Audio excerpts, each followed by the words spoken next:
Hey everyone, welcome to FanFic Canon. Thanks for hitting play. I'm thrilled to bring this fan-made story to life for you. If you enjoy the ride and want more narrated fanfics, smash, subscribe, and tap the bell so you never miss an episode. And if you want audiobook of a novel of your choice, join my Patreon. Request any title that's freely available online, and I'll produce a full narration just for you. Now, let's dive into today's adventure. Who am I?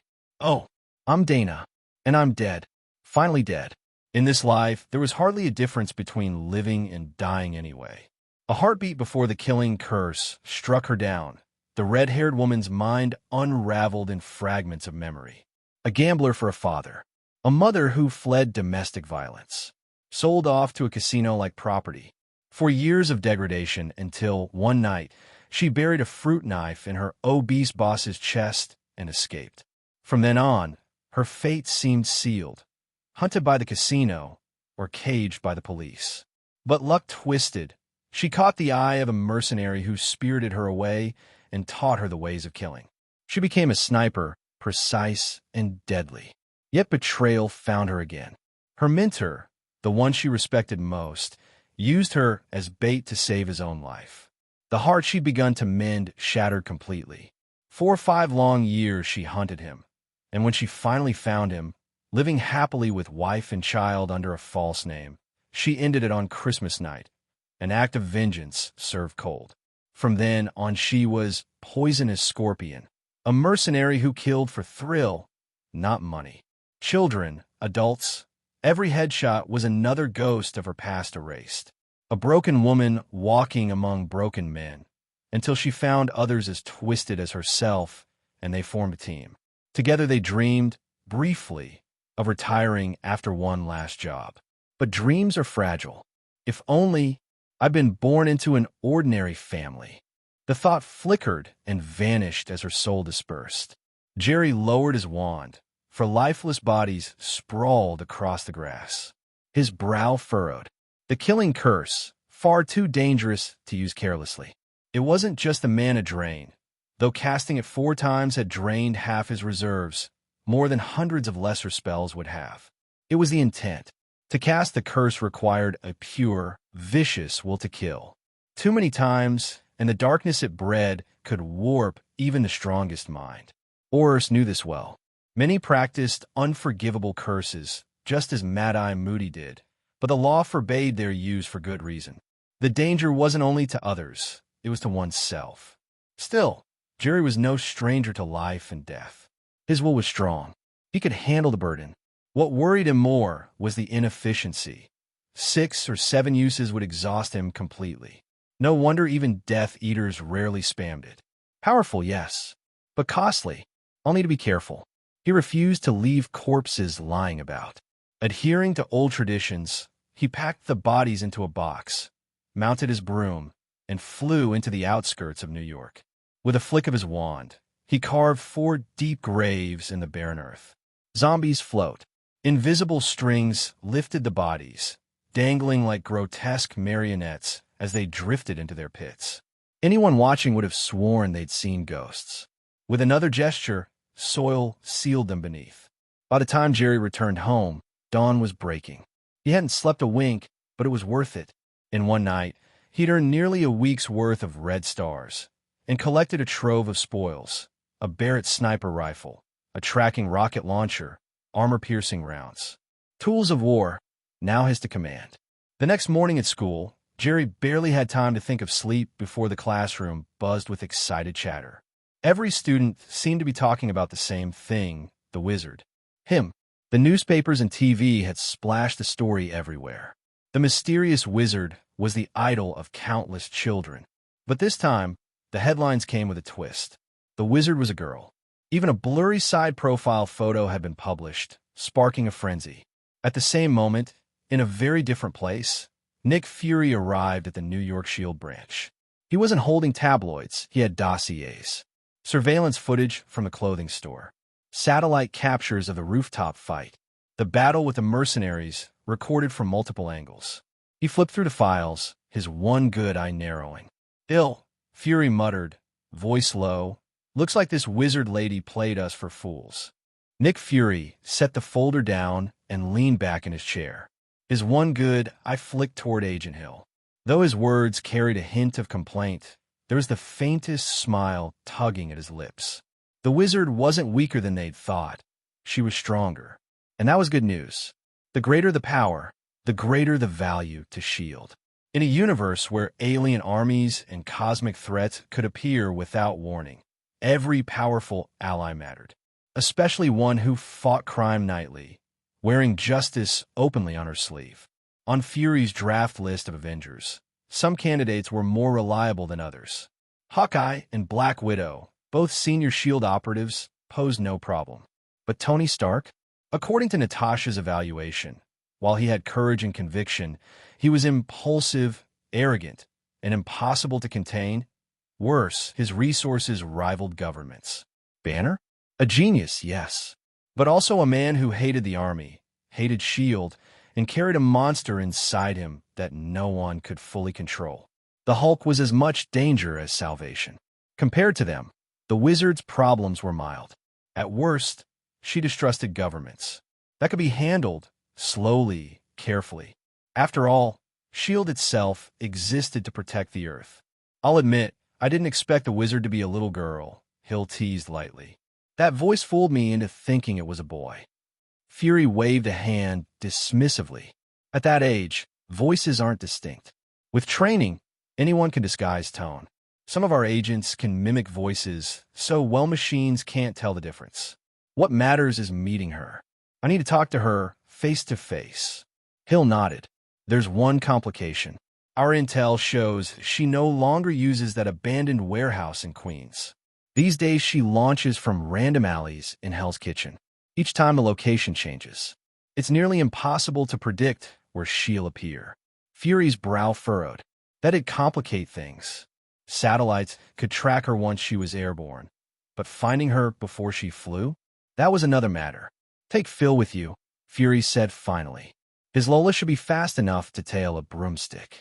Meanwhile, far from SLD's headquarters, Jerry sat in the back corner of his classroom, a frown creasing his brow as he studied standard spells, level 2. Forgetfulness charm, false memory charm. On paper, they were simple, practical spells meant to erase memories or replace them. The Ministry even had a division dedicated to their use. But in practice, they were dangerous. Delete too much, and the target became a hollow idiot. Replace poorly, and the false memory shattered under scrutiny. Even some skilled adult wizards struggled with finesse. Jerry had managed to learn them, but he dared not cast them lightly. Without a proper teacher to guide him, any slip could turn the spell from useful to harmful. He rubbed his temples. I should have tested them on those mercenaries yesterday. A perfect chance wasted. Instead, he'd kill them cleanly. Efficient, yes, but he had gained no practice.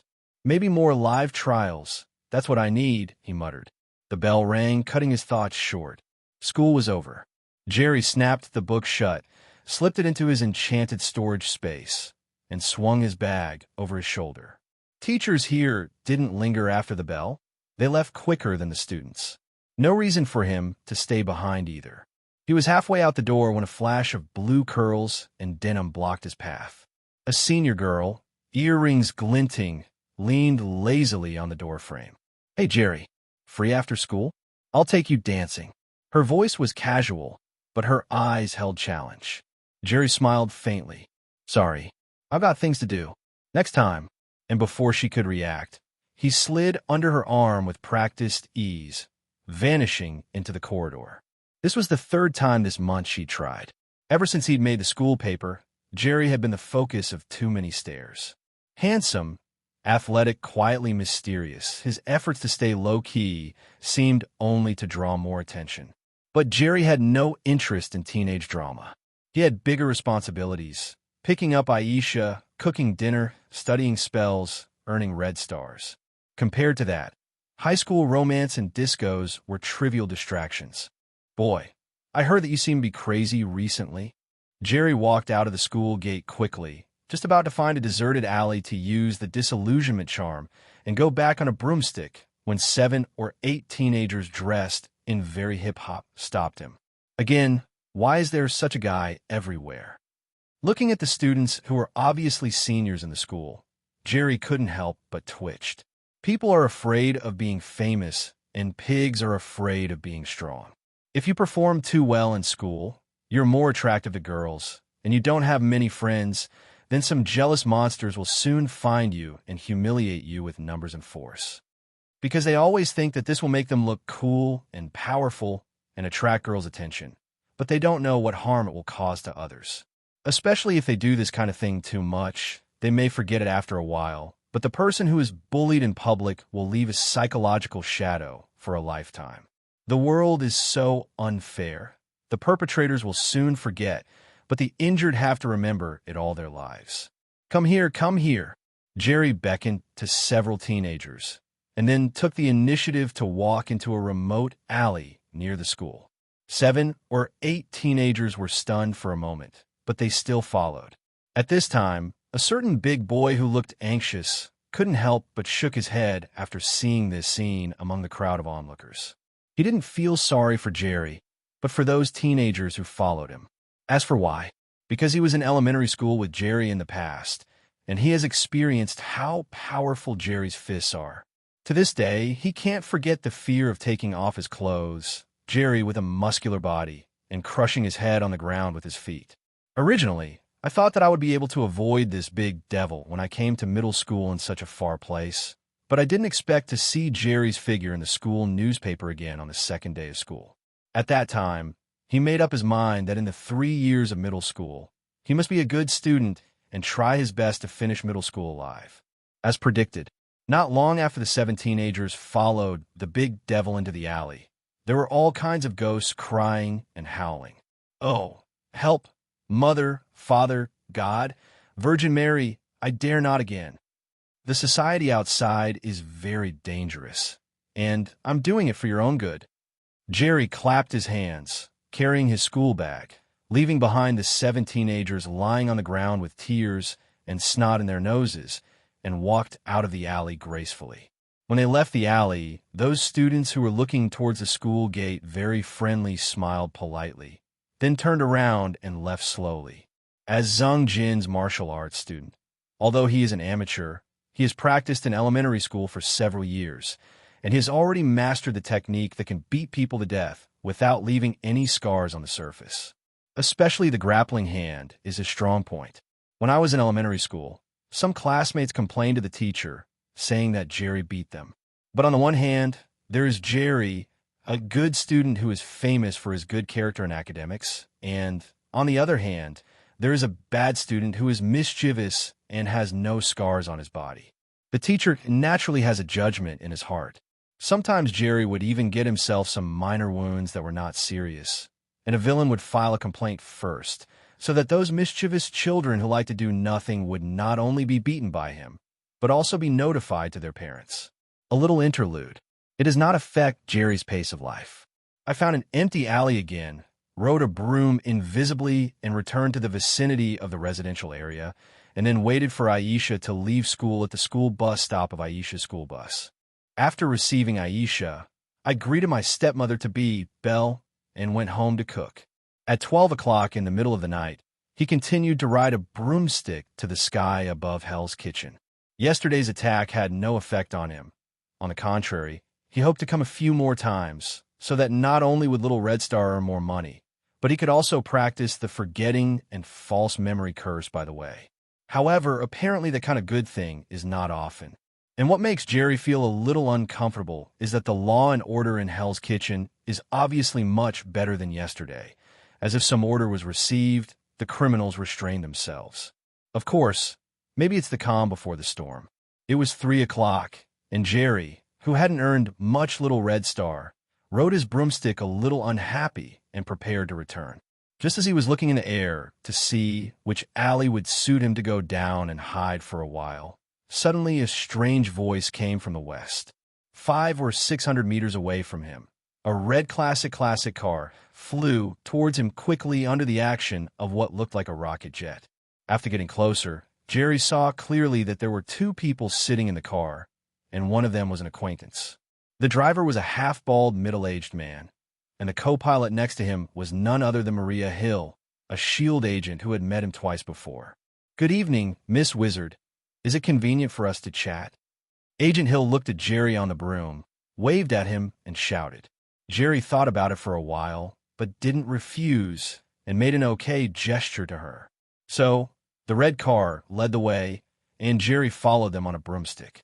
However, during the flight, just to be on the safe side, he quietly took out a bottle of polyjuice potion from the box with a summoning spell, and poured it into his mouth under the cover of his large wizard robe. Miss Wizard Hermione appears again. In fact, now that he is wearing a loose wizard robe, a wizard hat, and a mask that only shows his eyes, it is not a big problem even if he does not transform. But just in case, he still drank a bottle of compound soup. Anyway, there are 3 bottles left, so it would be a waste to not put them there. After all, Jerry, an agent of S.H.I.E.L.D., still has some fears in his heart. Especially when he was working in his previous life, his colleagues told him that except for the director and a few core agents, most of the S.H.I.E.L.D. In fact, because Jerry has never seen any other Marvel movies, he didn't have any sense of fascination when watching Avengers. He just felt that the special effects were very powerful and his brain was quite big, so he didn't care about it later. However, I can't bear it. He has a colleague who is a Marvel fan, especially his personality.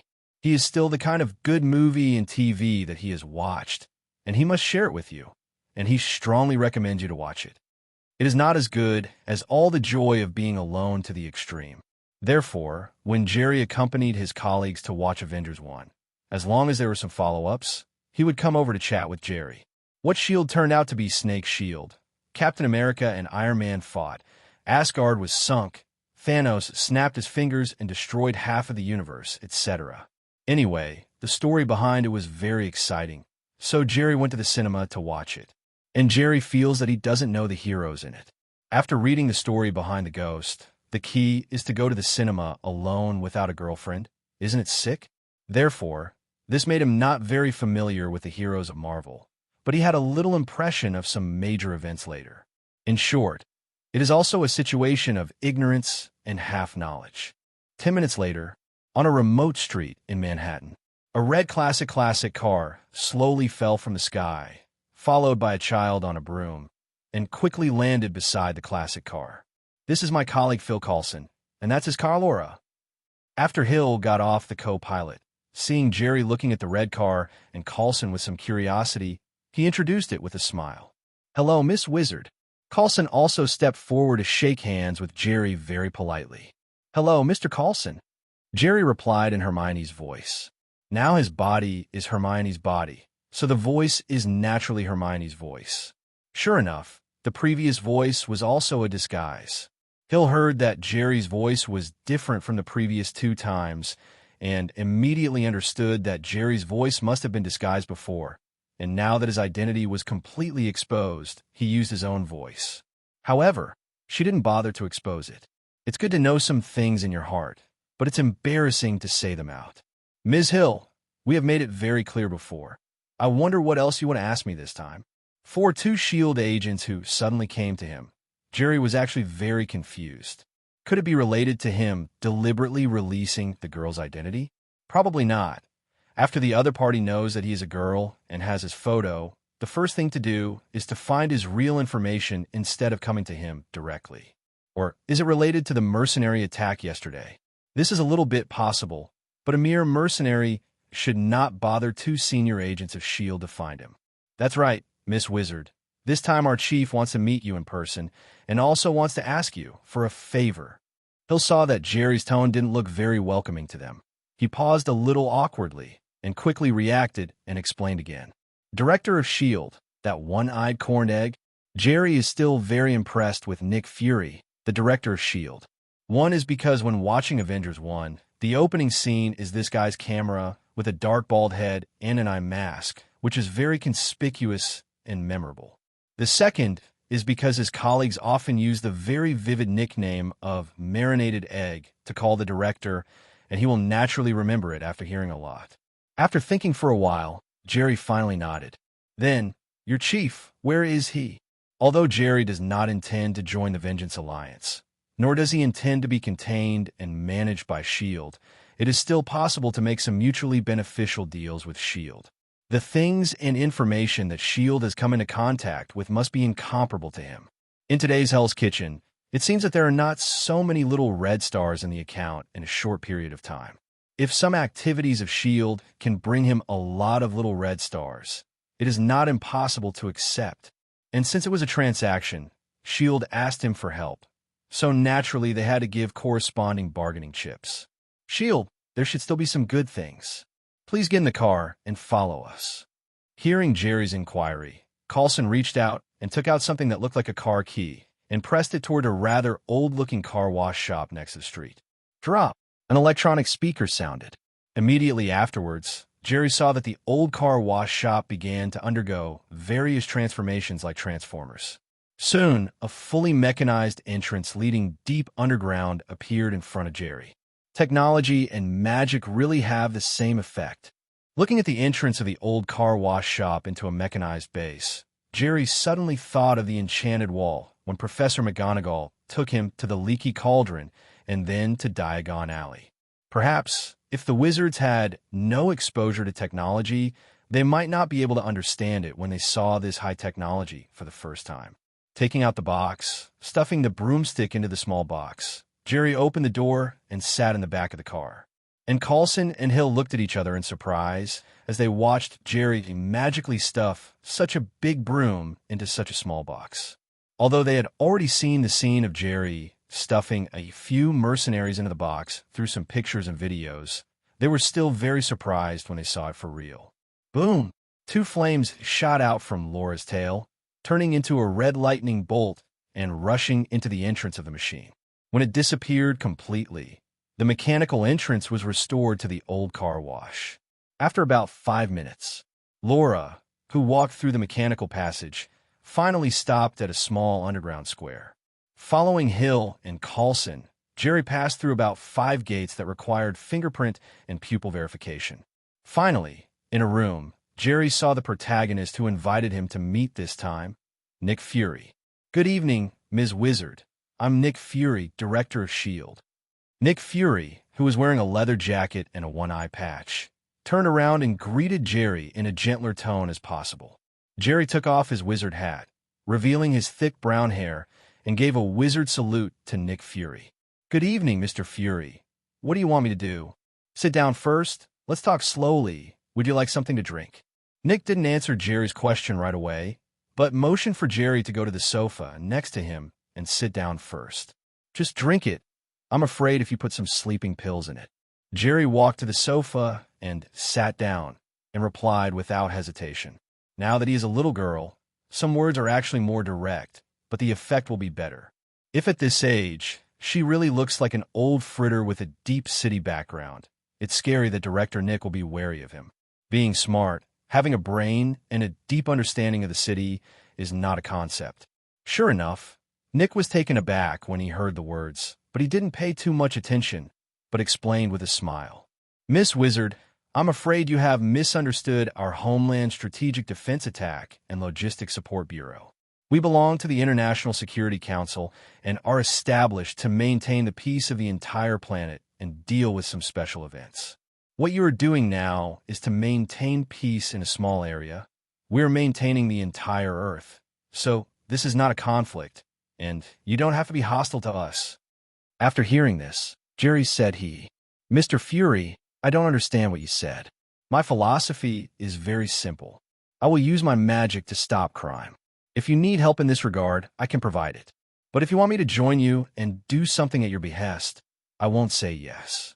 And according to the law, I am not yet an adult, and it is illegal for you to employ child labor." After finishing speaking, Jerry paused for a while, and without waiting for Fury to refute, he continued. "Also, if you ask me to help, you must make it clear in advance. I will depend on the situation, and I will not help for free. I still have to pay what should be paid."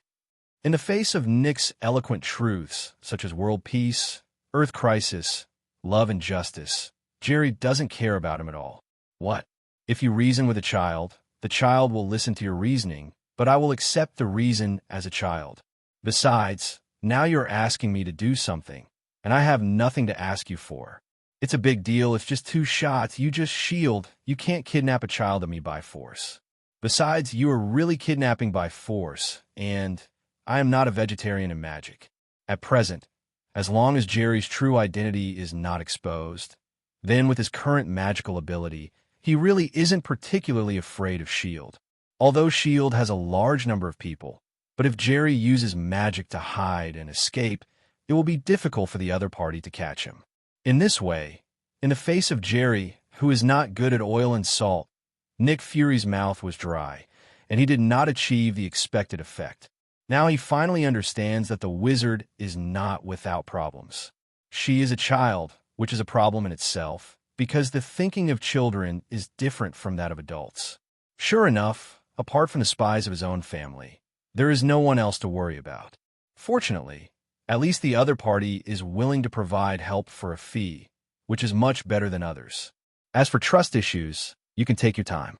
It's better than Dr. Banner, who can only monitor his whereabouts, and Tony, who has both mental and physical problems. Patience, as director of S.H.I.E.L.D., Nick still has it. Okay, if you don't want to join now, I won't force you. I invite you to come here this time, mainly because your magic has healing power. I want to ask you to help save a person. Save people. A trace of doubt flashed in Jerry's eyes. Yes, you should have heard his name, Tony Stark or Iron Man. Nick nodded. Iron Man, what happened to him? Jerry remembered that he had read a piece of news some time ago. Tony Stark was summoned by members of the Senate to Washington for a court session, asking him to hand over the iron armor technology to the government. Then he was made a fool of himself in public by Tony Stark. At that time, he also lamented that it is capital that can fight against capital. Compared to Dr. Banner, who was chased by the military and ran around, Tony was flying all over the sky in a steel suit, and the government had nothing to do with him. He was poisoned, a very special kind of poison. With our current technology, we can't completely cure him. If we can't find a way, he may not live long. Fury looked a little serious. So serious? Jerry remembered that Tony seemed to be alive and well in Avengers 1, but he didn't look like he was dying of poisoning at all. If it wasn't for Nick Fury to get it wrong, then maybe Iron Man finally solved that problem himself, and he thinks the latter should be more likely. In that case, should he still help? Of course, yes. This guy Iron Man is a tech expert. He is very capable of inventing and creating a mess, and he has both money and background. So this guy owes himself a life-saving favor. Why not do it? As the saying goes, the debt of love is hard to pay, and the debt of favor is even harder to pay. This is common not only in Dacia, but also in the whole world, especially for people with integrity. My healing magic can heal trauma. Even if I lose an arm or a leg, it's not impossible to recover when I get stronger, but poisoning, my healing magic can't help. Jerry paused at this point. Indeed, among the magics he has learned now, and even among the spells he has learned so far, none of the spells can be detoxified. The quick healing curse is used to treat trauma and curse damage. Seeing a little disappointment on Nick's face, Jerry continued. Don't worry, although my magic can't cure the poison, it doesn't mean I have no other way. Did you mean? Fury fixed one eye on Jerry. Jerry immediately imitated Hermione's appearance, raised his chin, and said to himself, I can not only release magic, I can also refine some magic potions that can detoxify. Magic potion? Nick looked bewildered. It's a potion that uses magic and various herbs to refine it. Hey, you don't understand it. Why ask so much? You just know it could detoxify. Jerry rolled his eyes and choked. The antidote is the content of potions in the 4th grade, and he can also refine it now. If it is effective, it is still very effective against poisons like snake venom that do not have magical effects. Of course, if it can't be solved, there are still a few bottles of advanced detoxification potion refined by Coral in the box space. Advanced detoxification potion is a potion that can even remove cursed toxins. I believe it should be able to solve the problem of Iron Man poisoning. Fury, who was choked by Jerry, didn't care. After all, the wizard was still a child, and a little girl at that. After thinking for a moment, he asked Jerry, what conditions do you have? Conditions? I often see news about Iron Man on the news. He should be considered a good person. So this time I will do a favor for free." Jerry replied without thinking. Seeing Jerry's casual look, the corners of Nick's mouth twitched.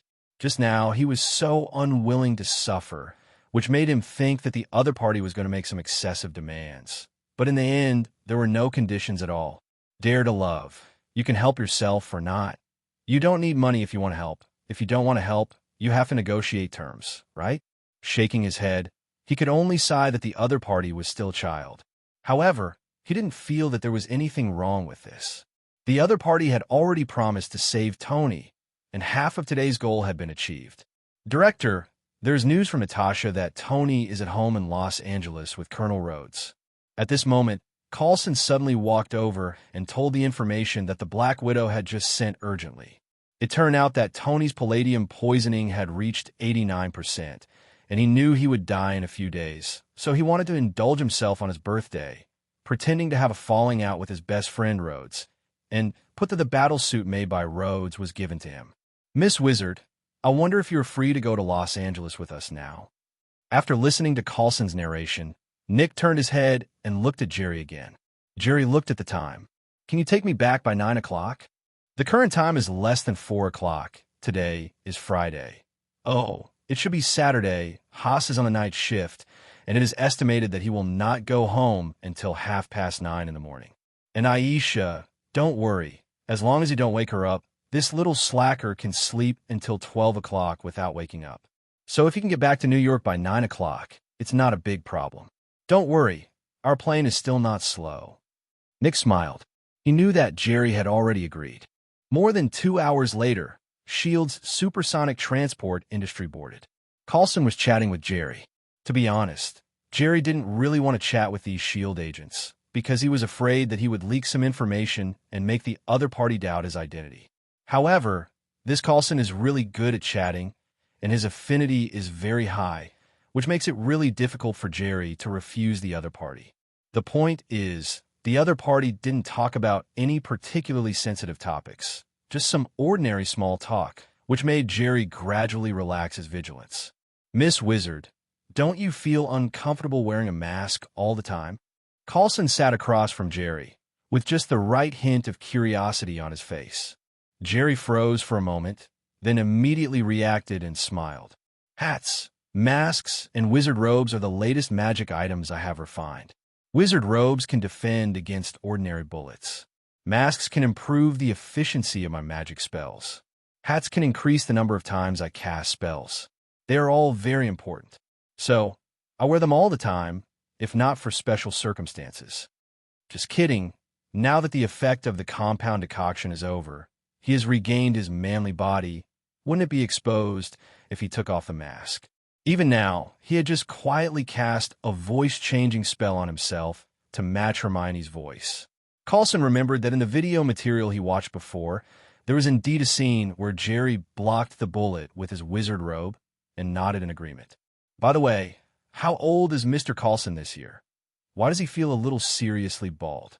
In order to prevent Coulson from dwelling on the topic just now, Jerry glanced at Coulson's thinning hair and immediately made up his mind.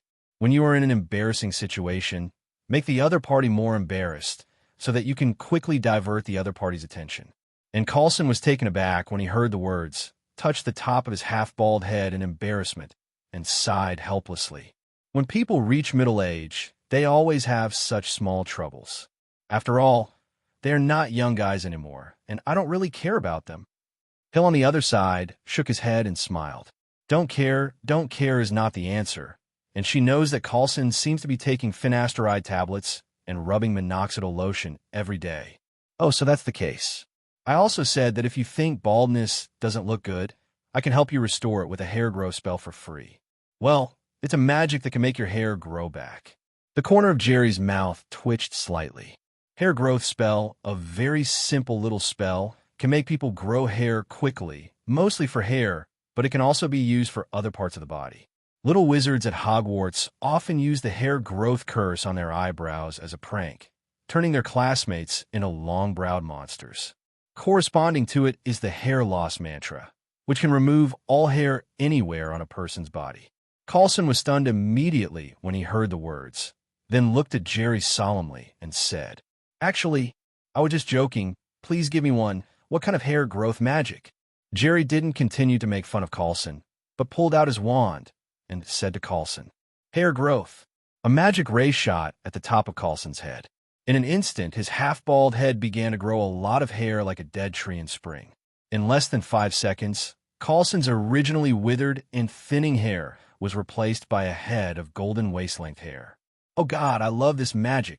Coulson touched his astonishing hair volume at this time, and suddenly felt that the anti-hair loss medicine he had used before was simply weak. As for Hill, who was sitting beside Coulson, seeing his friend's waist-length hair, the corners of his mouth couldn't help twitching crazily.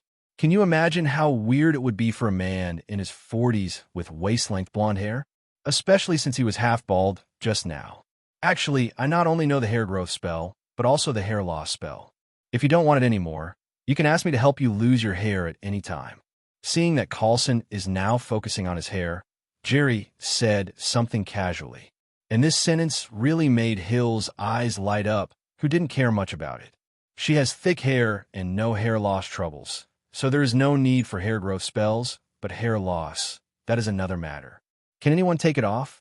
Hearing Hill's question, Jerry nodded in a daze. Obviously, he didn't understand what Hill meant by asking this question. Drop. After an electronic sound, the door of the transport plane's room was opened.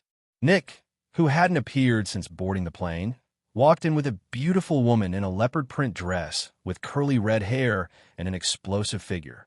It was just after the transport plane arrived in Los Angeles. The senior agent Black Widow, who had been hiding by Tony's side as a secretary, had been received. When the two entered the room and saw Coulson with waist-length hair, they were instantly dumbfounded. What's the situation? This is Phil Coulson. Director, Natasha, look at my hair. Isn't it pretty? When Coulson saw Nick and Natasha appear, he immediately raised his golden hair a little excitedly. Facing his loyal old subordinate, Nick couldn't bear to be beaten and replied with a weird expression. "Very good, but I suggest that you should cut him short now, as such a length may affect your later execution of the mission." After speaking, he looked at Hill with questioning eyes. So Hill told about Jerry's hair growth magic for Coulson, which made Nick stunned and speechless. Such an important ability of magic is used on long hair, really. After recovering from the excitement, Coulson also seemed to realize that his appearance was inappropriate. After thanking Jerry immediately, he got up and left the room to find something to trim his hair in another room. And Nick didn't stay any longer. He just explained briefly that he had found Tony's current location and he would arrive at his destination in about 20 minutes. So he left and went to the cockpit. "I'm going to change clothes."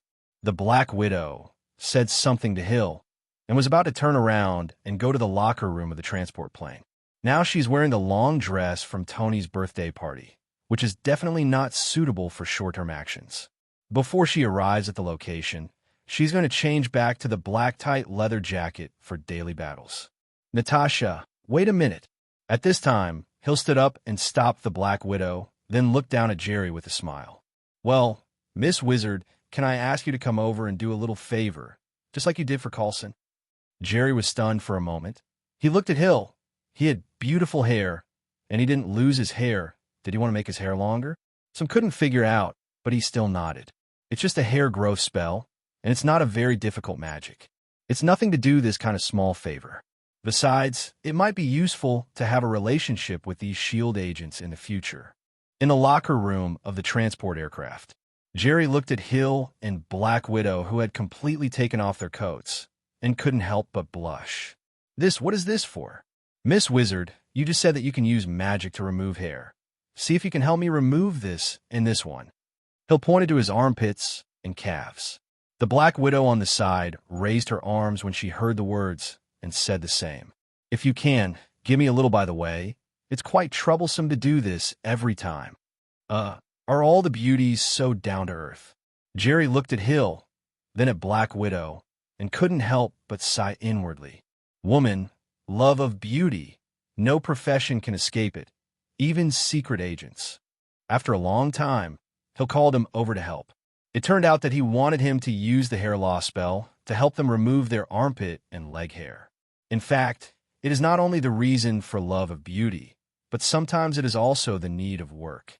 Just like the Black Widow, she often has to sneak into the enemy undercover in various identities, and often has to dress herself up beautifully to attract the attention of the target. The reason why he sneaked into Stark Tower before was because of his beauty that attracted Tony's attention. Miss Wizard, you are still young, so you don't realize it for the time being. When you are a few years older, you'll have these troubles. Seeing that Jerry seemed a little disapproving, Hill smiled and explained.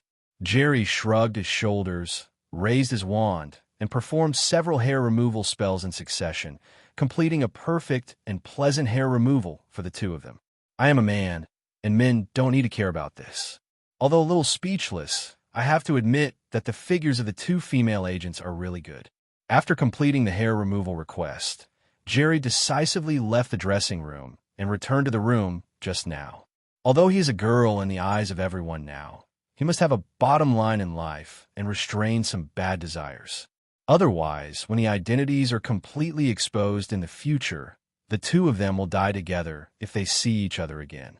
Of course, he may not be the only one who died. 20 minutes later, the transport plane stopped outside a burger joint outside Los Angeles.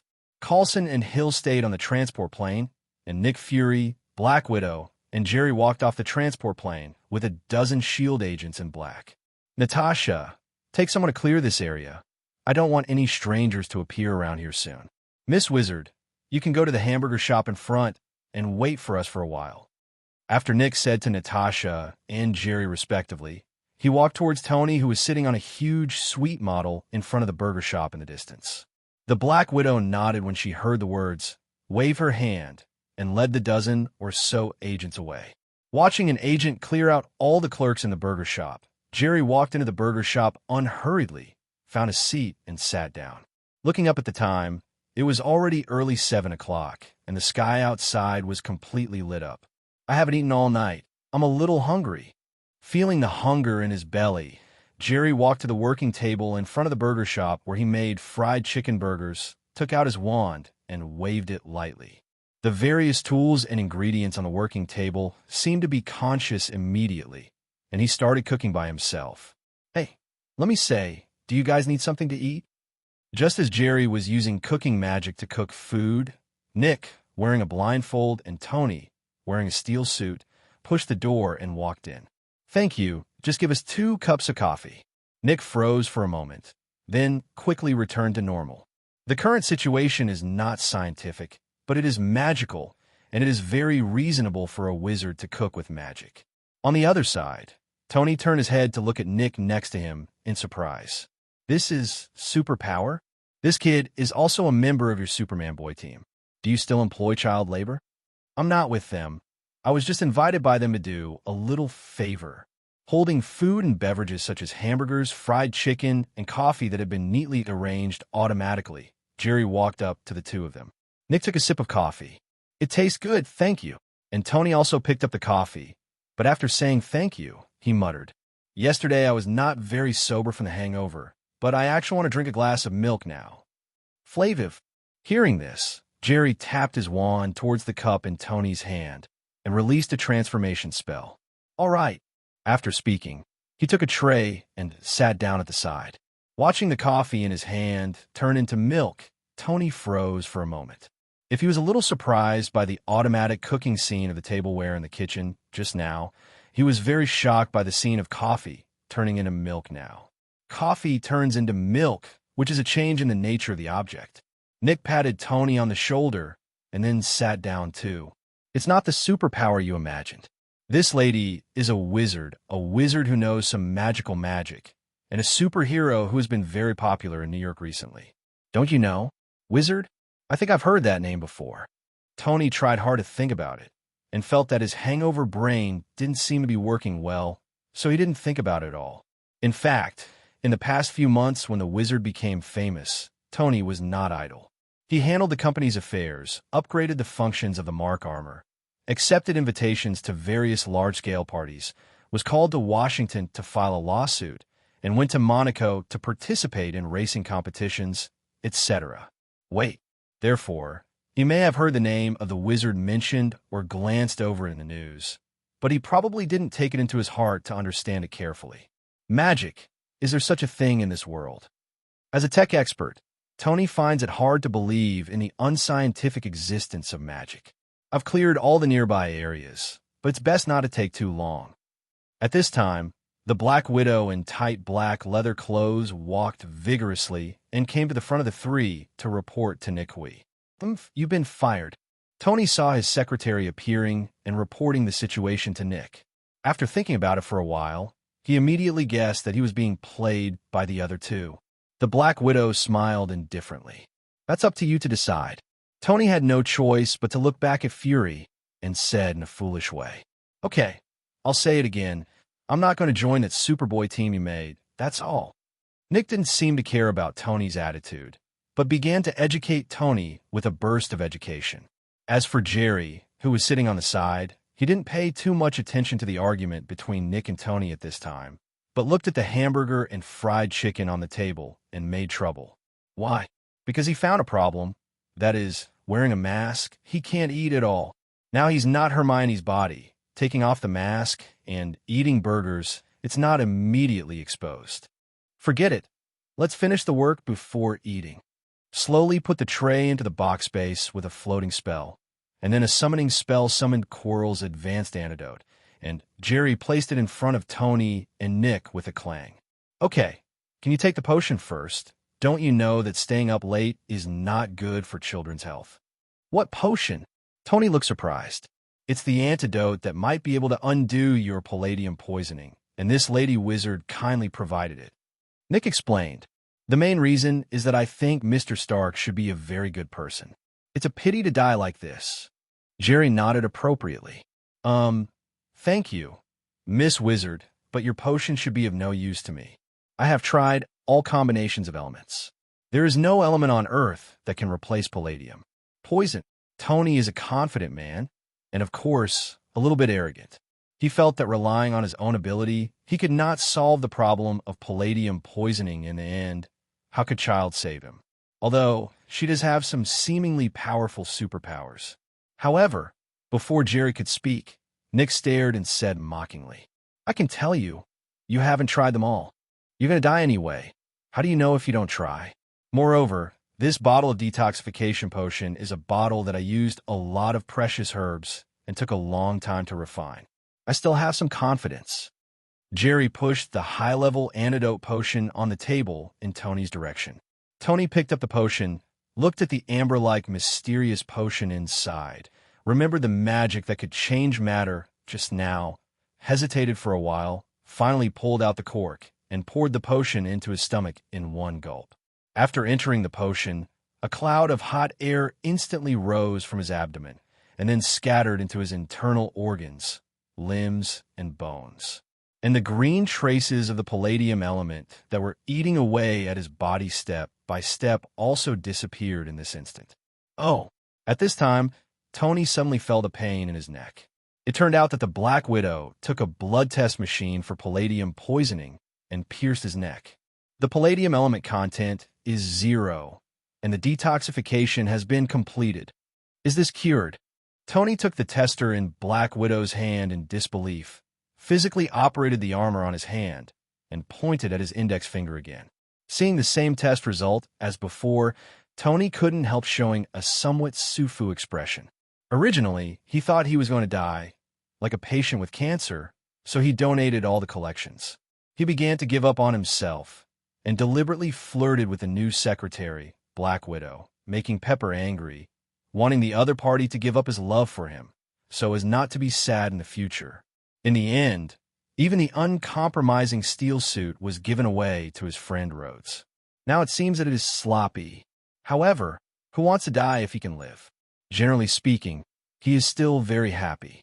Although he tried so hard to find a cure, it was easily solved by a child, which made him a little frustrated. But for Jerry, who saved his life, his heart is full of gratitude. You know, he has already given all of Stark's huge enterprises to Pepper. He is really dead.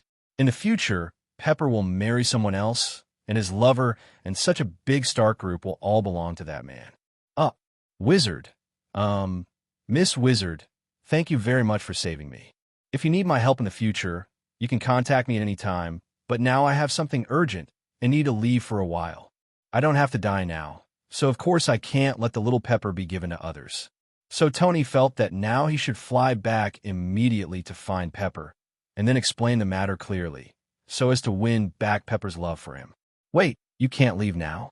Although your poison is gone, if you don't find something that can replace the palladium element, as long as you use a steel suit, you will continue to be poisoned.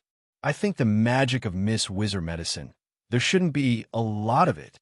Just as Iron Man wanted to get up, Nick pushed him down, and Jerry also raised his hand in a timely manner. Indeed, it's hard to find the ingredients for refining that high-level antidote potion. I only have one bottle now, and it will take a long time to refine it. He still has a few bottles of advanced antidote potions in the box space, but he can't give them all to Tony. He is not a rich boy. Besides, giving a bottle of potion is a life-saving grace, and giving a second and third bottle is icing on the cake. Compared with the first bottle, the value is much smaller. How could he do such a loss-making business?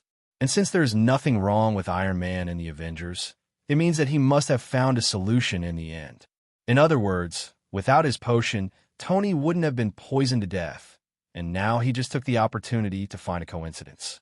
If he really kept providing potions, causing Tony not to research the fundamental solution, wouldn't Iron Man disappear? Without Iron Man, when the Thanos army comes, wouldn't it be that there is another general missing? Tony was taken aback when he heard the words, and after calmly thinking for a while, he finally sat down again. Now if he activates the steel suit, the small arc reactor on his chest will definitely input the palladium element into his body again, and then he will enter the countdown to death again. The countdown to life sucks. Just experience it once. Your father, Mr. Howard, left you some things before he died. I think it should be helpful for you to find new elements to replace them. So I think you'd better be honest, go back to your mansion and study it carefully. As Nick's voice fell, the dozen or so agents just came quickly and surrounded Tony. Okay, now that Tony can't use the steel suit, he is no match for these dozen or so elite agents, and what Nick Fury said is indeed reasonable. If he still wants to be Iron Man and wander around in a steel suit, he must find other elements that can replace palladium. It seems that Xiao Jiao has to wait for a while before explaining. Okay, can we go back? Jerry stood up and urged. There is no way. If his Nimbus 2000 is not as fast as a supersonic plane, he will fly back by himself. The fastest speed of Nimbus 2000 is close to 200 kilometers per hour. It is estimated that it will take more than 10 hours to fly from Los Angeles to New York. By then, Haas and Aisha will find that he is missing, but it will be a little troublesome. It seems that when I find time, I still have to find a way to learn apparition early, or learn to make port keys and build a Flynn network. Otherwise, relying on the broomstick alone, even if you buy the fastest firebolt in the future, the speed is still not as fast as the plane and Tony's steel suit. If you remembered correctly, the speed of the firebolt was probably around 250 kilometers per hour. Los Angeles, Tony's supermansion. Director, Agent Hill replied that Miss Wizard has been safely sent back to Hell's Kitchen. Black Widow reports to Nick, who is talking to Tony. Nick nodded, then pointed to the big box with Howard Stark's belongings written under his feet, and looked at Tony again. Your father is far from what you imagined. He was one of the members who established S.H.I.E.L.D. He also left this box to you. Unlock it, and maybe you can solve all the problems. After finishing speaking, Nick got up and looked at his watch. It's getting late. I have other work to do, and then you stay here to study this box. I will let Coulson, yes, you have met before. He will be here to supervise you. And Natasha, he will continue to stay undercover in Stark Industries. That's it. Hey, what are you talking about? I don't even know what it is, how to untie it, and you can't restrict my freedom. Hearing Nick's words, Tony lost his composure for a moment. However, Nick ignored him at all, gave him a hard look, turned his head, and left. Black Widow even kindly reminded Tony when she followed Nick away that all communications in the entire mansion were cut off by her. Okay, Agent Coulson, you seem a little different from the last time we met. After Nick and the Black Widow left, Tony had no choice but to come to the smiling Coulson. Coulson proudly touched the hairline on his forehead. This is also thanks to the magic of that wizard lady. Tony nodded. Oh, it seems that her magic can grow hair. It's amazing. By the way, I will go to physical training in a while, and then I will go to the basement to start experiments. If you can send your men, go down and buy me some food or drinks, it's even better. However, Coulson saw through Tony's little thoughts at a glance. He replied with a smile all over his face. I'm sorry, Mr. Stark, this is not my duty. The order given to me by Director Fury is to keep you here by any means. If you want to play any tricks, I'll stun you and watch the nanny while you drool on the floor. Tony. Evening, New York branch. Nick Fury looked at Hill in surprise. You mean, after searching all the registration information in New York, no child matching the appearance of a wizard has been found? Yes, unless she is a stowaway. We will not find her information, but the possibility of this is very small. Hillside reports, the smugglers are generally Mexicans and foreigners, and the wizard's appearance is obviously American or more British, and, judging by his behavior, he does not look like a smuggler. Fury nodded. Obviously, he agreed with Hill's statement. Is there any gain from this night's observation? It turned out that although the wizard was mainly invited to help this time, Nick also secretly told Hill that she should pay attention to observe the wizard's every move along the way and collect some information about the wizard from subtleties. Hill sorted out his thoughts and replied, on the whole, there is no problem except that I can't figure out how many strange magics she has mastered. However, there's one thing I can't figure out. Which point? Nick frowned. Hill continued. On the transport plane, Coulson asked the wizard why he had to wear a hat and mask all the time. The wizard's answer was that the mask and hat, like his wizard robe, are very important magic items that can help him perform magic and assist fighting. Her wizard's robe can indeed withstand bullets, and can even defend against armor-piercing bullets from sniper rifles. Then the hat and mask have some other functions. What makes sense? Fury nodded. But Chief, if her hat and mask are really that important, why didn't she go to pick up the drop hat and mask when she was hit by armor-piercing bullets into the store, but went back to get them after the battle? Maybe she was too angry at the time and forgot, but the wizard doesn't seem like the kind of person who is easily irritated. Hill said what he was most confused about, and Fury quickly understood Hill's potential meaning. You mean, what the wizard showed at the time may not necessarily be her real appearance. So she kept wearing a mask afterwards? I just think it's possible. After all, her magic is amazing. Maybe it can temporarily change her appearance, just like our static veil. As Nick's most powerful assistant, Hill of course knows that there is a special device in S.H.I.E.L.D. called the electrostatic veil, which can form a virtual image on the face after wearing it, which can be faked and transformed into anyone's appearance. And wizards know so many magical magics. Maybe there is one that can temporarily change their appearance. Nick was silent for a while before saying, if this is the case, it will be difficult to handle. According to this reasoning, then maybe the gender and age of the wizard may not be real, and they are disguised by magic. In this way, it will be very difficult to find out her true identity. But soon he figured it out again.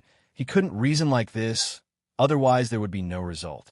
The wizard's magic is magical, but there are traces to follow. It really can change everything, so he doesn't have to wear a mask all the time. Moreover, based on the current behavior of the wizard and the judgments after various observations, no matter whether the wizard is a man or a woman, an old man or a child, they all meet the conditions of an avenger in his heart. Instead of continuing to expend energy to explore the true identity of the wizard, it will annoy the wizard when he is discovered. It's better to get in touch with wizards more and gain the trust of wizards through time. After a long time, wizards will naturally let go of their grudges and trust them. The point is, through saving Tony's potions and various magics this time, Fury's emphasis on wizards has been raised to another level. If you really annoy the wizard, it will be difficult to ask the wizard for help next time a similar situation occurs. Okay, let's put aside the investigation of the wizard's true identity for now. Yes, Director, there's one more thing to report to you. Hill nodded. then took out another document and handed it to Nick Fury. Nick took the document, which contained some recent information about monitoring Dr. Banner. However, one of them caught his attention. Dr. Banner failed to commit suicide in the North Pole, and the Green Titan appeared and smashed the glacier angrily. Not long afterward, a Russian oil exploration team found a suspected fighter plane from World War II at the crumbling glacier. At present, after comparing the pictures by professionals, this fighter plane buried deep in the ice rink is very similar to the one driven by Captain America back then. At 2 o'clock in the morning, the sky above a prison in New York. Jerry, who had cast the disillusionment charm, rode on a broomstick and couldn't help but complain. Hell's Kitchen is not working in the past few days. The number of little red stars has been greatly reduced. It seems that we can only try here. Recently, Jerry has obviously found that the crime phenomenon in Hell's Kitchen has decreased a lot, which has caused the growth rate of his little red star to be much lower than before. I just walked around Hell's Kitchen for 2 hours, and I didn't encounter a few crimes, which is worse than other areas in New York. If it goes on like this, he'll eat chaff. Now he is learning magic every day, which consumes a lot of little red star. Moreover, he still needs to reserve enough little red stars for the upcoming second small world and the first small world when the upgrade ends. So after changing his mind, he decided to give up Hell's Kitchen for the time being and take care of him. First, he focused on the criminals in the prison that he had been thinking about before. Before, he felt that since doing good deeds can get little red stars, then solving those criminals in the prison can also get little red stars. You must know that in Country M, only a few areas have the death penalty, and most areas, including New York now, do not have the death penalty. In other words, even if you have committed some heinous crime that is outraged by people and gods, you will be imprisoned for life at most. If, for this situation, Jerry came to kindly help them end their sinful life, there must be a little red star in the account. He hadn't done this before because his magical strength was not enough for him to sneak into a heavily guarded prison without being discovered. Moreover, some criminals in prison, some may really deserve to die, while some may be framed innocently. If you act rashly before mastering the Imperius curse, it may cause an embarrassing situation of accidentally injuring a good person, which is not very good. But now, he doesn't have that worry at all. The illusion curse can sneak in invisibly. The freezing curse can temporarily disable electronic equipment. The Imperius curse can accurately find out the criminal's real crime situation. And by the way, you can practice the forgetting and false memory charms before executing the opponent. Nice! Alaho hole is open. After landing and putting the broom into the box, Jerry went straight to the iron door closest to him and then waved his wand. The electronic lock on the iron door shook twice, and it was opened under the power of magic. The unlocking spell can not only open ordinary physical mechanical locks, but also advanced locks such as electronic, fingerprint, and pupil locks. At this point in time, except for the dozen or so prison guards who were patrolling the night shift, they were basically asleep. Jerry, who was using the disillusionment charm, walked carefully behind a middle-aged prison guard and quietly released the Imperius curse on him. Under the control of the Imperius curse, the middle-aged prison guard happily led Jerry to the recidivist detention area of the prison. An hour later, Jerry left the prison far from the urban area with a satisfied face. At this time, in the prison, among the more than 30 criminals who were originally sentenced to life imprisonment, except for one death, the other 29 all became idiots without any memory. Originally, Jerry planned to kill all these criminals, but after finding that killing a criminal was similar to using the forgetting curse to turn a criminal into an idiot, he chose the latter. After all, if 30 criminals suddenly died in the prison, it would probably attract a lot of attention. But if he just became an idiot, then the warden probably wouldn't make things worse in order to shirk responsibility. Anyway, these are all criminals who will be imprisoned for life. As long as they don't die, it doesn't seem to be a big problem whether they are idiots or not. After harvesting a considerable number of little red stars, Jerry originally planned to go home and sleep, but halfway through the flight, he suddenly thought of something, turned his head, and flew towards the next prison location. It will be done in a few days for each family. If something goes wrong, it will be difficult for him to make another move. Simply, before everyone reacts, work harder and spend one night sweeping away all the prisons, so that even if something happens, he doesn't have to worry about it. Because Little Red Star is in his hands, he doesn't need to go to prison anymore, and he is not afraid that someone will stay in some prison for him. The big deal is to stay up all night. Anyway, he got used to it, and he didn't stay up late during this time, just catch up on sleep during the daytime when he was in class. In this way, Jerry stayed up until about 7 o'clock in the morning, and Jerry dragged his tired body back to his room. I swept all the prisons in New York in one night. Although I was tired, the number of Little Red Stars was really not low. The sum is comparable to the sum of the Little Red Stars he earned in Hell's Kitchen during this time. If cities like Washington and Los Angeles were not too far away from him, and he couldn't run back and forth on a broomstick in one night, he would almost have an impulse to go directly to liver all the prisons in Washington and Los Angeles without rest. However, the biggest achievement is the continuous human experimentation, so that he finally mastered the forgetting curse and the false memory curse. Sure enough, the saying that practice leads to truth is also applicable to the study of magic. 70,000, not bad. In the kitchen, while cooking breakfast with magic, Jerry looked at the number of his current Little Red Stars on the panel and nodded secretly. His current goal is to save about 100,000 Little Red Stars before the panel upgrade is completed. Because as he frequently uses the Superman mode now, he finds that his body seems to have gradually adapted to this mode, and the side effects after each end are getting smaller and smaller. He even felt that if he continued to use it so frequently, maybe one day his Superman mode would become a normal state. Even if it was turned on 24 hours a day, there would still be no problems. However, the ensuing problem is the consumption of Little Red Star. The longer the Superman mode is used, the more the Little Red Star will consume. Before, he consumed about 400 to 500 Little Red Stars a day, but now it is almost turned into 500 or 600. If he stayed in the small world, he would add another 100. That is to say, if he doesn't save enough 100,000 Little Red Stars, if he enters the small world of Harry Potter, he may not finish his studies in the second half of the semester, and he will have to return to the main world again. After the key panel is upgraded, the second small world will also be opened. It is not clear what the second world looks like. If the magic in it is very useful, then he may have to go to the second small world to stay for a while. Just when Jerry was thinking about what the second magical world would be like, he suddenly cast his eyes on the panel, and he was stunned. This really means Chow, Chow, Chow, Chow is coming. It turned out that at this time the panel suddenly revealed 4 striking characters. Update success. Immediately below, there is a line of fine print. The second small world has been captured successfully. Please go and check. Transferred all the prepared breakfast to the dining table with the moving spell. Instead of waking Elsa, who was still sleeping soundly, Jerry went back to his room first and began to check the upgraded panel. The overall panel after the upgrade has not changed much, except that in addition to the first small world entrance, there is an additional small world entrance. Then, in the panel function introduction, there are a few more new contents.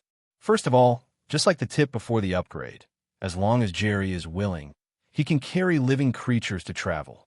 It can be brought from the small world to the main world, or from a main world to the small world. There is no problem, not limited to inanimate objects. For this, Jerry is still very satisfied. What he is most worried about now is that if one day his identity is exposed, the safety of Haas and Aisha will not be guaranteed. Although he has taken many precautions, there is no impenetrable wall in the world.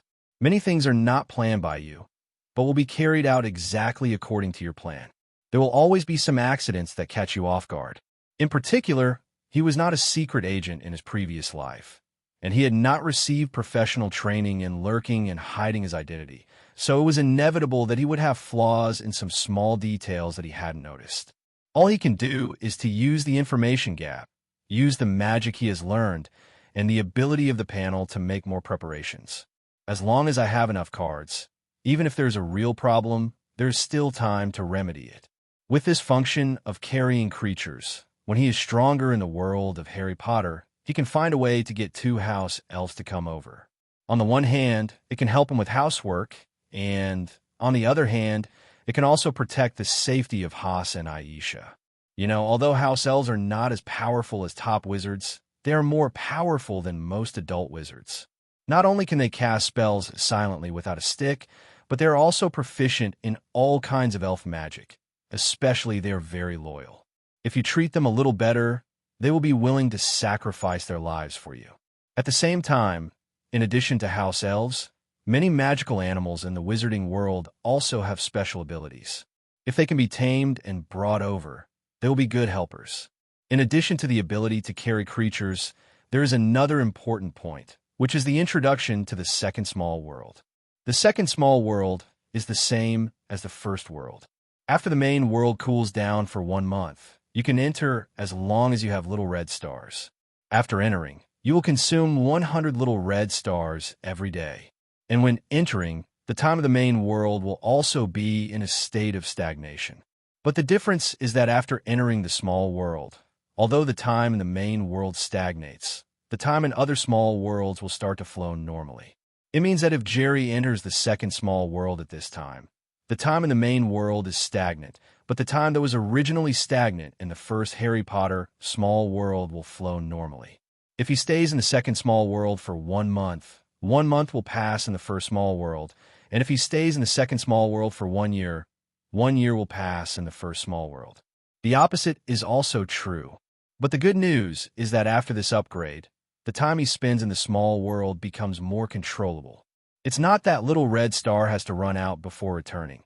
As long as he wants, he can return to the main world at any time. It's just that if you want to enter again, you have to wait for a month for the main world to cool down. For example, Jerry stayed in the second small world for a week, and he still has 70,000 to 80,000 little red stars in his hand, so he can still return directly to the main world. Then just wait another month, and you can choose to enter the first or second small world again. After reading all the function introductions, Jerry fell into deep thought. He didn't expect that when he entered one of the small worlds, the time in the other small world would not be stagnant, but flow normally. This made him hesitate a bit.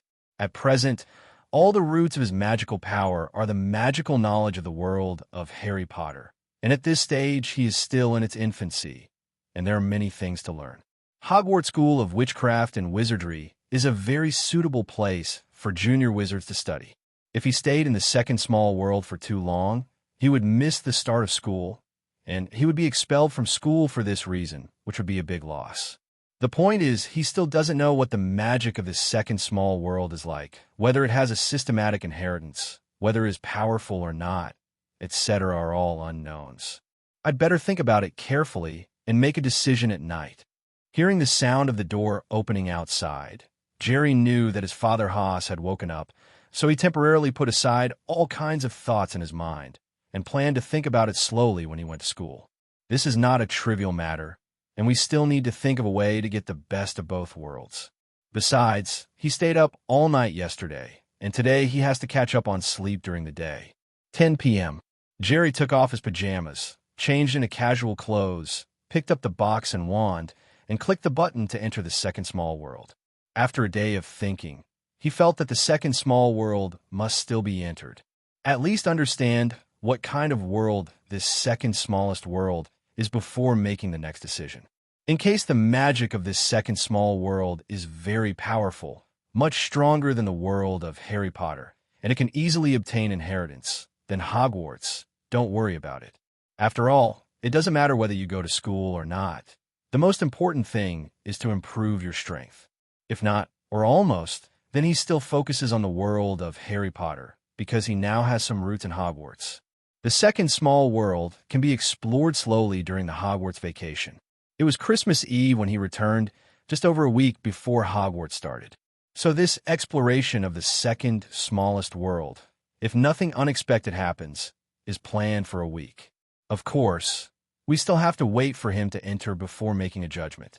If it really meets the first situation, then it may not be a week. After clicking to enter the second small world, the entire main world came to a standstill, and Jerry lost consciousness instantly, just like every time he crossed. I didn't arrange an identity this time.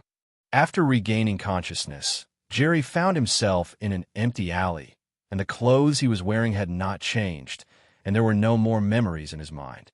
Obviously, the whole person was directly thrown into this second small world. I remember that when I traveled through the world of Harry Potter, I not only gave him the blood of wizards, but also arranged a legal status in an orphanage. Maybe that is the benefit only for novices. However, with his current magical ability, whether his status is legal or not is not a big problem. Walking out of the alley and looking around at the surrounding buildings, Jerry couldn't help showing a look of surprise on his face. What's the situation? Isn't this still in New York? Jerry flies around New York every night on a broomstick, and he knows New York very well. So when he walked out of the alley, he recognized at a glance that his current location was on a certain street in Manhattan, New York. It's just that this street and the street in New York in the main world seem to be a little different in some details. But some iconic buildings are still the same. "Excuse me, is this New York?" Reaching out to stop a blonde girl walking by, Jerry asked her very politely. The girl was about 18 or 19 years old, wearing a red scarf, a high-grade gray coat, and black fishnet stockings. She looked like a college student who was still in college. She looked at the 11 or 12-year-old boy in front of her in a strange way, bent down, and replied as gently as possible, "This is New York, kid. Are you lost? Why are you out alone at this late hour? Do you need me to call the police?" "Well, no. Thank you, ma'am. May I ask again, what year is this year?" Jerry didn't expect to ask someone casually and met a warm-hearted person. "Of course it's 2010. The suspicious look on the blonde girl's face was even worse. "In 2010, the time is wrong. It seems that it is indeed not a world." Jerry breathed a sigh of relief when he heard the words. The main world is not in 2010. He took out a few beautiful knives from his pocket and stuffed them into the hands of the blonde girl. "Oh, thank you, that's a little thank you." The blonde girl stared at the beautiful knife in her hand and was stunned for a moment. "What is this for?" It's so strange how to ask for the way and return the money. It made her look like the kind of street girl. "Hey, hell, where's the person?" The girl looked up in the direction where the little boy was leaving, and suddenly found that the boy had disappeared at some point. Shivering, looking at the streets where there were almost no people in the middle of the night, she hastened to go home.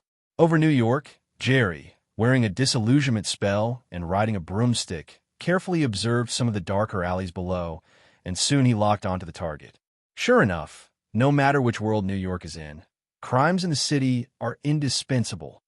A moment later, in an alley, Jerry found a mobile phone from the pocket of the robber who had been stunned by the sleeping curse, and then started using the mobile phone to surf the internet.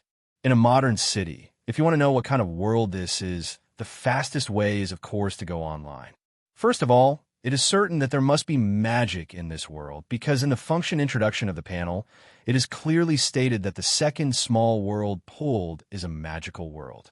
Since it is a world with magic, it is impossible to have no clues at all.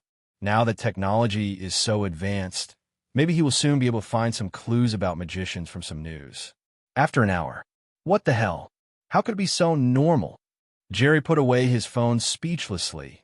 The news was all normal news. There was no trace of magic at all. It's not even like the main world, where some unreasonable technological phenomena don't even exist. Just like his previous life, it feels like a normal and abnormal ordinary world. After thinking about it, since I can't find it in the news, I can only look for it by myself in a stupid way. Riding on the broomstick again and turning on Superman mode, Jerry plans to go around New York tonight to see if he can find some clues about magic. Hey, why are there wolves in this city? However, less than 5 minutes after he started patrolling, he found 5 strong gray wolves madly chasing a young man with curly hair on the street not far away. If something goes wrong, there must be a monster. Jerry is not afraid of the situation, but he is afraid that there will be no situation at all, and the time of this week will be wasted in vain. With an acceleration, Jerry rushed down on the broomstick. After landing, put away the broomstick. Jerry removed the invisibility spell and walked towards the curly-haired youth. "Kids, run. There are wolves behind." The curly-haired youth saw the deserted street, and since a boy appeared, he immediately ran wildly, yelling for Jerry to run. Seeing that Jerry was indifferent, the curly-haired youth helplessly pulled the lid of the public trash can by the side of the road and stood in front of Jerry. It seemed that he planned to fight those gray wolves. Looks like he's still a good guy. Jerry looked at the curly-haired young man standing in front of him holding a trash can, his legs shaking like a sieve, and couldn't help giving him a high look. Little friend, these are not dogs. You can see clearly. They are wolves, wolves that can eat people. Now I stop them. Run away. The curly-haired youth waved the trash can lid in his hand and shouted hurriedly to Jerry behind him. Seeing the curly-haired youth stop, the 5 strong gray wolves immediately bared their teeth and rushed towards the curly-haired youth viciously. Arrows never fail. Seeing this, Jerry waved his wand, and suddenly a dozen sharp arrows appeared out of thin air and shot towards several gray wolves. With a few screams, the 5 gray wolves immediately turned into 5 pages with images of gray wolves. Seeing the gray wolf turned into a book page, Jerry's eyes lit up, because this abnormal phenomenon is probably a kind of magic that he has never seen before. Are you a magician too? The curly-haired young man immediately exclaimed when he saw that Jerry swung a wooden stick and a dozen sharp arrows shot out. Also, so you've seen other magicians. Jerry turned his head to look at the curly-haired youth. The curly-haired young man pointed to a middle-aged fat man wearing a gentleman's hat and holding a scepter inlaid with blue gems, who was walking slowly in the distance, and replied, "He is a magician. He transformed those wolves just now. However, he is not a good person. We'd better run away first. I think what you said makes sense, but he doesn't seem to want us to escape." Jerry, who was in Superman mode at this time, also found the middle-aged fat man walking from a distance. In fact, according to his original plan, it is best not to conflict with the magicians of this world without knowing the strength of them.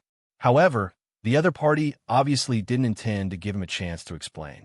After seeing him save the curly-haired youth with the arrow curse, without saying a word, he waved his scepter directly, and a ball of flame shot towards Jerry and the curly-haired youth. Phantom Slate. Seeing the flying flames, Jerry grabbed the plastic trash can lid in the hands of the curly-haired youth and cast a hardening spell on it to block the flames. Seeing this, the middle-aged fat man opened his coat, waved his scepter, and the 4 daggers hidden under the coat flew towards the curly-haired youth and Jerry.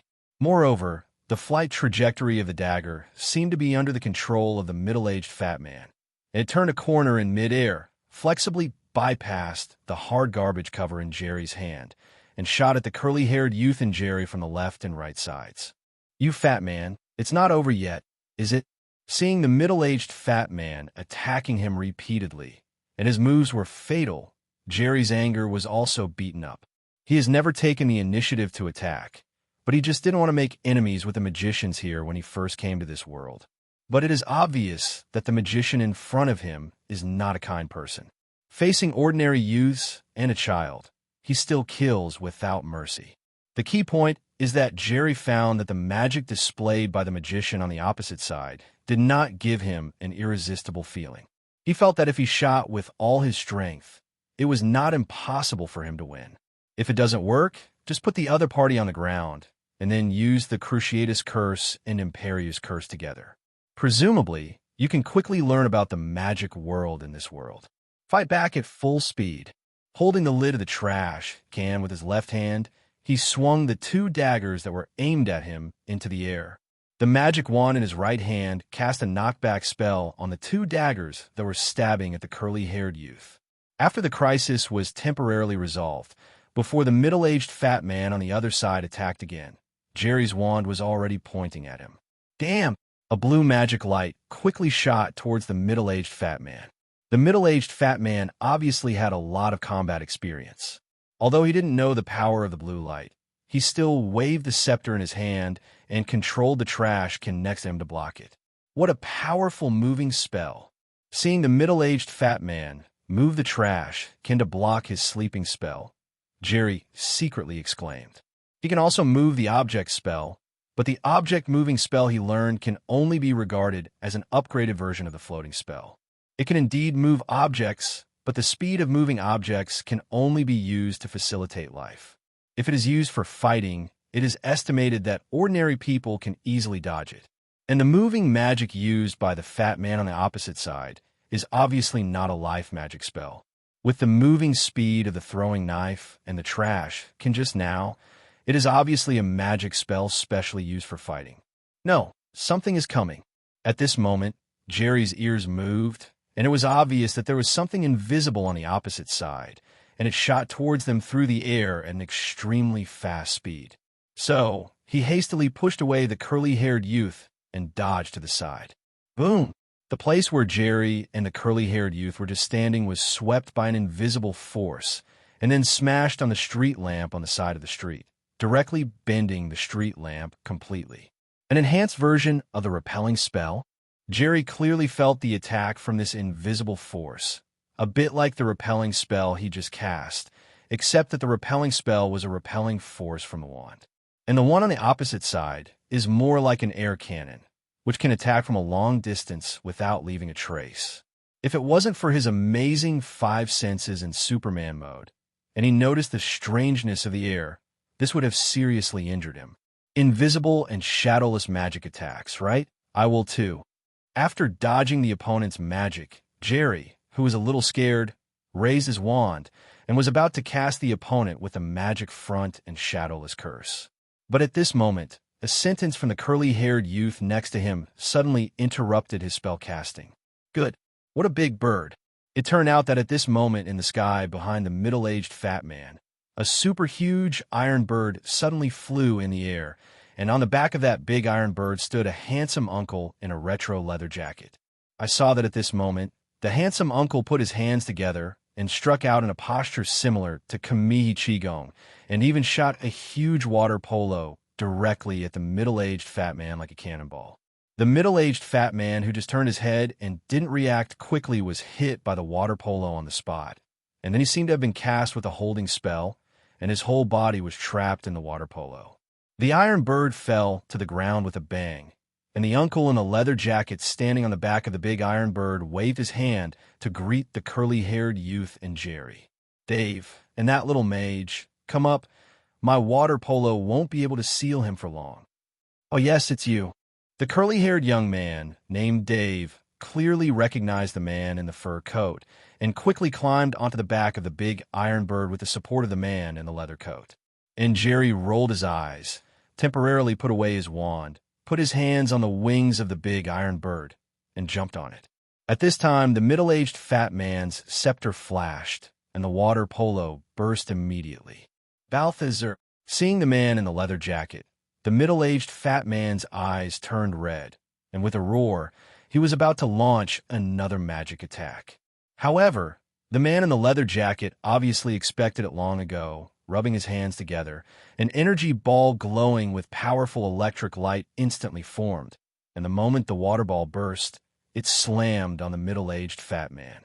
The middle-aged fat man was instantly blown out of green smoke by the powerful electric light ball, and flew at least 7 or 8 meters away, crashing into a shop on the street. Finished. Jerry's eyes lit up when he felt the power of the electro-optic ball that the man in the leather jacket just shot. The power of this magic seems to be very good. Horvath, the king of demonic insects, has lived for more than 2,000 years and has obtained the power of immortality. With my current strength, it is very difficult to kill him. The uncle in the leather jacket shook his head.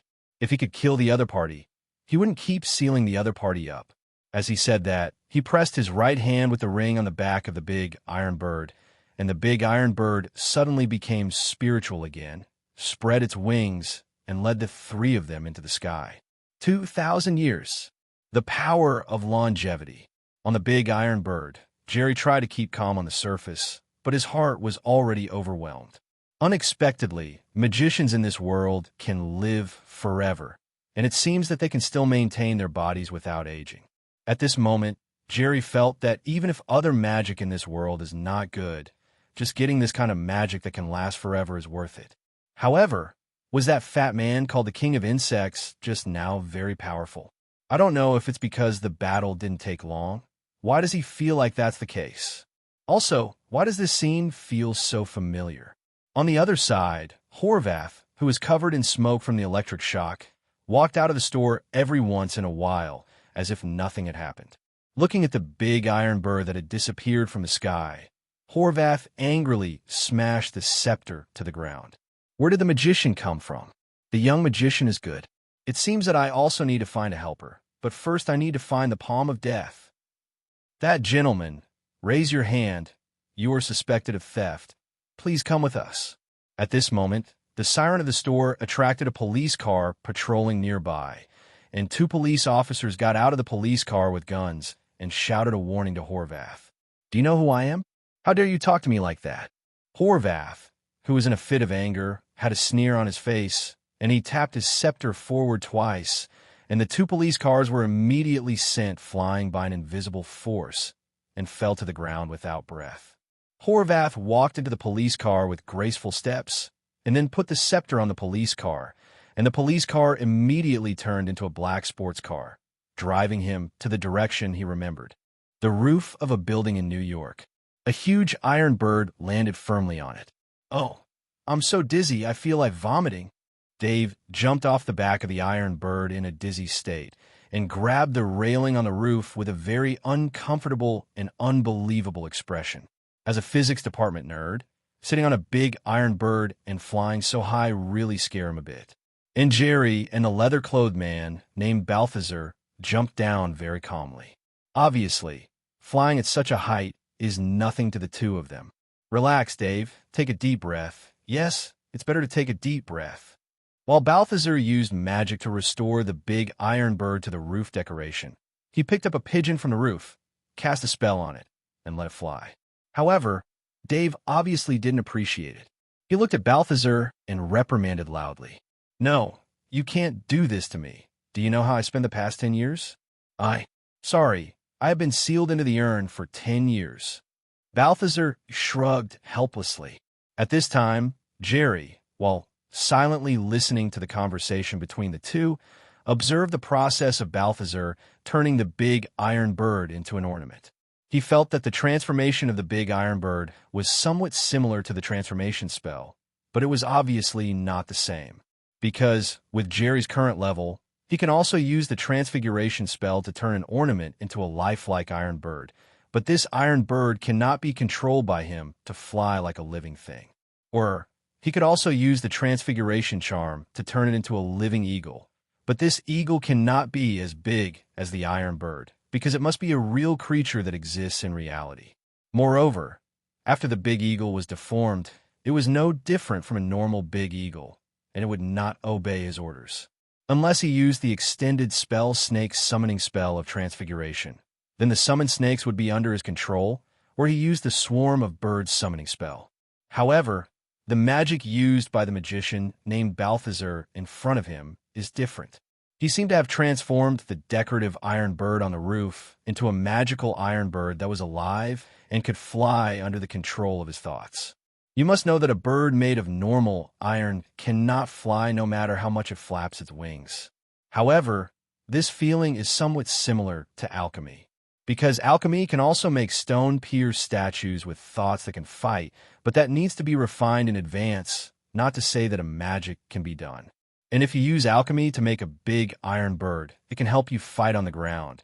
And if you wanted to flap its wings and take you up, then you have to find a way to add some other magic spells to it. Therefore, Jerry is still very interested in the magic used by Balthazar. Well, can you stop arguing and tell me what's going on? After all, I was also involved for no reason. Listening to the quarrel between the 2, Jerry cast an amplifying spell on himself, and then a magic lion roar, forcing the 2 to stop covering their ears. Sorry, I got a little excited. Thank you for saving me just now. My name is Dave, a sophomore in the Department of Physics. After the 2 stayed calmly, they realized that Jerry still exists. Dave stepped forward to thank Jerry for saving him just now and told his own story. It turned out that 10 years ago, when Dave was still in the 4th grade, during a field trip class, he accidentally got lost and entered the antique shop of the Leatherman in front of him. After seeing him, the leather-clothed uncle took out a ring in the shape of a flying dragon. The ring came alive when he saw him and flew directly onto his finger and laid down on his stomach. So the leather-clothed uncle decided that he was the successor who had inherited Merlin's power, and insisted on taking him as an apprentice and teaching him magic. During this period, he accidentally dropped a Russian matryoshka doll, the so-called Reaper's Palm, and released the middle-aged fat man who had just attacked him. The middle-aged fat man and the man in the leather coat used magic to make a big move in the antique shop. He escaped with the Russian doll because he was afraid. When I went out, I happened to meet the teacher and classmates who led the team, so I excitedly told what happened in the antique shop. However, when the teacher led the students to open the door again and enter the antique shop, they found that the antique shop did not have the two magicians who fought with magic, as Dave said. It was just an ordinary antique shop with no one there. As a result, Dave was identified as suffering from delusional disorder, and his classmates also made fun of him, and specially named this delusional disorder Dave Stetler's delusional disorder.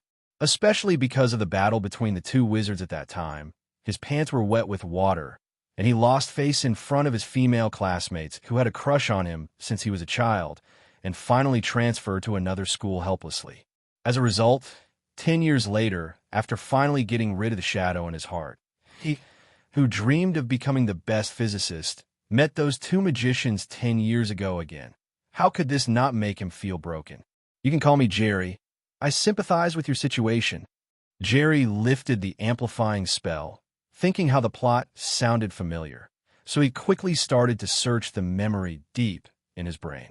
It is impossible for him to remember all the memories of more than 30 years in his previous life. Some memories have long been buried in the depths of his memory, and he needs to search carefully in Superman mode to find them. The Sorcerer's Apprentice. In an instant, a picture emerged in his mind. It was when he was still in college in his previous life. A certain roommate with a computer in the dormitory was watching a movie, and he sat aside and watched it. And the name of that movie is called The Sorcerer's Apprentice. The story inside is exactly the same as what Dave just said. At this time, Balthazar also stepped forward and introduced himself to Jerry. Master Jerry, hello, my name is Balthazar, or you can call me a Neuromage. Thank you for saving Dave just now. By the way, which school of magician are you? Although the little mage in front of him doesn't look very old, his magic ability is very good. He was able to fight 2 tricks with Horvath without being solved. Obviously, he is also a rare magic genius. Which school? Hogwarts School. Jerry doesn't know what schools of magicians there are in this world. The only ones mentioned in the movie are the Merlin School and the Morgana School, so he temporarily used the school's name. In fact, as a Hogwarts student, there is nothing wrong with saying that you belong to the Hogwarts School. Balthazar froze for a moment when he heard this. Hogwarts School? I have lived for more than 2,000 years, and I have never heard of this school. Magicians in this world live so long. Hearing Balthazar's age, Jerry's eyes lit up again. If you remember correctly, Merlin's 3 disciples, Balthazar, Hoggs, and Veronica, could all live forever. The several Morgana wizards who were sealed in the Russian doll can also live forever. From this point of view, it seems that it is not too difficult for magicians in this world to obtain longevity. Otherwise, it is impossible for so many magicians to live for more than 2,000 years. Our Hogwarts School is a very old but not well-known school. It is hidden in the remote forests of Scotland. It has always been a single lineage and does not communicate with the outside world, so it is normal if you have not heard of it. I also left there and came to live in New York for special reasons. Lies that come out of his mouth are obviously not difficult for Jerry. Balthazar nodded upon hearing this. Compared to the older school, it's no wonder your magic looks a little different. I'm sorry to involve you this time. I'll take care of the rest of the matter, but you'd better leave New York as soon as possible. Otherwise, Horvath may trouble you. Although Jerry had good magical abilities, he was obviously still a child, and Balthazar didn't want a child to be involved in such a dangerous operation. Even David, if he wasn't the inheritor who could kill Morgana in his teacher Merlin's prophecy, he wouldn't involve her in it. Could you tell me what happened to the death palm you just mentioned? And why did the King of Monsters want to grab the death palm? Of course, Jerry wouldn't leave at this time. Just kidding. Apart from the soul of the sealed Morgana, it belongs to this 777-level Neuromage, who is the most powerful in magic.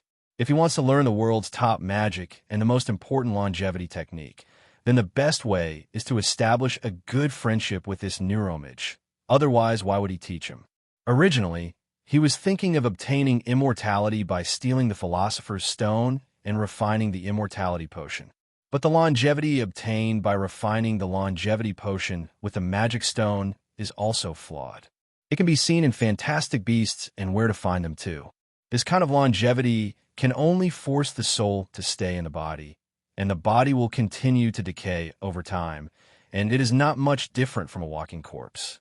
And the longevity technique in this world is obviously different, whether it is the king of monsters or the neuromage in front of him. They have lived for more than 2,000 years, but their appearance has not changed in the slightest, and their physical bodies have not aged in the slightest. Even the ability of magic is constantly increasing. The neuromage has practiced continuously for more than 2,000 years and has trained his magic level to level 777. It can be called the perfect longevity method. Balthazar sighed upon hearing this. We'll talk about the details when we find the Hand of Death. In short, the Hand of Death has sealed the strongest mages of the Morgana faction and Morgana herself. If Horvath finds them and releases them, they will destroy the entire world. Morgana is the black mage who almost destroyed the whole world. Wasn't she killed by the great Mage Merlin? Jerry feigned shock and exclaimed. Balthazar shook his head. Her black magic is too powerful. At that time, the teacher was betrayed by Horvath and was seriously injured, so she was just sealed up. With my current strength, I can't kill her. I need Merlin's successor, that is, David. Can. At this moment, David shook his head frantically. You must be mistaken. I am not a descendant of Merlin, nor have I inherited Merlin's power. I don't want to touch magic anymore. I just want to live a normal life. Balthazar stretched out his hand, and a locker was summoned by his magic power from a distance. He took out a dragon-shaped ring from the locker and placed it in front of David. If you really want to live an ordinary life, why keep this ring? Dragon ring. Looking at the ring in Balthazar's hand, Jerry immediately recognized that it was Merlin's dragon ring. The magicians in this world are very similar to the magicians in the Harry Potter world. That is, it is difficult to cast spells directly without the aid of a medium. The medium of casting spells in the world of Harry Potter is the wand. Without the wand, unless there are some top magicians, it is difficult to cast magic normally. The same is true in this world. Except for the two strongest magicians like Merlin and Morgana, other magicians also need a medium to perform magic. Most magicians use rings on their hands, but there are also a few who use scepters, necklaces, and other items as the medium for casting spells. Oh, and our protagonist David, who knows nothing now, this curly-haired young man has inherited Merlin's power. As long as he spends a while studying hard later, he can cast spells without any medium. The main character is definitely different. This is a good thing. Jerry has always felt that wand casting is a hidden danger. In the current situation where it is impossible to cast spells without a wand, once he loses his wand, he can no longer cast magic, and he becomes no different from an ordinary person. Just like when he was in physical education class at school. Because the wand was in the cabinet, he couldn't perform magic and had to take off his shirt. Moreover, the wand is made of wood, which is very weak, and the main body will be easily scrapped if it is attacked. If someone with a heart discovers this weakness of his and conducts a targeted attack, he will be in danger once he loses his wand. But the ring is different. It is more concealed on the hand, and the metal is stronger and not easy to be damaged. In the future, he can completely use the ring with his left hand and the wand with the right. When the enemy thinks he has found his weakness and breaks his wand, he can give the opponent a big surprise. As for how to get the ring, of course it was taken by force. This dragon ring must not be taken for the time being. It belongs to David, and the neuromage will never let him go. But those magicians sent by Morgana can forcibly snatch their rings for themselves when they defeat them. The most important thing is that Jerry found out through the battle with the Monster King just now and the clips in the movie in his memory. Although the magicians in this world have lived a long time and many magic spells are quite interesting, Their actual combat ability does not seem to be too outstanding. He even felt that if Morgana, the strongest black wizard in history, were really released, there would be no way to destroy the world at all.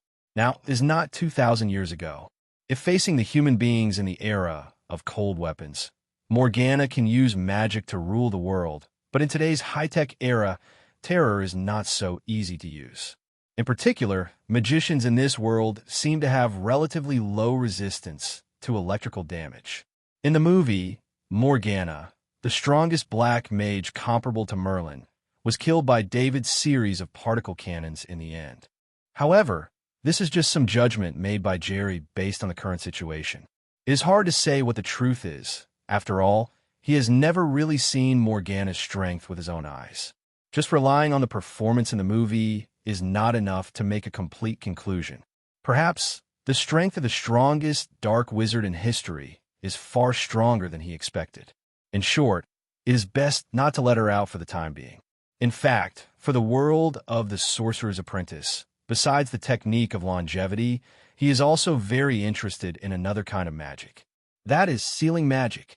Morgana and a group of the world's top magicians were all sealed in a Matryoshka doll by sealing magic for more than 2,000 years, and they could not escape by their own strength. It can be seen that this sealing magic is still very powerful.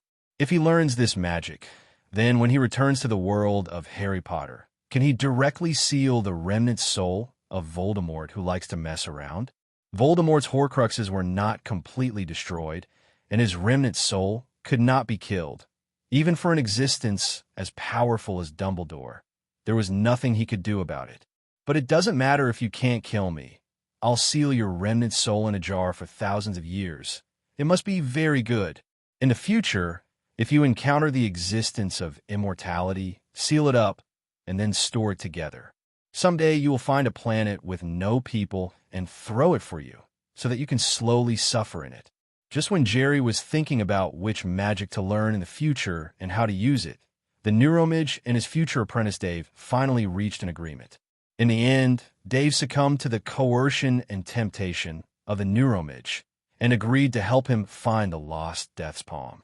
Now the two are discussing whether to ride the big Iron Bird or go down to find the old car that the Neuromage parked in the parking lot 10 years ago. The speed of the big Iron Bird is faster, but it is too obvious, and it is easy to be spotted by ordinary people, and it is also easy to be spotted by Horvath. Driving a car is more concealed, but the speed is not fast enough. Horvath must also be looking for the Palm of Death, and it will be troublesome for him to find it first. If necessary, I think I can go there with you. At this time, Jerry took another step forward. Our Hogwarts school has a kind of invisibility magic, which can solve the problem of being easily discovered. The Neuromage's eyes lit up, but then he said seriously, "Master Jerry, are you sure you want to come with us?" Jerry shrugged. "I don't want the horrible black Mage Morgana to resurrect and destroy this wonderful world." "Then, thank you." The Neuromage hesitated for a moment, but finally agreed. Too much time has been wasted on the rooftop now. Horvath might have found Death Palm first, so they need to speed up. Searching in the air with a big Iron Bird will definitely save time than driving. If it weren't for the spells he learned, he could only make invisible small non-living objects, but couldn't make invisible large and living creatures. He really didn't want a young wizard to follow them on adventures. The Neuromage pressed his hand on the decorative Iron Bird leaning over the edge of the roof. The power of magic poured in, and the big Iron Bird came alive again in an instant, stood up with fluttering wings, and walked in front of the three obediently. The three of them climbed onto the back of the big Iron Bird one by one, and with a wave of Jerry's wand, he cast a disillusionment spell on the three of them and the big Iron Bird at the same time. My pigeon has located the location of Death's Palm, which is near the city's center. Balthazar, standing on the big Iron Bird, sensed the position of the pigeon he just released, and then ordered the big Iron Bird to take off and quickly flew towards the city center. At the same time, at the door of the antique shop where Dave met the Neuromage. According to the information given by Dave before, Horvath, the king of monsters, took the scepter and began to cast time retrospect magic. Under the influence of magic, the virtual image that happened at the entrance of the antique shop 10 years ago reappeared before his eyes. A little boy rushed out of the antique shop in horror, and then threw the matryoshka in his hand far away on the street. Not long after, a Fuchsia grandmother in Fuchsia clothes reached out and picked up the matryoshka. Chinatown. After finding the person who took the doll, Horvath got on a sports car, transformed by him again, and sped towards Chinatown in Manhattan. Soon, according to the guidance of magic, he came to the lively Chinatown where the Lantern Festival was being celebrated at this time. Now the entire Chinatown is filled with Fuchsia people in Tang costumes and various Fuchsia performances, the most striking of which is the dragon dance performance in the center of the street. No, it's them. Seeing Dave and Jerry standing downstairs from a distance, Horvath immediately knew that he was one step late, and that Balthazar had already found Death's Palm one step ahead of him.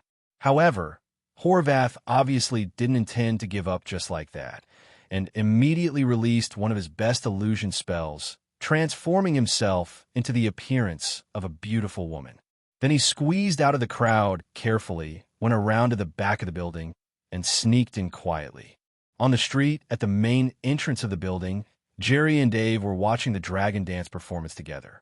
The speed of the big iron bird was very fast, so it didn't take long for them to reach the Chinatown located by Balthazar. For the sake of safety, Balthazar asked Jerry and Dave to wait below, and he went up to investigate the situation alone. It would be best if he could get the palm of death and leave directly. Safer. Dave, lend me your dragon ring. Seeing Dave, who was attracted by the dragon dance, Jerry pretended to be curious and asked. Dave didn't care. He took off the dragon ring and handed it to Jerry, and then watched the show again. Picking up the dragon ring and wearing it in his hand, Jerry immediately felt the same feeling as the magic wand. He didn't even know if it was because the dragon ring was Merlin's ring, and it gave him a much better feeling than his own magic wand. He felt that if he didn't use the wand at this time, the magical power released by the dragon ring alone might be a little bit stronger than before. After confirming that the dragon ring can indeed replace the wand, Jerry didn't play tricks, but returned it to Dave. In his opinion, the difference between a dragon ring and an ordinary wizard's ring is like that of the Elder Wand and an ordinary wand. Although it has a greater increase in magic, it still depends on the magician's own strength in the end. If his own strength is not good enough, holding the dragon ring and the old wand are equally useless. Now, what he values more is the different magical knowledge in this world. So he has not considered getting the dragon ring for the time being. For the time being, I can get an ordinary magician's ring to use, and that's it. After learning about the magic of this world in the future, I will consider the issue of the dragon ring at that time. Crack! There was a sound of glass shattering above Jerry's head. Looking up, it turned out that Balthazar had smashed the window glass on the 4th floor and was heading down. Wingardim Leviosa. Jerry quickly pulled out his wand and cast a levitating spell on Balthazar above his head, which saved him from the fate of being smashed. On the other hand, the Fuchsia in Chinatown, seeing Balthazar floating in the air and falling slowly, thought that he was performing some kind of floating magic and immediately applauded. What happened? Amid the warm applause, both Jerry and Dave looked at Balthazar. It stands to reason that the speed at which they rode the big iron bird this time should not be slower than that of the Monster King. Why was Balthazar still attacked? Before Balthazar could reply, Horvath on the 4th floor poked his head out of the window holding a Russian doll and said proudly, Balthazar, you are still so easily deceived. It turned out that the beauty transformed by Horvath just now was Veronica, who sealed Morgana's soul with her own body 2,000 years ago and was finally sealed together in the deepest part of Death's Palm. At the same time, she is also the junior sister of the three and a lover of Balthazar. When Balthazar took the palm of death that the old woman handed back to him, Horvath, transformed into Veronica, knocked on the door and walked in. The moment he saw Veronica, Balthazar froze and instantly let go of all vigilance. Horvath took the opportunity to use an air cannon to directly blow the defenseless Balthazar out of the window and snatch the death palm. Let's talk about it later. Grab the death god's palm first. Balthazar knew that now was not the time to explain. It would be troublesome if Horvath released the sealed companion inside. So he turned around and ran towards the stairs. Jerry and Dave naturally followed immediately. On the fourth floor, except for the terrified Fuchsia grandma, Horvath and Death's Palm had disappeared. Up there, Balthazar sensed it and immediately found Horvath's location. Having held the Death Palm for more than 2,000 years, no matter where it is taken, Balthazar can use the positioning technique to locate it. However, when they reached the top of the building through the stairs, a Fuchsia man with braids from the Qing dynasty, a shirtless upper body, and a dragon-shaped armor around his waist blocked their way alone. "Hello, Ray, what's wrong with Baisa?" Ghost Claw Fire Dragon, Sun Long. Looking at the person blocking the way in front of him, Balthazar frowned. This is more than 100 years ago. He captured and sealed a Morgana wizard in Xiangjiang, Huagua, and he used flame magic and mimic magic quite well. Although the overall strength is not as good as his, but stopping here at this time cannot be resolved in a short while. The point is being blocked by this guy wasting time. It will be troublesome to catch Horvath and get back the Death God's palm. Because at this time behind Sun Long, Horvath was holding a wand and pointing at a piece of paper with a pterosaur in his hand. Roar! A pterosaur not much smaller than the big iron bird flew out from the paper and landed in front of Horvath. Goodbye. Horvath jumped on the back of the pterosaur, waved his hand towards Balthazar, and flew away proudly, riding the pterosaur. Go and find the king of demon insects, this guy. Leave it to me, for now. Jerry picked up his wand and took a step forward.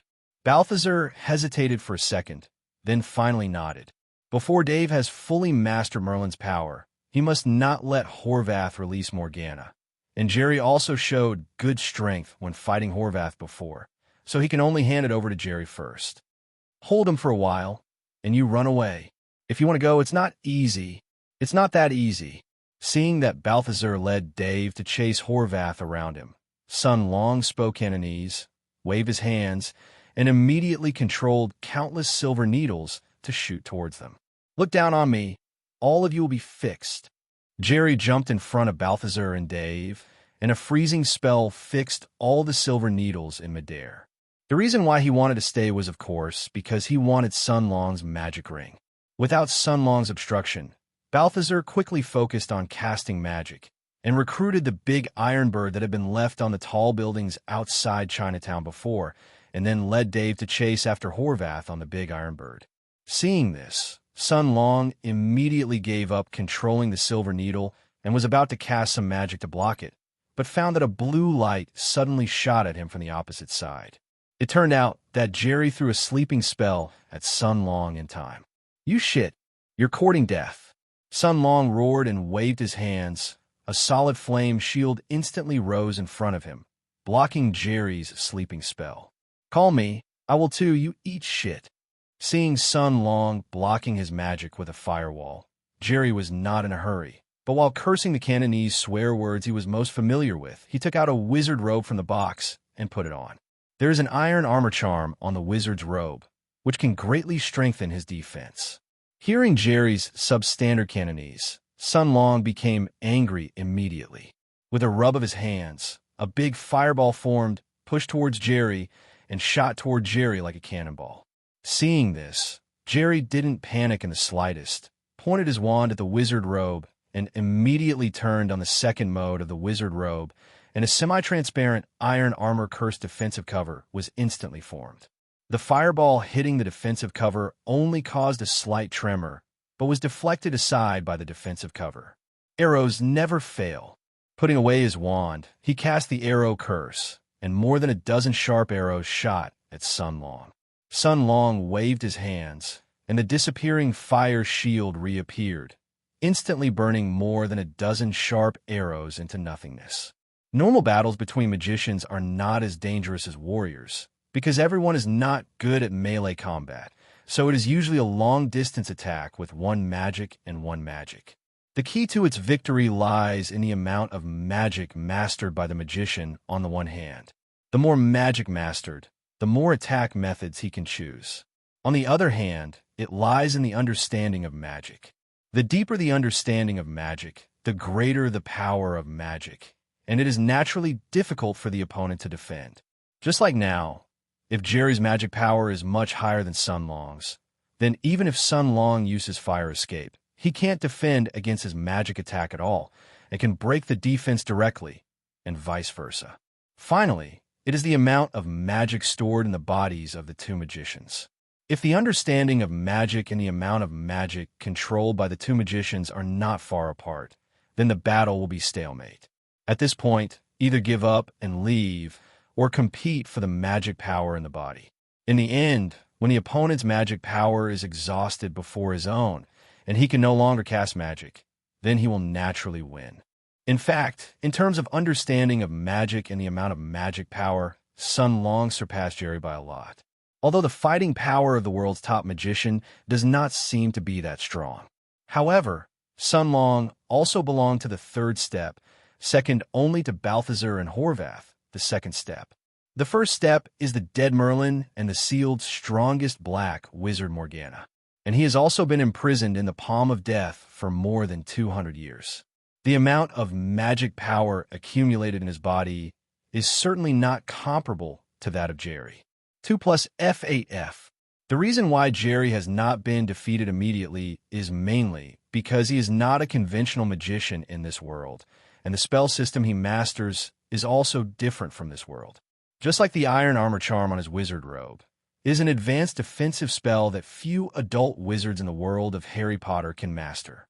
In addition to being unable to defend against the killing curse, as long as the power of most magic is not too great, it is difficult to break through the defense of the iron armor curse. Sun Long's fire magic is certainly powerful, but it can't help Jerry in a short time. But it's only a short period of time, and Jerry will lose if the confrontation lasts for a long time. Besides, Jerry knew that the strongest man called Sun Long was not fire magic, but a special magic that could conjure up a dragon to assist in attacking. With Jerry's current strength, he is no match for that dragon. But since Jerry dared to stay and end the queen, he was naturally certain in his heart, and he would not do things that he was not sure about. In fact, although Jerry's strength is not as good as that of Sun Long, it is very simple for him to kill Sun Long. Why do you say that? Because he knew Sun Long's whole cards, but Sun Long knew nothing about his magic. This was his advantage, and it was a great advantage, especially in the case of Jerry's death curse. Killing curse, a mortal spell, cannot be blocked by any magic shield unless it is avoided or blocked by an object. In the world of Harry Potter, everyone knows the characteristics of the killing curse, so few wizards are stupid enough to use magic shields to defend against the killing curse, but the magicians in this world don't know this. At this moment, if Jerry casts a death-defying curse towards Sun Long who is facing him, and Sun Long continues to block with his powerful fire escape, I believe there is only one ending. Die directly. This is Jerry's biggest hole card for daring to stay alone to deal with Sun Long. His original intention was to capture Sun Long alive, get his magic ring, and then use the Imperius curse to obtain all the magic knowledge of the Morgana faction. So unless he really can't beat the opponent, he won't use this spell.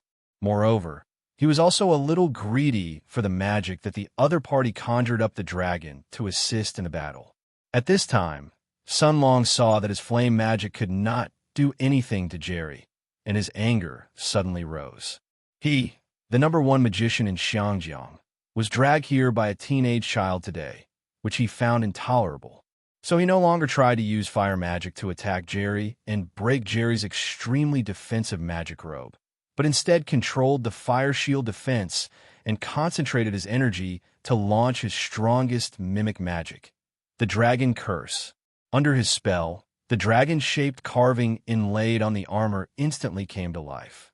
At the same time, under the roof of the building, the fake dragon that was originally danced around turned into a black solid dragon under the influence of the dragon-shaped carving on Sun Long's armor.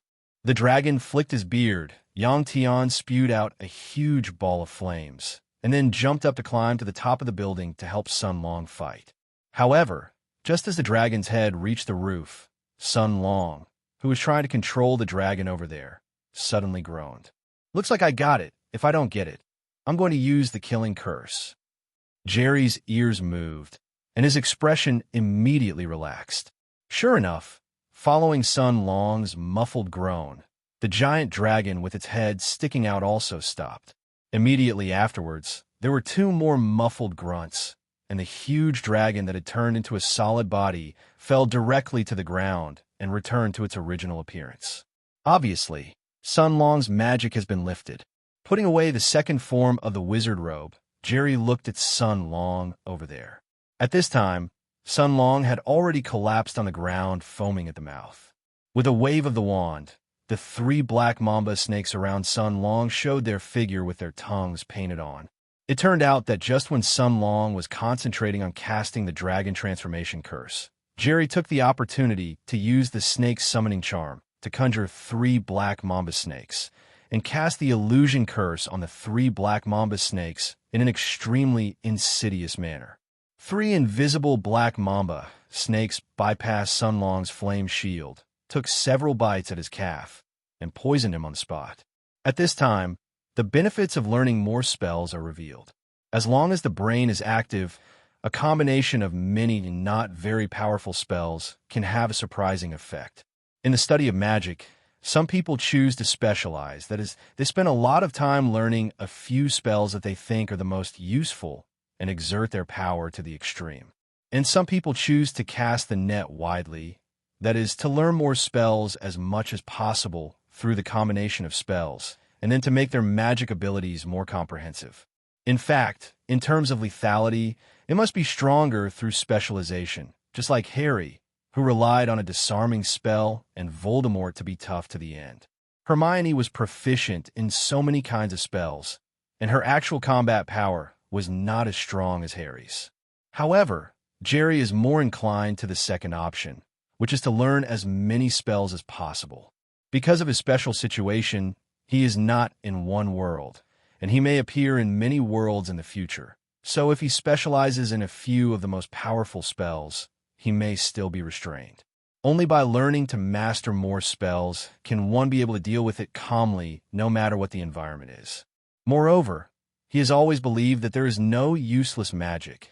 As long as the magic is used well, even life magic can play a big role. For example, the seemingly useless hair growth spells and hair loss spells can save lives when used well. For example, in case an enemy grabs your hair while fighting, give yourself a hair loss curse. Or when an enemy wants to fight you in close quarters, cast a spell on the enemy. After all, everyone has hair on their body, and letting the other person remove or grow hair can have a good effect under certain circumstances. The most important thing is that Jerry feels that he is only pursuing the lethality of magic and fighting. He is not a qualified magician. The most important thing for a magician is knowledge of magic. Only by mastering more magic knowledge and more spells can one grasp the true meaning of magic at a deeper level. He took out the antidote and went forward to undo the snake venom for Sun Long. A sleeping spell stunned him, and Jerry began to find the magic ring to cast the medium on him. Hey, why not? It turned out that Sun Long didn't wear any rings on his 10 fingers except 10 golden armor sets popular in the Qing dynasty.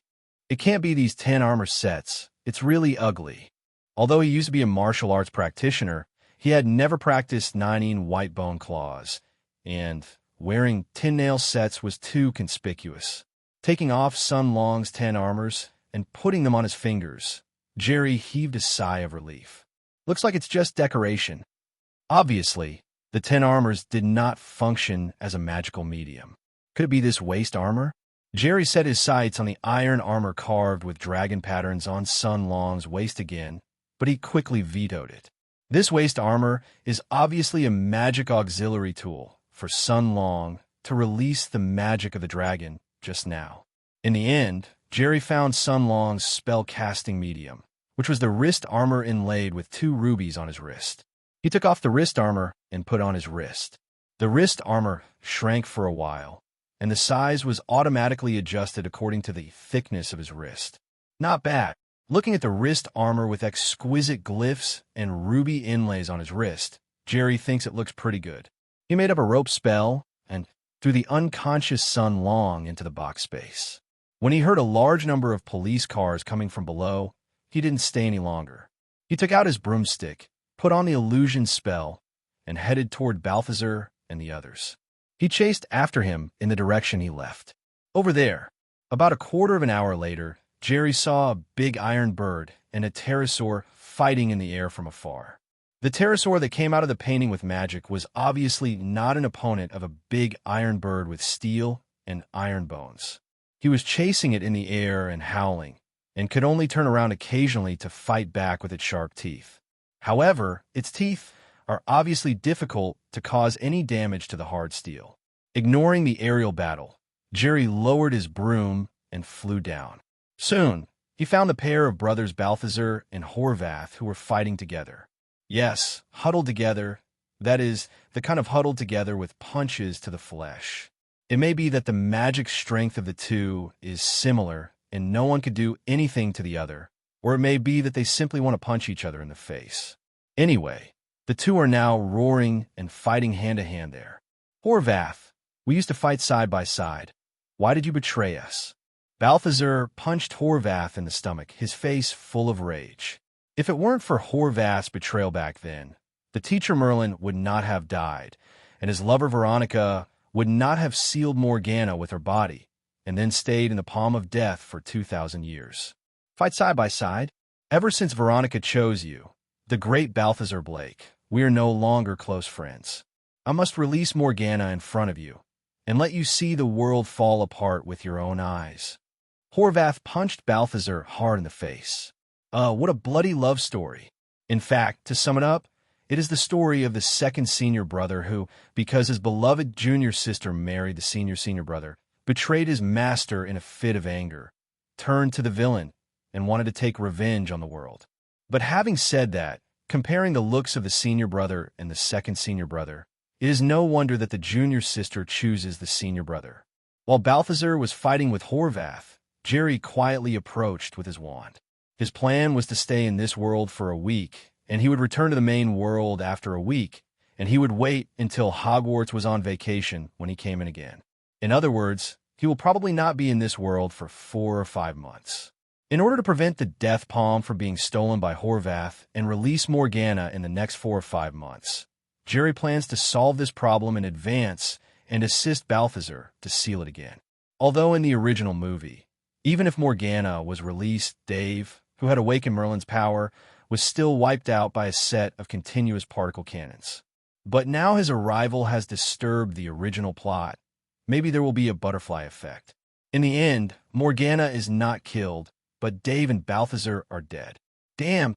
Seeing Horvath being kicked by Balthazar and flying to the ground, Jerry immediately took the opportunity to cast a sleeping spell on him. Since Jerry was very close, Horvath had no time to react and was hit by Jerry's sleeping spell. However, the expected coma did not appear. Horvath was only stunned for a few seconds, and then the sapphire on the scepter flashed and returned to normal. Who is sneaking up on me? Horvath, who had returned to normal, waved his scepter, and a cloud of smoke spread around him. After Jerry, who was 3 meters away from him, was touched by the smoke, the invisibility effect of the disillusionment curse was immediately released, and he appeared in front of everyone. So it was you. So Sun Long is already lost. Seeing Jerry flying in midair on a broom and Sun Long's wrist armor on his wrist, Horvath had a look of disbelief on his face. Sun Long is a rare master among the Morgana wizards, and also a magician whose level exceeds 500 and can live forever. Unexpectedly, he lost to a teenage child. Master Jerry.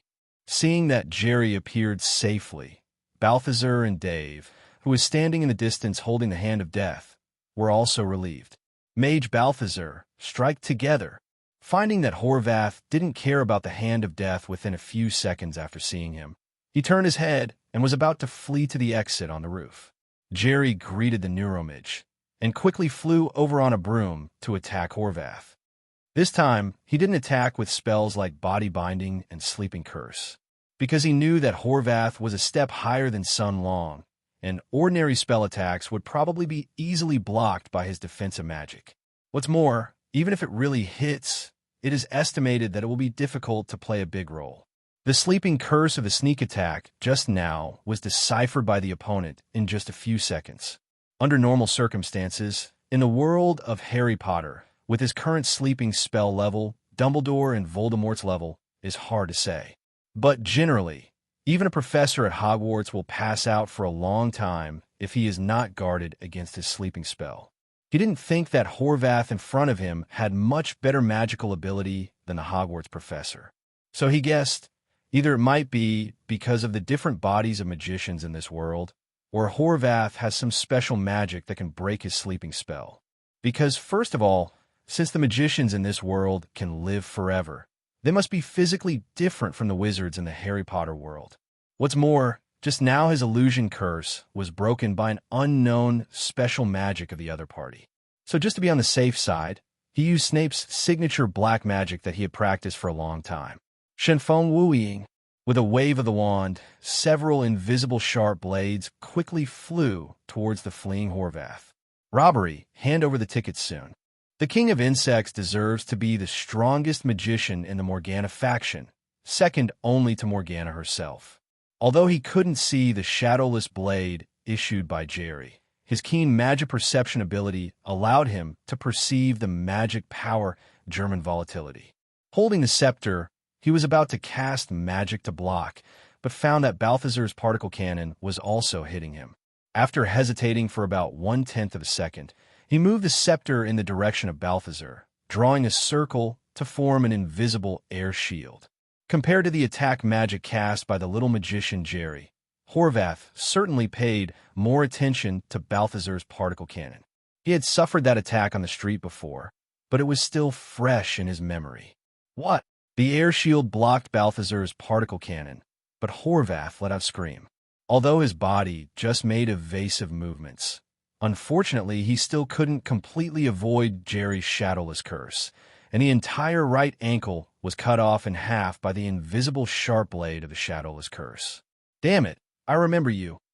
Horvath half kneeled on the ground, looked at his bleeding right ankle, gave Jerry a venomous look, and then his whole body began to decompose, turning into countless bugs like cockroaches. Be careful. Horvath has practiced the black magic of Morgana, and he has become immortal.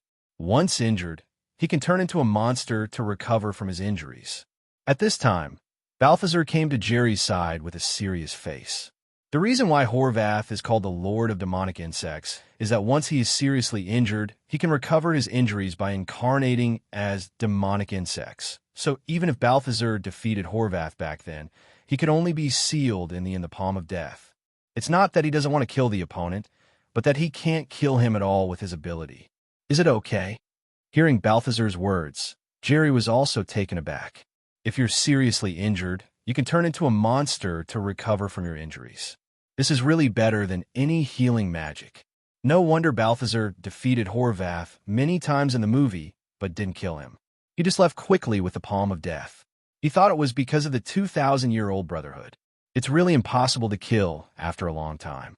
It seems that the black magic of the Morgana faction still has merit. After a while, countless monsters condensed out of Horvath's body again. Impossible! How could this happen? Horvath, who had just condensed his body, felt a sharp pain in his ankle. Looking down, his ankle was still bleeding, and the injury hadn't recovered at all. Not only Horvath couldn't believe it, even Balthazar was surprised. After Jerry pondered for a while, he suddenly realized the reason. Yes, the opponent's incarnation magic to restore injuries is very powerful, but the god's shadowless curse he just used is also top-notch black magic. Snape, a fanatic of black magic, invented the shadowless magic curse. In addition to the characteristic of being invisible and invisible, there is another more special feature. That is, the damage it causes is not ordinary damage, but also has a special black magic curse. Unless the corresponding counter curse is released, or the curse is very proficient. Otherwise, any healing magic will not be able to make the gods disappear. The spell brings recovery from injuries. The black magic used by Horvath, incarnating as a monster to restore his wounds, can undo the damage caused by ordinary magic, but cannot undo the cursed damage caused by the god's shadowless curse. So, Now his ankle is still bleeding and cannot heal. What kind of magic are you using? Seeing that there was a problem with his biggest hole card, Horvath finally panicked. The inability of the monster to recover from its injuries meant that its immortality would no longer be effective. If it was hit by that little magician's magic again, it would really die here. Shenfeng Wuying curse. Jerry, who has rich combat experience, will not waste time to answer the opponent's question, but throws the magic front without shadow again without saying a word. Only this time he aimed at Horvath's neck. If it weren't for the green light of the killing curse that was too penetrating, one could tell it was evil black magic at a glance. After using it, he was afraid that Balthazar would suspect him, so he had just used the killing curse directly. Since the god's shadowless curse can break Horvath's immortal body, the killing curse is even less of a problem. Now Jerry even felt that not only Horvath, but even Morgana, who was sealed in the deepest part of Death's palm, would have a hard time if she got hit by his own killing curse. Of course, this kind of thing has not been really tested, and it is not good to say. Facing Jerry's kamikaze shadowless curse again, Horvath didn't dare to be careless, and directly blocked him with an air shield, and then he was about to cast some magic to escape. However, it was not only Jerry who was attacking at this time, but also the more powerful Balthazar beside him. I saw Balthazar raise his hands, and the iron guardrail on the roof instantly broke away from the roof. Under his control, he circled behind Horvath and tied his whole body up. Don't kill him. After controlling Horvath, Balthazar saw that Jerry was waving his wand again and was about to release magic again, so he hurriedly stopped him. Jerry turned to look at Balthazar with a puzzled expression on his face. Could it be that this guy has committed a crime? This is the guy who betrayed his teacher, caused your teacher to die tragically, and caused your wife to be sealed for more than 2,000 years. If you don't kill him, save it for the new year. Seeing Jerry's confusion, Balthazar controlled the steel bars on the guardrail to bind Horvath like a snake and knock down the scepter in his hand, preventing him from casting magic, while explaining. Morgana's power is too strong, and the death palm alone cannot seal it for a long time. It is necessary to add a second and third layer of seal to the outer layer to strengthen the magical power of the seal. And these Morgana wizards are the source of magic power for each seal. It turns out that the principle of the sealing technique is mainly to extract the power of the sealed person to seal, but Morgana's power is too strong, and she may still break free after a long time.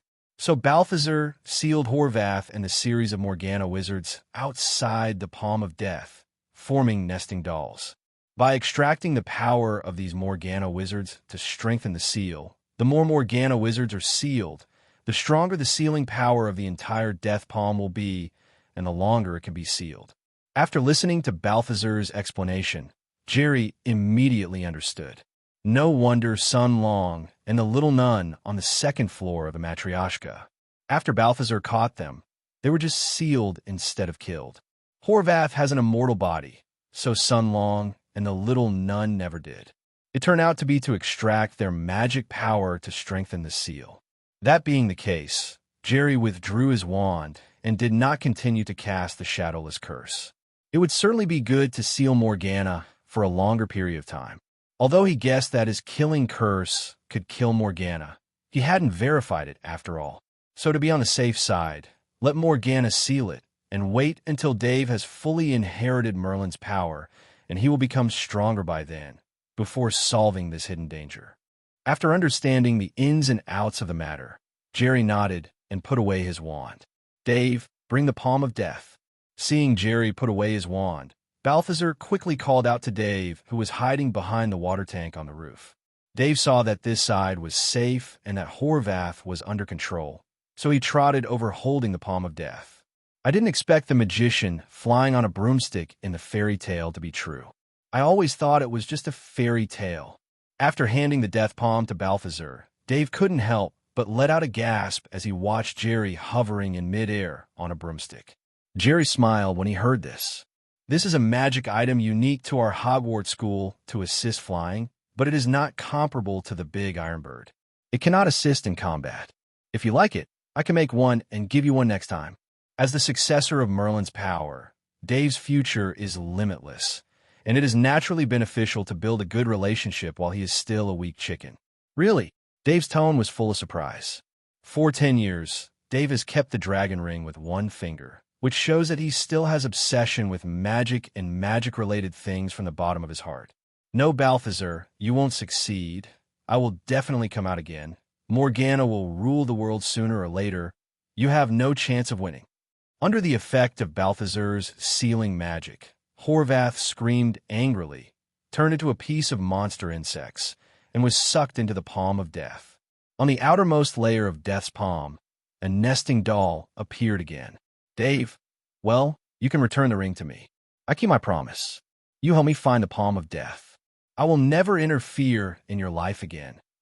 Putting away the palm of death, Balthazar extended his hand to Dave. Dave touched the dragon ring in his hand, but he didn't take it off for a long time. Finally, he looked at Balthazar as if he had made some decision and asked tentatively, I want to learn magic. When Balthazar heard this, he immediately showed a bright smile. Jerry at the side shook his head. Dave has neither awakened Merlin's power nor learned magic, so it would be a burden to bring him with him. But Balthazar still insisted on taking him to find the hand of death. So it is false to want Dave's help, but the real purpose is to let Dave experience the charm of magic in person, so that he can fall in love with magic again from the bottom of his heart. Obviously, Balthazar's goal has been achieved. Thank you, Master Jerry. If it wasn't for your help, we might not have been able to get back the death palm so smoothly. After finishing Dave, Balthazar turned to thank Jerry solemnly, and Jerry put away the broom and waved his hand quickly. It's nothing. Preventing Morgana from destroying the world is the responsibility of every magician. But after finishing speaking, he pretended to hesitate and continued. Master Balthazar, I have an inappropriate request. Of course, if you think it is inappropriate, you can immediately refuse me. Oh, what request? Tell me. As long as it doesn't violate my principles, I will definitely agree to you. For Jerry, a young mage with good strength, Balthazar still appreciates it very much. At such a young age, his magical power is so extraordinary. He not only defeated Sun Long, but also seriously injured Horvath. If it wasn't for the fact that the dragon ring had confirmed that Dave was the heir of Merlin, he almost thought that Jerry was the proper heir of Merlin. After all, at such an age, with such a talent for magic, it is really hard to imagine anyone other than Merlin who can achieve it. Regarding Jerry's request, he felt that as long as it did not violate his principles, he would not refuse it. Jerry sighed. It's like this, our Hogwarts school has always been a single school, but not long after I started learning magic, my teacher passed away unexpectedly. So I learned some magic by myself, but there are still many things I don't understand without guidance. I came to New York this time because my teacher once told me that there may be many magicians in New York, so I want to come here to see if I can learn magic further.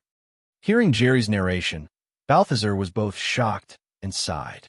He never expected that Jerry possessed such magical power at his age, but most of them were self-study without systematic guidance. What a strong magical talent is needed for this. Master Jerry, if you don't mind, you can follow Dave to learn magic with me. If you don't understand anything, you can ask me. Balthazar didn't wait for Jerry to say the real request, so he agreed directly. As a magician who has lived for 2,000 years and experienced the development and changes of 2,000 years of human history, Balthazar no longer has any sectarian views in his heart. His only thought now is to fulfill the teacher's last wish, find the owner of the dragon ring, kill Morgana completely, and save his lover. And with Jerry's magical potential, although he can't match Dave in the future, he is definitely a powerful magician who will not lose to him. Guiding Jerry to improve his magic power is equivalent to cultivating a powerful ally. This will definitely be of great benefit to fighting Morgana in the future. How would he not want to? Besides, Jerry did help them a lot in retrieving the palm of death this time. Then, thank you, Master Balthazar. Hearing Balthazar's reply, a big smile appeared on Jerry's face. Although he felt that Balthazar would not necessarily refuse his request, he was very happy to hear that the other party agreed so simply. With Balthazar's guidance, and there is a strong Sun Long in the box space, He must not be too slow in learning the magic of this world. However, we need to find a place where we can train and learn magic. It's better to be hidden and not easy to be discovered by ordinary people. Balthazar looked at Jerry and Dave and said. Jerry shook his head. I haven't been in New York for long, and I'm currently living in a hotel, so have an idea. At this time, Dave raised his hand and suggested, I have a big laboratory in an abandoned subway corridor. My professor found it for me through a relationship. The location is very hidden, and ordinary people basically don't go there. Very well, let's go there then. Balthazar nodded, then looked at Jerry again. I think it's also very good. Jerry doesn't care where to learn magic, as long as he can learn magic. So, under the magic of Balthazar, the big iron bird that had already torn the pterosaur into paper flew down again. Jerry made several illusion spells in a row, and the three of them and one bird flew towards Dave's underground laboratory together. In Manhattan, New York, above an abandoned subway corridor, a super big iron bird fluttered its wings, slowly landed from the high school, and landed firmly on the ground. Immediately afterwards, a middle-aged man, a young man, and a young man jumped off the back of the big iron bird one after another. It was Balthazar, Dave, and Jerry. Here, follow me. Led by Dave, Jerry and Balthazar walked through the subway corridor. Behind a large iron gate at a corner, they saw a huge basement full of various machinery and equipment. I've been doing physical experiments on plasma. Since the experimental process is a bit dangerous, it is safer to put it here. After entering the basement, Dave moved the experimental equipment aside and explained. As a sophomore, he was already able to work with the professor on plasma experiments. Not to mention Dave's magic talent. His physics talent is definitely quite powerful. By the way, this was intended for you 10 years ago, and it has been delayed until now. After looking around the entire basement, Balthazar nodded in satisfaction, then took out a book with the size of a thumb from his pocket and handed it to Dave. Here is your wizard's study manual. Dave looked at the thumb manual in Balthazar's hand and replied speechlessly, Is this study manual a bit too big? Hearing this, Balthazar flipped through the magician's study manual, and the manual doubled in size immediately and doubled in size again, and finally, after a few times in a row, it became much larger than a normal suitcase. Finally, he pulled it up again, and the paper-thin magician's study manual immediately swelled up like it was inflated. Putting the huge magician's manual on Dave's hands, Balthazar smiled. That's just for the convenience of carrying. This book of magicians of the Merlin School records all the magic created by the magicians of the Merlin School, as well as the related history and art. It is a must-have textbook for every apprentice. You have to spare time. Check it out. As he spoke, he looked at Jerry at the side again. By the way, you can also take a look all the magic in it. If you find it useful, you can learn it. Thanks. Looking at the thick magic book, Jerry seemed to have two little suns in his eyes.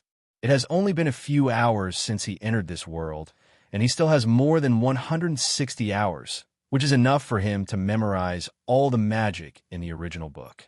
Okay, now you all step back a little. I want to portray the Ring of Merlin. Balthazar walked to the open space in the middle of the basement, waved to Jerry and Dave, and signaled them to retreat one after another. What is the Ring of Merlin? After Dave retreated to the edge of the laboratory, he asked a little curiously. Balthazar stood in the center and was about to cast a spell. When he heard Dave's question, he paused and explained. This is the unique auxiliary learning magic of our Merlin School. In the Ring of Merlin, it can help learn and comprehend magic more quickly, and it can also increase the speed of magician's meditation. However, for you only need its auxiliary learning magic function. In terms of meditation, you have inherited all the magic power of the teacher Merlin. For the time being, you only need to know how to do it, and you don't need to spend too much time on it. But Master Jerry can use it in the future. With that said, he turned to look at Jerry again. By the way, Mage Jerry, what level are you now? How many levels? I don't know how many levels I have. I haven't tested it since the teacher passed away. How does Jerry know how many levels he has? Wizards in the world of Harry Potter don't have such a term as magician level. The amount of magic power in a wizard's body is basically doomed at birth. It's just that when you are young, the magic power you can control is limited. As you grow older, the magic power you can control will increase. When you reach the age of 18, you can basically fully control all the magic power in your body. If you want to improve later, it mainly lies in the control of magic and the research and understanding of magic.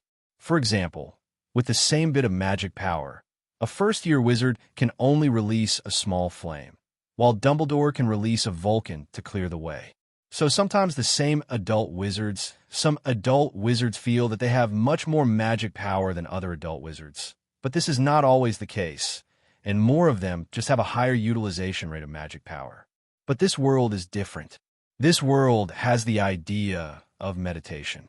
You can increase your magic power and improve your magic power level through continuous meditation. There is no upper limit. Just like Balthazar, his current level is 777. However, the level of magic power only refers to your reserve of magic power and does not prove your strength. The specific strength depends on the control of magic and the power of magic. So in this world, a level 100 magician is not necessarily stronger than a level 50 magician. Balthazar nodded. It's okay. I'll carve the ring of Merlin in a while, and I'll help you test your magician level. After speaking, he closed his eyes, opened his hands, and began to draw the ring of Merlin. I saw that as Balthazar raised his hand abruptly, powerful magic power gushed out from his body. Under the effect of magic, a circle was instantly formed with his body as the center. Immediately afterwards, a man-high blue magic flame was ejected from the ring. Then, Balthazar waved his hands repeatedly, and the blue flames followed his will and followed a certain magical trajectory and began to carve circles, with strange letters forming inside the circles. There are 6 letters in total, and Jerry can barely understand the meaning of 3 of them, which are thinking, learning, and acceleration, and he doesn't know the remaining 3. These letters are actually ancient runes, or they can also be called runes, and ancient runes are studied in Hogwarts elective courses in the 3rd grade. Jerry is only in the 1st grade now, and he can know him because he has read enough books and learned a little bit in advance. The entire Merlin ring is a large ring surrounded by a small ring, and there are 6 larger small rings in series around the small ring.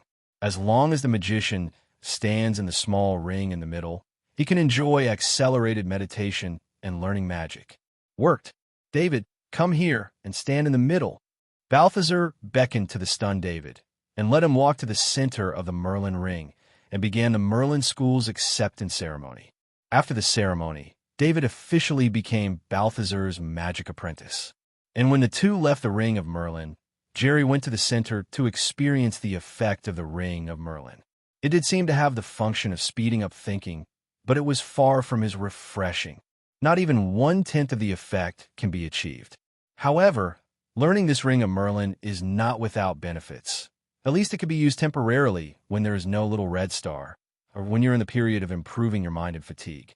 Moreover, he can increase the speed of meditation, which does not seem to be the case for improving the mind. Persisting the 4th shift until the end of the month, the old waist can't stand it any longer. Wait for me to recover a wave of blood. First 3 shifts for a few days, and then try to continue the 4th shift. Master Jerry, come here. I'll help you test your magician level. After the apprenticeship ceremony, Balthazar waved to Jerry, who was curiously standing in the ring of Merlin. Okay, Master Balthazar, you could just call me Jerry. Jerry heard this, walked over with a smile.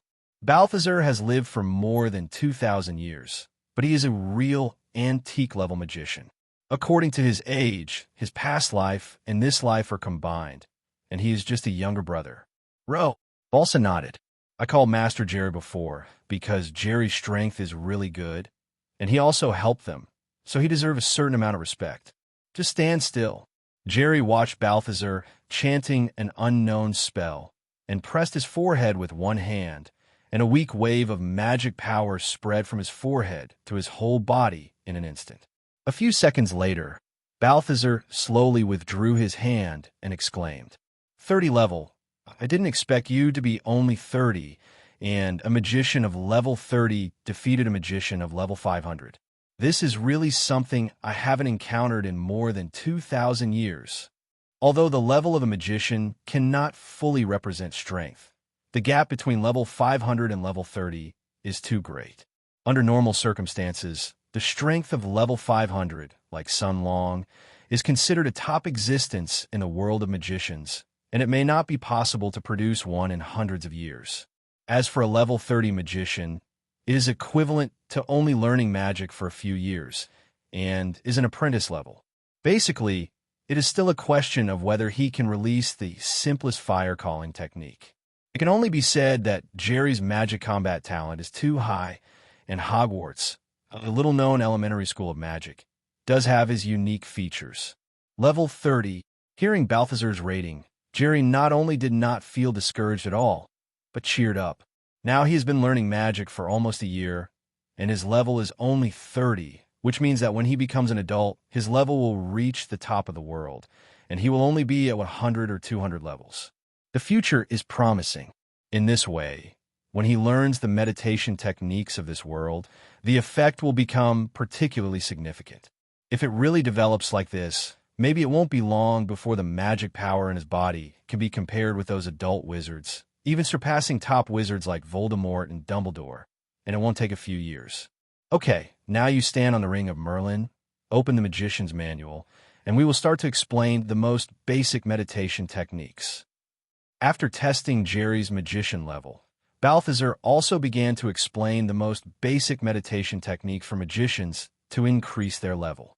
Meditation, the most basic magic for a magician to practice, is something that every magician must learn, and each school of meditation has subtle differences, but the general principle is the same. What I teach you now is the Merlin school of meditation with the fastest meditation speed. Get rid of distracting thoughts. Use your magic ring. Meditate according to the meditation in the Magician's Manual, and then start to accumulate magic power. The principle of meditation is to stimulate your nerves with thoughts. According to Balthazar's guidance, Jerry, who turned on refreshing, soon entered the state. According to the meditation technique recorded in the Magician's Manual, Jerry obviously felt a slight increase in the magic power in his body. Although not much, it is indeed increasing. If the magic power in his body was a pool of water before, he could use 1/10 of the water, and as he grows older, the pool of water he can use will increase. So now, through meditation, he absorbs water from the outside world into this pool, which not only increases the amount of water used in the pool, but also expands the pool. If this continues, sooner or later, his pond will be expanded into a small river, then into a lake, and finally into a sea.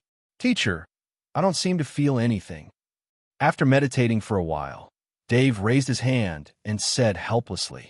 Hearing Dave question, Balthazar didn't seem surprised, but smiled and said, I don't think it's normal, because you inherited Merlin's magic power, and you already have a huge magic power in your body equivalent to that of a level 1000 magician. Meditation has little effect on you. You just need to learn how to use it. Meditation is not the key point for you. The most important thing for you now is to learn all kinds of magic, especially the electric magic that I developed specifically for Morgana.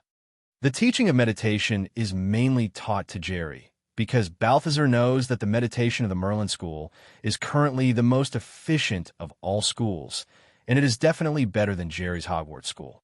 As for Dave, he had already inherited Merlin's huge magic power, and meditation at most could only make him more adaptable to feel the magic power in his body. So Dave's task is to learn how to use magic, develop the magic talent inherited by Merlin, and reach the level of Merlin at that time, so as to defeat Morgana. By the way, these are leather shoes made of plastic that can prevent electricity. Try to wear leather shoes in the future. Otherwise, once you encounter an electric shock, the current will flow along your body to the ground, which will disturb your nerves and make you unable to move for a short time. Casting magic is dangerous. Speaking of which, Balthazar took out from a bag and threw a pair of leather shoes prepared in advance to Dave. Dave looked at the old-fashioned leather shoes with disgust. Do you really have to wear leather shoes? Balthazar looked serious. Of course, magicians can't cast magic. Once in danger, it is fatal. Dave pointed to Jerry beside him, and said. But Jerry didn't wear leather shoes either. Jerry looked at his feet. He was wearing a pair of sneakers. Harry Potter, World Wizard's magic power, comes from blood, and they have a strong ability to control magic. But there is no such thing as being unable to control magic power after being shocked by electricity. Oh, my teacher passed away early, so he didn't tell me about this taboo, and I haven't been shocked either. Jerry, electric shoes are very important. I will prepare a pair for you tomorrow. Balthazar said seriously to Jerry. Oh, then, thank you so much. Although Jerry should not have the weakness of electric currents interfering with the operation of magic power, he still agreed with a smile. Seeing this, Dave had no choice but to put the leather shoes on his feet. Meditation is enough if you know how it works, and you'll get used to it slowly. I will teach you the first magic, which is also the strongest electric magic that I have created based on the principles of electric magic and ion beams in physics over the past 2,000 years. Particle cannon. It doesn't need to chant a spell. It just needs to be produced by combining hands like this. The attack speed is extremely fast, and the power is also very good. The most important thing is that once the magician is hit by the particle cannon, the magic power will be disturbed, within a short time unable to cast magic. Dave, remember, this magic is the main magic you will learn in the future. Balthazar walked up to Jerry and Dave and clasped his hands together. A powerful ionic light ball appeared between his hands.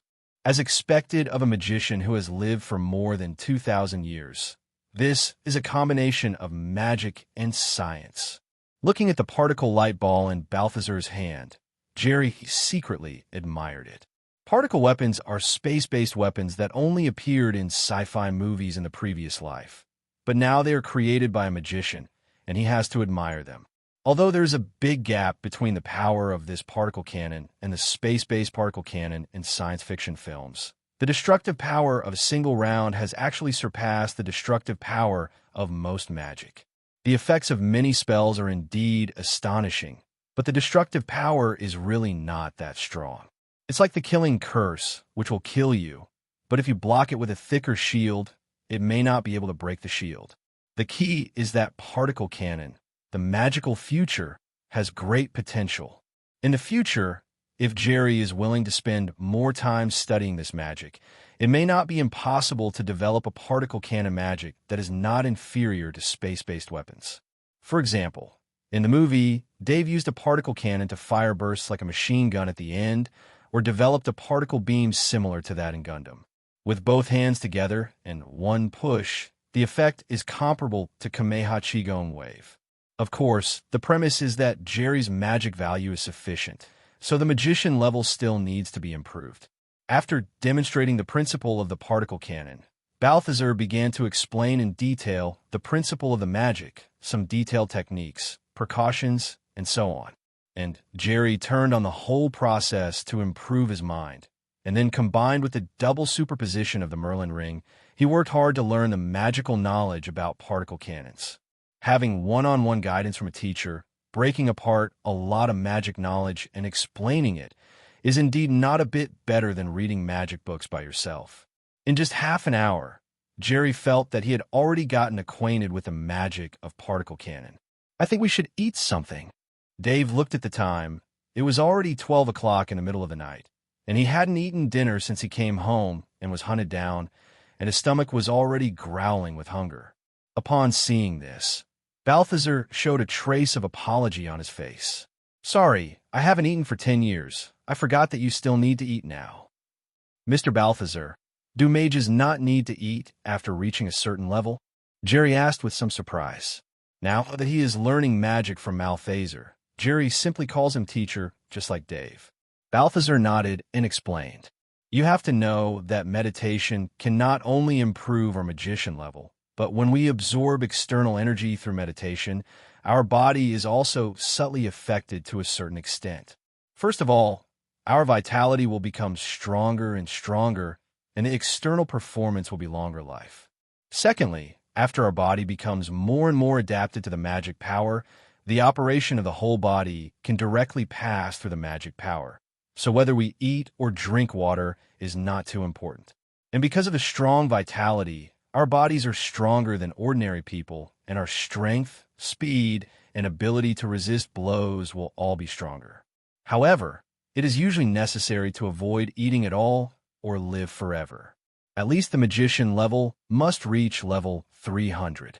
Otherwise, although you can live longer, you will still die in the end. Then are there many magicians who can achieve longevity in this world? Jerry asked again. Rarely, it is not so easy to increase the level of a magician. In other words, there are very few people who can become a magician. Many magicians may not be able to find a disciple with magic talent in 100 or 200 years. And after becoming a magician, there are very few magicians who can raise their level to level 300 through meditation, and most magicians hover within level 200. At present, in the whole world, as far as I know, there are less than 10 magicians who can achieve longevity beyond level 300. Balthazar couldn't help sighing. Magicians, if it were really that easy, this would not be the era when technology dominates and ordinary people rule the world. After listening to Balthazar's explanation, Jerry suddenly felt that the magic apprentices in this world were like those cultivators he had heard in his previous life. It's just that those who cultivate immortals absorb the energy of the world and turn it into mana, while magicians absorb the energy of the world and turn it into mana. Immortal cultivators work hard to practice bigu, build foundations, and finally seek longevity. Various spells are used to protect the way and avoid disasters, and magicians also use meditation to change the body to achieve bigu and longevity. Moreover, magicians also need to practice all kinds of magic to protect themselves. That's right, being able to live without food and being able to live forever, this second small world is not a loss. At least it basically solves the problem of a short lifespan in the future. Outside the 24-hour burger shop, outside the subway corridor. After eating and drinking, Jerry waved goodbye to Balthazar and Dave and walked over to his hotel that didn't exist. Balthazar slept with Dave in the laboratory at night, and Jerry returned to the hotel on the grounds that his luggage and other items were in the hotel and promised to come back tomorrow morning. Of course, the hotel does not exist. He just wanted to find a place to interrogate Sun Long in the box space. With Balthazar in the lab, it was inconvenient for him to enter the box space. Muggle Shield. Not long after leaving Balthazar and Dave, Jerry found a remote alley, cast a Muggle shielding spell, and jumped into the box space. At this time, in the box space, Sun Long was bound by Jerry's rope curse and was still under the effect of the sleeping curse and did not wake up. Apparently, Sun Long's magic strength was far inferior to Horvath's, and he couldn't break Jerry's sleeping spell with his own magic. Quick recovery. He moved a small bench from the room and sat in front of Sun Long. With a wave of Jerry's magic wand, the sleeping spell was lifted. Sun Long woke up leisurely, looked at the rope on his body and the missing wrist armor, and looked at the surrounding environment. He knew his current situation. Apart from Cantonese, do you speak other languages? Jerry spoke in Mandarin. Long Sun glanced at Jerry in surprise. He did not expect that Jerry could speak Fuchsia at such a young age. Of course, as a magician, I am proficient in most languages of various countries, including various dialects. Although Sun Long is not as old as Balthazar, but he can cultivate to level 500, he is also a gifted magician who has long been immortal, and his age is hundreds of years old. Originally, I planned to kill you directly. However, since you still have some effect on me, I am willing to give you a chance. We will make a deal. If the deal is completed, then I can set you free. Jerry didn't talk too much nonsense, but directly stated his purpose. He can only stay in this world for a week at most. After returning to the main world, he needs to learn all magic by himself. So he needs a teacher who can guide him to learn magic in this world all year round. Although he has the Imperius curse to control Sun Long, there is still a difference between Sun Long under the Imperius curse and the normal Sun Long. He can use the Imperius curse to control Sun Long to tell his secrets, and he can also control him to do some things, but he wants to control Sun Long to teach him how to learn magic, correct him for some mistakes in learning magic, communicate with him, and discuss magic, etc. It is very difficult. One is that the use of the Imperius curse is continuous. He must continue to use the wand to release the Imperius curse to ensure that Sun Long is always under his control, which consumes mana and delays time. The second is that the Imperius curse cannot be used repeatedly on a target.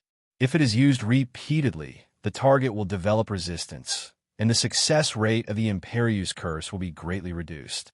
Therefore, he wanted to use his life and freedom as conditions in exchange for Sun Long to give himself magic guidance with all his heart. Sun Long stared at Jerry and replied, after a moment of silence, "Okay, what a deal. Man is a knife, and I am a fish." Sun Long knew his situation immediately after waking up. Without the medium of casting spells, he is now stronger than ordinary people. In any case, he can't resist this extremely insidious little magician who is no less powerful than himself. And he, who has obtained immortality, obviously doesn't want to die like this, so naturally he will do whatever he says to the face. 10 years. You stay here for 10 years, and you will do your best to guide me in the study of magic. After 10 years, I will give you back your freedom. What do you think? Seeing Sun Long's decisive answer, Jerry also knew that the other party was not the kind of one-sided person, so he stated the conditions that he had thought about long ago. Killing Sun Long is of no benefit to him, and 10 years is enough for him to learn all the magic in this world. At that time, in his eyes, Sun Long was just an ant that could be crushed to death at any time, and he would let it go if he let it go. Okay, I hope you can keep your promise. 10 years is not a long time for Sun Long, who has already lived forever. He just hopes that the little wizard opposite can keep his promise and return him to freedom in 10 years. Don't worry, although I'm not a good person, I still have a little credit. However, just in case, I think I still want you to experience my methods. Jerry nodded maliciously, then pointed his wand at Sun Long. The soul is out of the body. He took out the notebook and pen that he had prepared earlier from his pocket and handed them to Sun Long. Now, write down all the embarrassing things you have done since you were a child.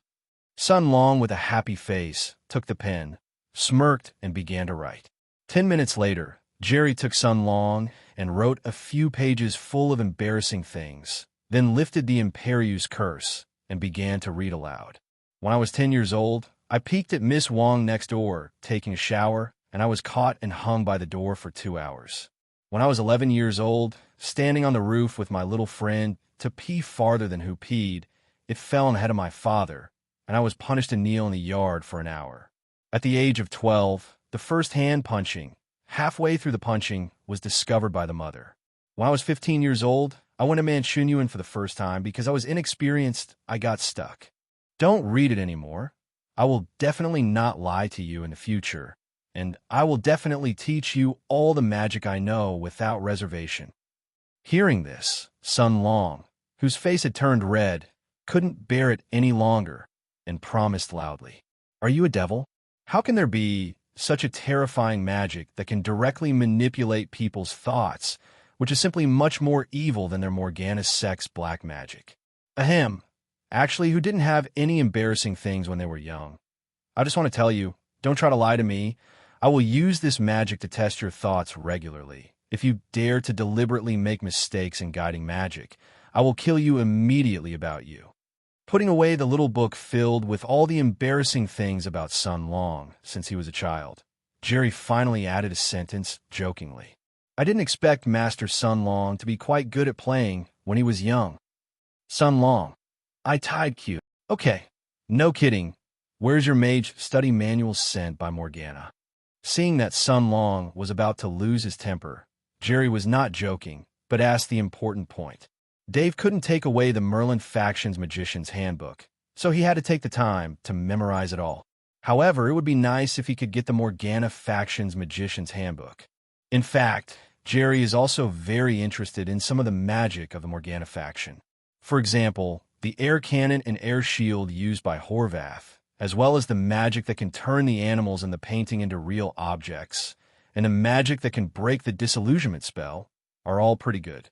Hearing Jerry's inquiry, Sun Long didn't hide it either, because through his personal experience just now, he knew that it was useless to hide it.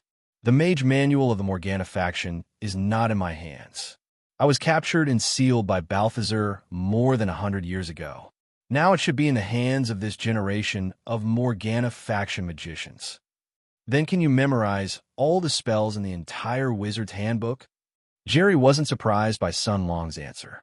After all, when he defeated Sun Long and searched him, he didn't find the magician's manual.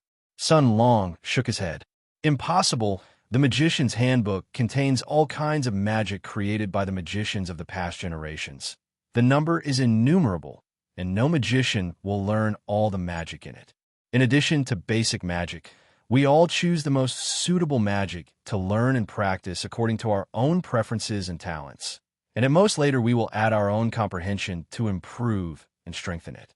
Just like I am best at fire magic and mimicry magic, Horvath is best at air magic, phantasmagoria, and turning virtual into reality. After Sun Long's explanation, Jerry finally understood.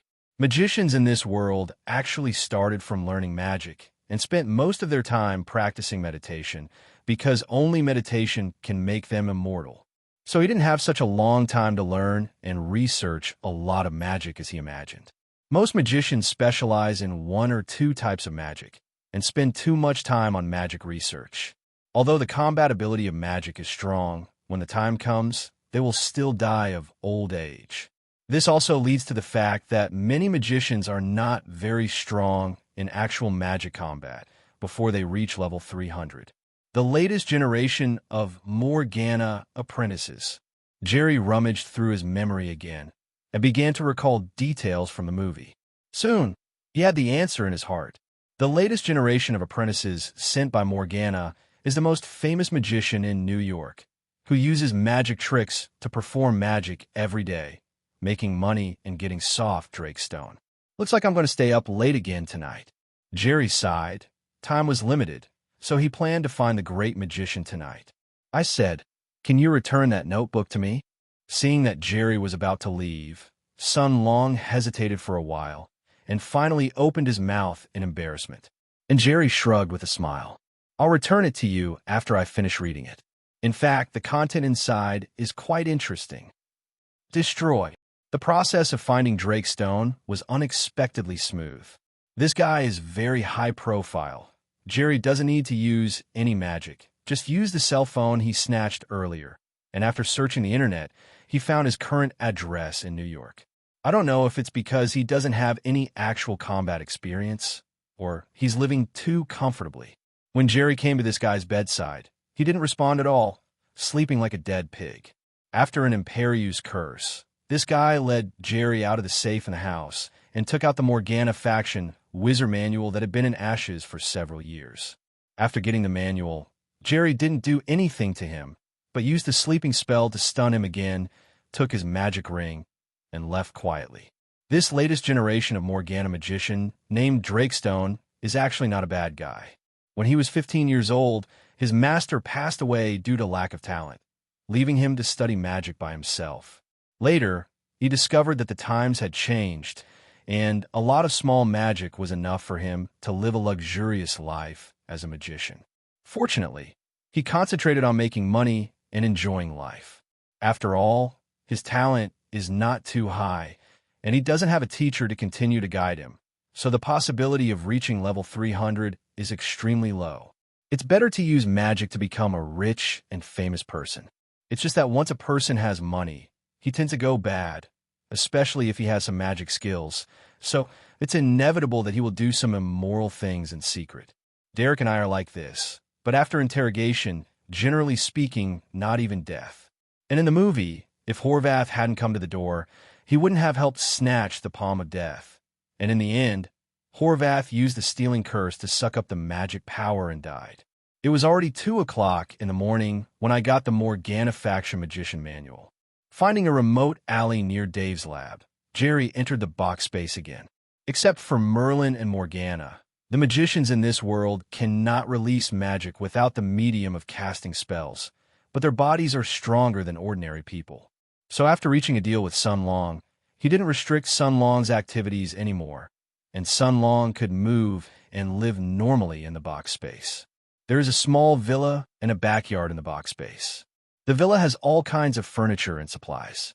In comparison, it is much more comfortable than the Russian matryoshka that was sealed before. Early the next morning, after a good rest, Jerry left the box space and came to Dave's laboratory. For the next week, Jerry stayed in the laboratory during the day to learn magic and practice meditation with Dave, and at night, he left to enter the box space to discuss magic with Sun Long. As for sleeping, Jerry found that he didn't have to sleep anymore, because since he started practicing meditation, he discovered that meditation can actually replace sleep, and the effect is much better than his deep sleep. Therefore, his time for this week is to learn magic, practice magic, meditate to restore his spirit, and use the fatigue caused by refreshing his mind. It's just that little Red Star's consumption is a bit intense. Fortunately, he helped seal Horvath and prevent Morgana from being resurrected before, which was also a good deed, and he gained more than 10,000 little Red Stars. So overall, during the week he entered the second world, the number of little Red Stars not only did not decrease, but increased a little. The only thing I regret is, after a week of magic learning, he found that in this world, whether it was the magic of the Merlin school or the magic of the Morgana school, many of the magic effects he learned at Hogwarts were repeated. There are even many that have similar effects, but when they are actually released, they are not as easy to use as some magic spells learned in Hogwarts. For example, there's a magic in this world called Rabbit Changing Charm, which can conjure a rabbit out of thin air, and Hogwarts Transforming Charm can completely replace this spell. But even so, Jerry is already very satisfied, because just one meditation technique has already made him a lot of money. And besides, there are actually a lot of magic that he thinks are easier to use. Jerry, the family affairs are settled. We must come to New York to play again. In the subway corridor and at the entrance of the laboratory, Mr. Dave and Jerry wave goodbye. After a week of getting along, because Jerry learns magic very quickly, he often helps Dave who doesn't understand anything. Dave still has a good impression of Jerry. Jerry nodded with a smile. Yes, if there are no accidents, it will be about 4 or 5 months. I will come back and continue to learn magic from the teacher as soon as the family affairs are settled. Practice more meditation techniques. Your magic is already very good, but the level of magic power is too low. Magic power is fundamental, and you can study magic with peace of mind when you reach level 300 as soon as possible. Balthazar reminded Jerry how powerful Jerry's magical talent is. He has seen it in the past few days. But for all the magic he taught, Jerry can release it very proficiently within a few days, although the power is not as powerful as his. Even sometimes there are some magics that he has not taught. Jerry can also successfully teach himself through the magic manual, but sometimes he will come to ask him for some skills. This also made him finally understand why Jerry can master so many magics at such a young age. It is true that his learning ability is too abnormal. Sometimes he even felt that his teacher Merlin, at the same age, might not have Jerry's perverted magic learning ability and talent. Look at Dave for a week now, and he hasn't even learned the most basic release of the particle cannon. In fact, he doesn't know that Jerry's magical talent is really average, and his achievement is entirely the result of hard work and a lot of consumption of Zaya Hongsing's use of refreshing. Dave only regards magic as a hobby, and he has to spend part of the day to complete his studies and to pursue the goddess he had a crush on in elementary school. And Jerry completely regards magic as the capital of his life. He didn't even sleep for a minute this week and used meditation instead. One is interest, and the other is survival. Even if Dave's magic talent is not inferior to Merlin's, it is impossible for Dave to beat Jerry. Teacher, I understand. Jerry nodded respectfully. Meditation determines the amount of magic power and longevity. Of course, he attaches great importance to it, but he doesn't show it in particular. Now, if Balthazar tests Jerry's magic level again, he will find that his magician level is no longer level 30. After saying goodbye to Balthazar and Dave, Jerry left the underground laboratory, found an empty alley, opened the panel, and clicked the button to leave. After being in a trance for a while, he opened his eyes again, and he had already returned to his home in New York, the main world. Opening the box and jumping into the box space, when he saw Sun Long in the villa, a smile appeared on the corner of his mouth. It seems that it is really possible to bring people from the small world to the main world. Half a month after returning to the main world, on the highway, Mrs. Bailey, who was sitting in the co-pilot, was cheering up Haas. "Relax, my father just wants to meet you and the kids. It's okay." When I told him about our relationship, he didn't object. "Barry, don't worry. I will let your father approve me." Haas breathed a sigh of relief and said firmly. Then he explained to Aisha behind him. "Aisha, you must listen to the big brother for a while. Don't be naughty, you know." For Jerry, Haas must be 100% at ease. His only worry is his precious daughter Aisha. But with Jerry here, I think it's not a big problem. At this time, Elsa, who was dressed like a little princess, didn't answer Haas because she was lying on the back, sleeping soundly with her head resting on Jerry's lap. It turned out that I was pulled up in the morning to dress up too early, and I didn't get enough sleep at all, and now I am making up for the second time. "Don't worry, Aisha, just leave it to me." Jerry opened his eyes and stopped practicing meditation and replied to Haas. It turned out that after 6 months of getting along, Haas and Belle already had plans to enter the palace of marriage. So Belle naturally told her father about her relationship with Haas. And Belle's father, who heard that Belle's boyfriend is a policeman with 2 children, did not express any objection, but said that he wanted to meet first. So there was a scene where everyone dressed up and went out this weekend. Thinking of Haas, a widowed father for nearly 10 years, who will finally have a home soon, Jerry is also very relieved.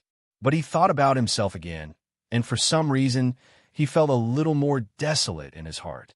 He was single for more than 30 years in his previous life, and he's been single for more than 10 years in this life. To be honest, he is much worse than Haas. It's just that there is no way, with his body that has just turned 12 years old. It seems that it is not impossible. The scene of the locker room on the plane suddenly appeared in my mind, and my body had some involuntary reactions. However, as soon as this idea sprouted from his heart, it was immediately thrown out by his reason. Now is not the time to think about these things. The most important thing now is to improve his strength. Everything else is fake. If the strength is not enough, when the danger comes, everything he has will be turned into nothingness. Regardless of whether it is the previous life or the current life, Jerry likes to think things in the worst direction and then try to prepare as much as possible. So in his previous life, he has been working hard to earn money, just want to prepare the house, car, and everything needed for marriage in advance, and then find a partner to get married. He didn't want to wait until he got married and make a mess because of these things, because sometimes love cannot stand the test. The same is true in this life. He hopes that after he has the ability to deal with all crises, he can think about falling in love, getting married, and having children. Only in this way can he feel at ease. Could it be puberty? Feeling the throbbing in his heart from time to time, Jerry wondered if his body in this life had reached puberty. When he saw a beautiful woman before, although he would look twice more, but it was just a simple feeling of beauty, which belonged to appreciation, and he didn't have any extravagant thoughts. But today, something is obviously different. Therefore, he judged that he should have reached puberty. Counting it together, and including the time in the Harry Potter world, his physical age can be considered to be 12 and a half years old. 12 or 13 years old. Puberty is also normal. Having experienced puberty, he still has a deep understanding of the situation of puberty. After all, he did a lot of embarrassing things when he was adolescent in his previous life.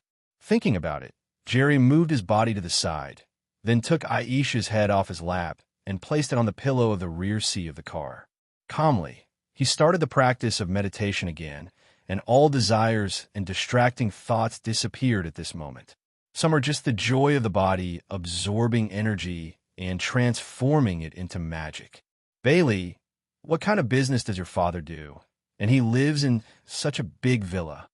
Under Belle's guidance, Haas drove to a super big villa and asked with a stammering tone. Belle stroked her hair in embarrassment. "I don't know much about the details. I only know that he is mainly engaged in the business of materials, and it seems to provide materials for Stark Industries and Hammer Industries. Don't worry, my dad loves me very much. He won't make things difficult for you." Stark Industries? Hammer Industries? Haas couldn't help swallowing. He knew that Bell's family was in business and seemed to be quite rich, but he didn't feel cowardly in his heart. After all, he is also the sheriff of the police station and has more or less experience in the market. For a small business owner, he feels that he should be able to handle it. However, businessmen who can supply materials to Stark and Hammer Industries are not ordinary businessmen, and they're basically able to build relationships with many high-level officials in the country. In the eyes of others, the sheriff, is probably just a small shrimp. However, seeing Bailey's eyes full of encouragement, Haas still pretended not to care, patted his chest, and said, "It's okay. I believe I can get along well with your father." Ms. Bell's family background is really not simple. But why is she still a primary school teacher when she is so rich? The world of the rich is really hard to understand. Jerry, who was sitting in the back, woke up from the state of meditation again when he heard that he had reached his destination. Regarding Mrs. Bell's family background, he was not as shocked as Haas. In his eyes, no matter how strong Mrs. Bell's family background was, Haas was absolutely worthy of her. It's very simple, because Haas has his son Jerry.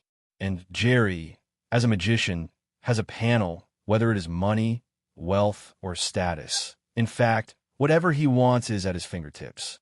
Not only money, wealth, and status, many things that ordinary people can't get in their lifetime, Jerry can also get. For example, time in life. The real opponents in Jerry's eyes are not these ordinary people, but those powerful beings mentioned by colleagues in his previous life who can easily destroy a planet. The car drove to the gate of the big villa, and soon 2 bodyguards in suits and sunglasses walked over vigilantly. When he saw Mrs. Bailey sitting in the car, he let down his vigilance and said a few words to my hidden under the suit. The gate opened, and according to Teacher Bailey's guidance, Haas drove the car into the underground parking lot of the mansion. Audi R8, Lamborghini, Cadillac, BMW series. Haas is a little dazzled by all kinds of luxury cars, but the one that Bailey drives every day is the most low-key among these cars. Quick recovery.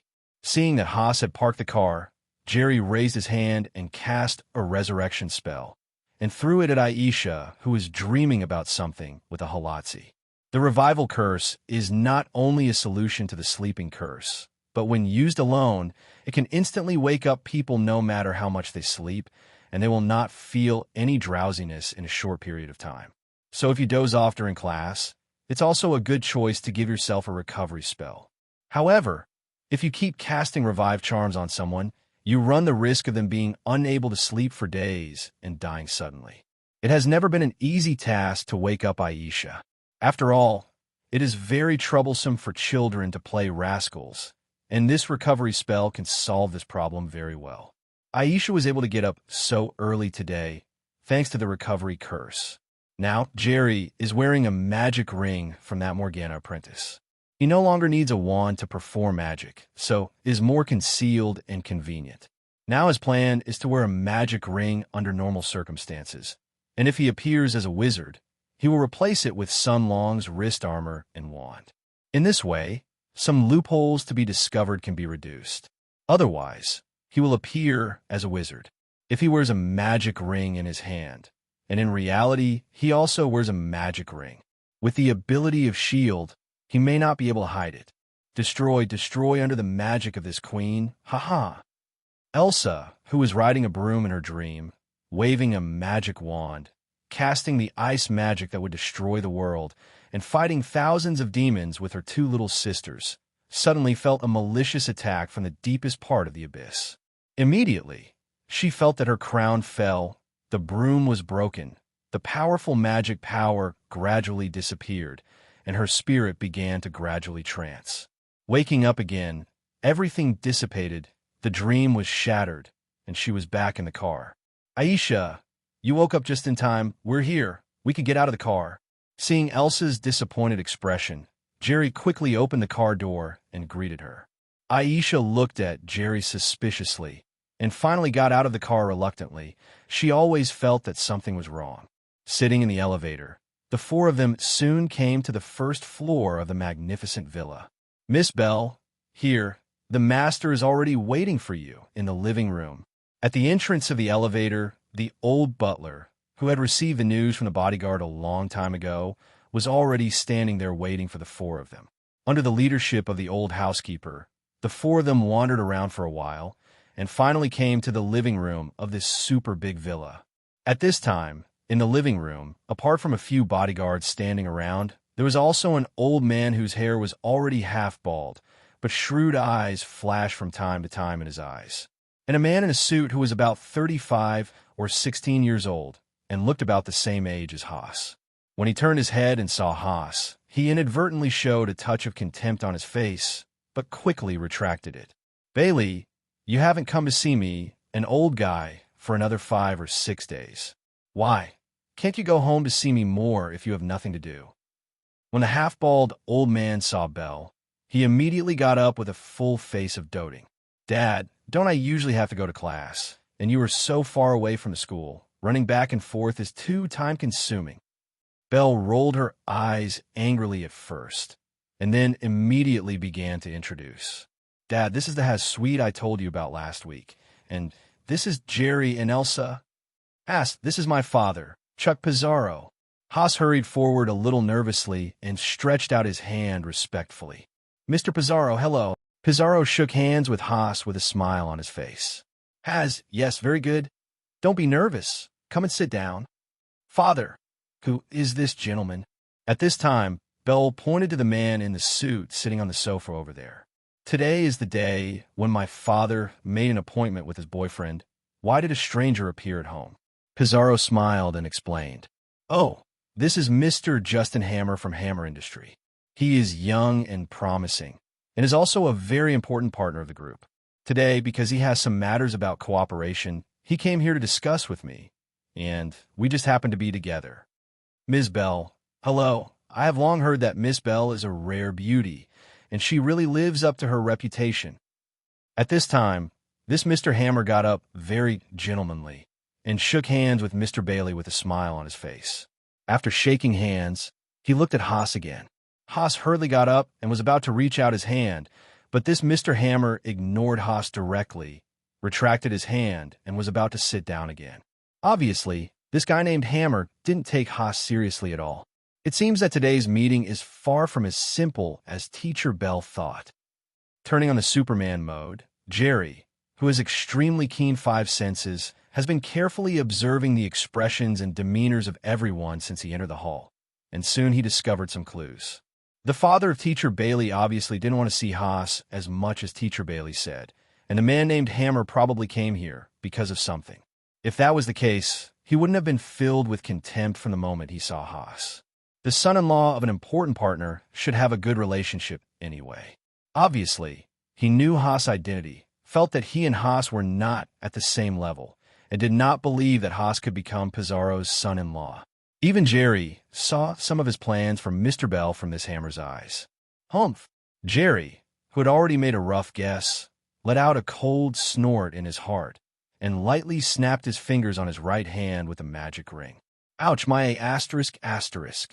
I saw that Mr. Hammer was just about to sit down, but the sofa under his buttocks moved back a short distance without knowing when, and he immediately sat down on the ground firmly.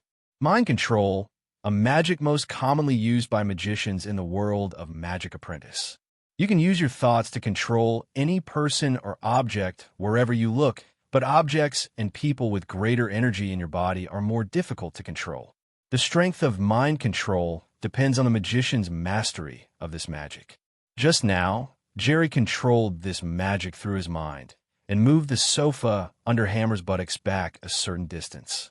Although many magics in the world of the Sorcerer's Apprentice are repeated with the magic effects in the world of Harry Potter, they are not without their own characteristics. For example, this mind control, although the effect is similar to the moving spell, but there is no need to chant the spell, and there is no conspicuous magic light. It can be released with just a snap of the fingers, which is very difficult to guard against. Do you want Haas to make a fool of yourself? That depends on whether his son agrees. Mr. Hammer, are you all right? Are you all right? Are you all right? Seeing Hammer sitting on the ground, everyone subconsciously expressed concern. Among them, Pizarro couldn't help frowning after caring about it. Today, He brought Hammer here to see if he could match him up with his daughter. Why was he so careless when he first appeared on stage? Isn't this a joke for his daughter? In fact, how could he agree in his heart to marry his fair-skinned and beautiful baby daughter to a policeman with 2 small oil bottles? It's just that Pizarro knows his daughter's temper, and once a decision is made, it is difficult to change it, and if it is forced to change, it will only be counterproductive. Just like when he wanted Belle to inherit his business empire, Belle was unwilling to run the company and insisted on becoming a primary school teacher. Because of this, the father and daughter had a big quarrel, and then the daughter moved out of the villa and began to live alone outside. In the end, he compromised and came back to see him every 2 or 3 weeks. If he objected directly this time, he was afraid that his daughter would marry that little policeman right away and then come back to see him when he had children. So he agreed on the surface, but secretly found the executive director of Hammer Industry, who was about the same age as the little policeman, but tens of thousands of times better in all aspects.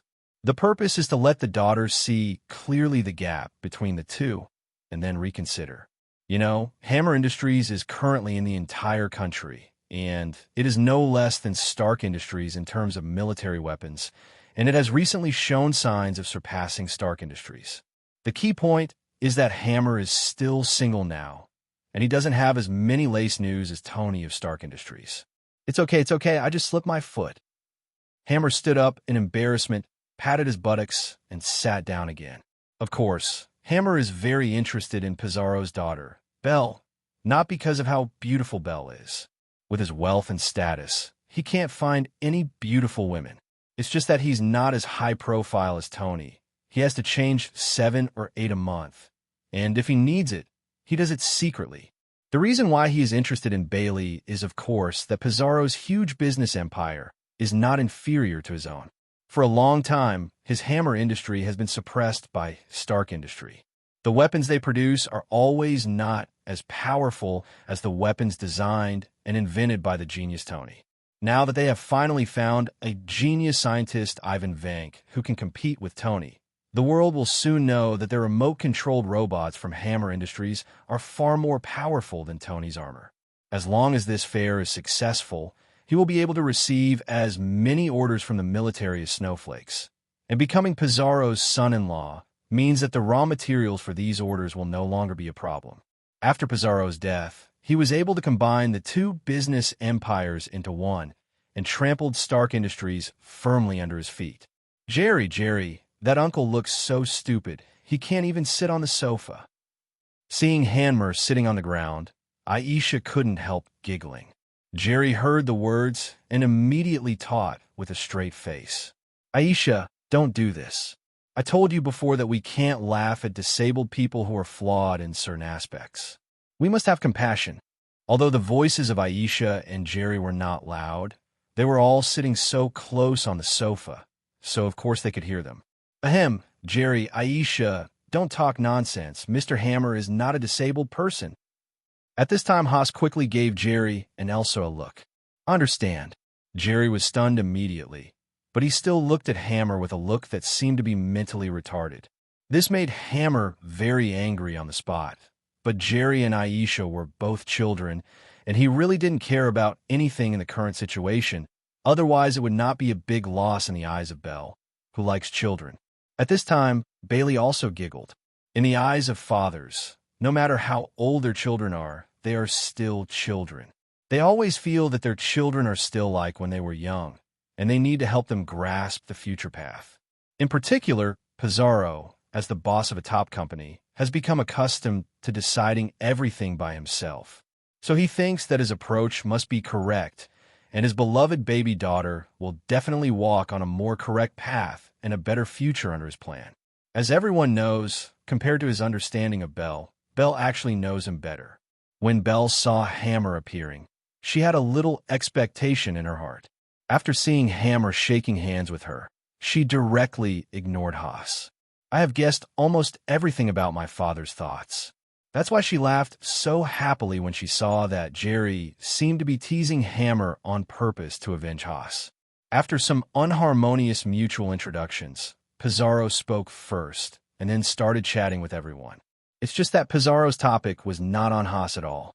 He didn't ask Haas's job, salary, future plans, and other normal questions.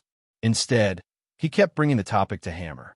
Of course, Hammer was very confident talking about what he had signed a big deal with which general in the military department, which congressman he had dinner with in a high-end place, and so on. Obviously, the purpose is to highlight how rich and socially he is, and the friends he makes are all bigwigs in the political and military circles. Compared with this, Haas, the little sheriff, is nothing. Grin holala. Seeing that Hammer was speaking impassionedly, Jerry put his hand under the coffee table and whispered a tickle spell. I believe that by the end of the expo I hold in Queens next week, Hammer Industries will be able to take another step forward and surpass Stark Industries to become the strongest military enterprise. Tony Stark is just a clown, ha ha ha ha. After Hammer finished speaking, he suddenly burst into laughter. Pizarro also nodded and smiled. Obviously, he also somewhat recognized Hammer's words. But after laughing for a while, he soon realized something was wrong, because Hammer's laughter never stopped, and the more he laughed, the happier he became, and the louder he laughed. The whole feeling is very arrogant. Ahem, Mr. Hammer. Pizarro pretended to cough, as a reminder. Hammer, ha ha. I don't know why, but I just feel so happy. Ha ha ha ha, so happy. Ha ha. Why are you so happy? Ha ha ha. Jerry, isn't he a fool? Aisha looked at Hammer, who had been laughing for 5 minutes and was still smiling, with a serious face. Don't discriminate against fools. They are pitiful. Jerry also had a serious face. Haas was helpless. Belle lowered her head and covered her mouth. The corner of Pizarro's mouth twitched. He felt that it was a completely wrong decision to find Hammer today. The tickle spell, a spell that can make an opponent collapse from laughter, is often used as a means of diverting the opponent's attention in wizard duels.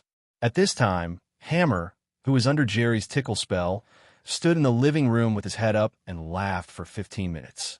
He laughed until he collapsed on the sofa from strength to strength, and then he stopped laughing and returned to normal. However, after he returned to normal, what he saw was the expressions of everyone, including Pizarro, looking foolish. Actually, this is just a misunderstanding. Do you believe it? I don't usually like to laugh like this. I think, Mr. Hammer, if you have nothing to do, you can leave first. I still have some private matters to deal with here. Pizarro looked at Hammer with a half-smile and replied. He came here because he really thought that Hammer was very good, barely worthy of his daughter.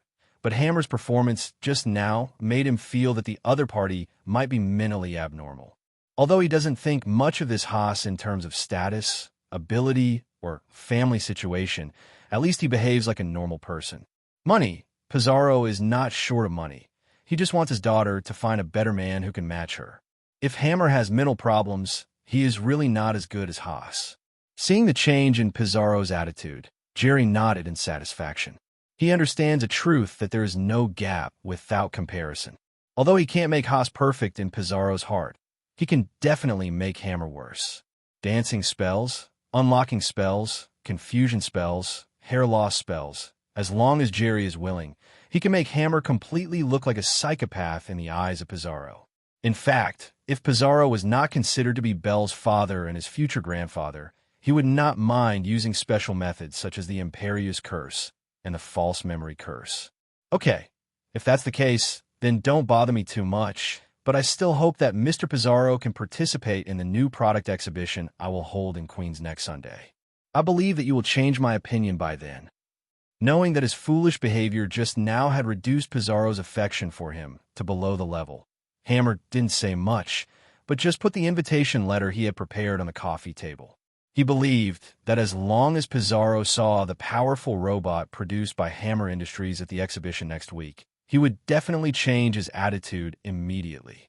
As for the little sheriff named Haas, he never paid much attention to him.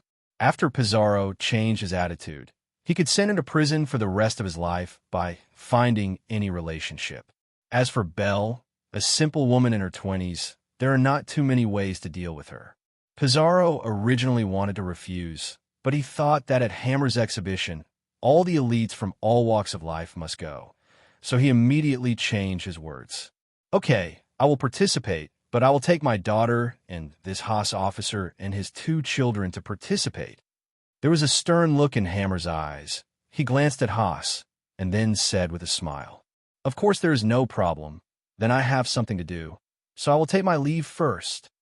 After finishing speaking, Hammer turned around smartly and walked towards the underground garage with his bodyguards. Oops. However, just as he was about to walk out of the hall, the handmade high-end crocodile belt around his waist broke without warning, and the suit trousers suddenly slipped off, tripping him like a shit. When Pizar saw this, he shook his head helplessly. He didn't understand why he thought that such an unreliable person would be worthy of his daughter. Jerry, on the sofa, silently withdrew his right hand. "Small, let me teach you a little lesson first. If you don't have a long memory, next time you will not cut the belt, but the one in the middle of you." It turned out that Jerry, who was keen on 5 senses just now, clearly felt the malice exuded by Hammer when he looked at Haas. So when he left, he waved his hand and released a small punishment of the magic front and shadowless spell for a moment. After such a long time of practice, he can still cut off Hammer's belt accurately from a long distance with a magic front shadowless curse. It may be due to Hammer's poor performance, or it may be because he noticed that Bell's expression was wrong. After Hammer left, Pizar's attitude towards Haas, Jerry, and Aisha was obviously better. Lunch and dinner are eaten in the big villa, and a table of French meals is cooked by a dedicated French chef.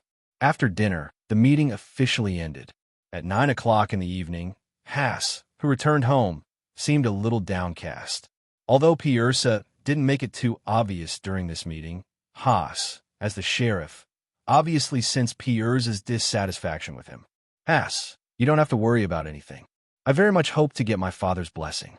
However, if I really can't get it, then I still won't change my mind because I love you." Bell saw Haas's worry, came to Haas, and held his head in his hands and comforted him gently.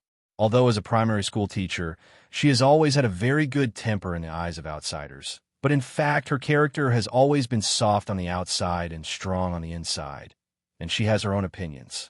It can be seen from the fact that she had the courage to stand up as a prisoner when the robbers hijacked the school bus. Sometimes people who are grumpy, careless, and seem fierce are actually relatively weak inside. And sometimes the temper is very good and gentle, and people who smile at everything are very strong inside. Belle knew that her father loved her very much, and the decisions she made were all for her own good. However, sometimes the choices your parents make for you are not necessarily the most suitable, because no matter how bad the choice you make, you will bear the consequences yourself, and anyone who chooses for you, even if the intention is good, cannot bear any consequences for you. After listening to Belle's comfort, Haas was taken aback, then took a deep breath and said with emotion, "I'm not a person who likes to give up. I will definitely work hard to get your father's approval, because I love you too." As a sheriff, Haas didn't have the slightest fear when facing robbers armed with heavy weapons, but when facing Belle's father, he was nervous like a child. The reason is that he really fell in love with Belle in his heart. When a person really loves you, he will be very concerned about what your parents think of him, and even willing to endure some small grievances that he would not tolerate in his own family, just because he cares about you. Haas. Belle looked into Haas' eyes and kissed him affectionately. "Oh my God, this is really killing dogs." Jerry, who was eating melons on the sofa, quickly covered Aisha's eyes with his hand, and then quietly led Aisha back to the room with a speechless expression, leaving room for 2 adults whose hormones were about to erupt. The joy of eating melon is gone in an instant. "Hey, it seems that I will find a way to install a better soundproofing facility at home in the future." Aisha's room, with amazing hearing. Jerry heard the gradually intensified panting in the living room. A sleeping spell fell on Aisha, put him on the bed, and covered him with a quilt, and then jumped into his own box space. Recently, Jerry hasn't gone out to her Little Red Star, but seized the time to learn and digest the magic of Merlin School and Morgana School and concentrate on practicing meditation. In fact, he intends to hand over the meditation technique to Haas, Aisha, and Belle. After all, this is a way to live longer, although they may not be able to break through level 300. But as long as they can learn meditation, at least their lifespan can be extended. However, after asking Sun Long, he learned that not everyone can learn meditation, otherwise there would not be so few magicians. Although the world of the Sorcerer's Apprentice is not like the world of Harry Potter, one must have the blood of a wizard to learn magic, but to become a magician requires very high talent requirements. Normal humans can only use one layer of brain power, but people with magician talent are born with more brain power than ordinary people, so they can practice meditation. In other words, if a person with the talent of a magician, even if he does not practice magic, then in the world of ordinary people, if he studies hard, he is very likely to become a top figure in a certain field. For example, some very famous physicists, scientists, biologists, etc., a small number of them may have magical talents. Therefore, Haas, who is poor in mathematics and mediocre, obviously does not have magical talent, nor can he learn meditation. Today, I will give you my strongest magic, which is also an extension of my mimicry magic, the Dragon Transformation Curse. On the lawn in the box space, Sun Long sat cross-legged on the ground and slowly explained to Jerry.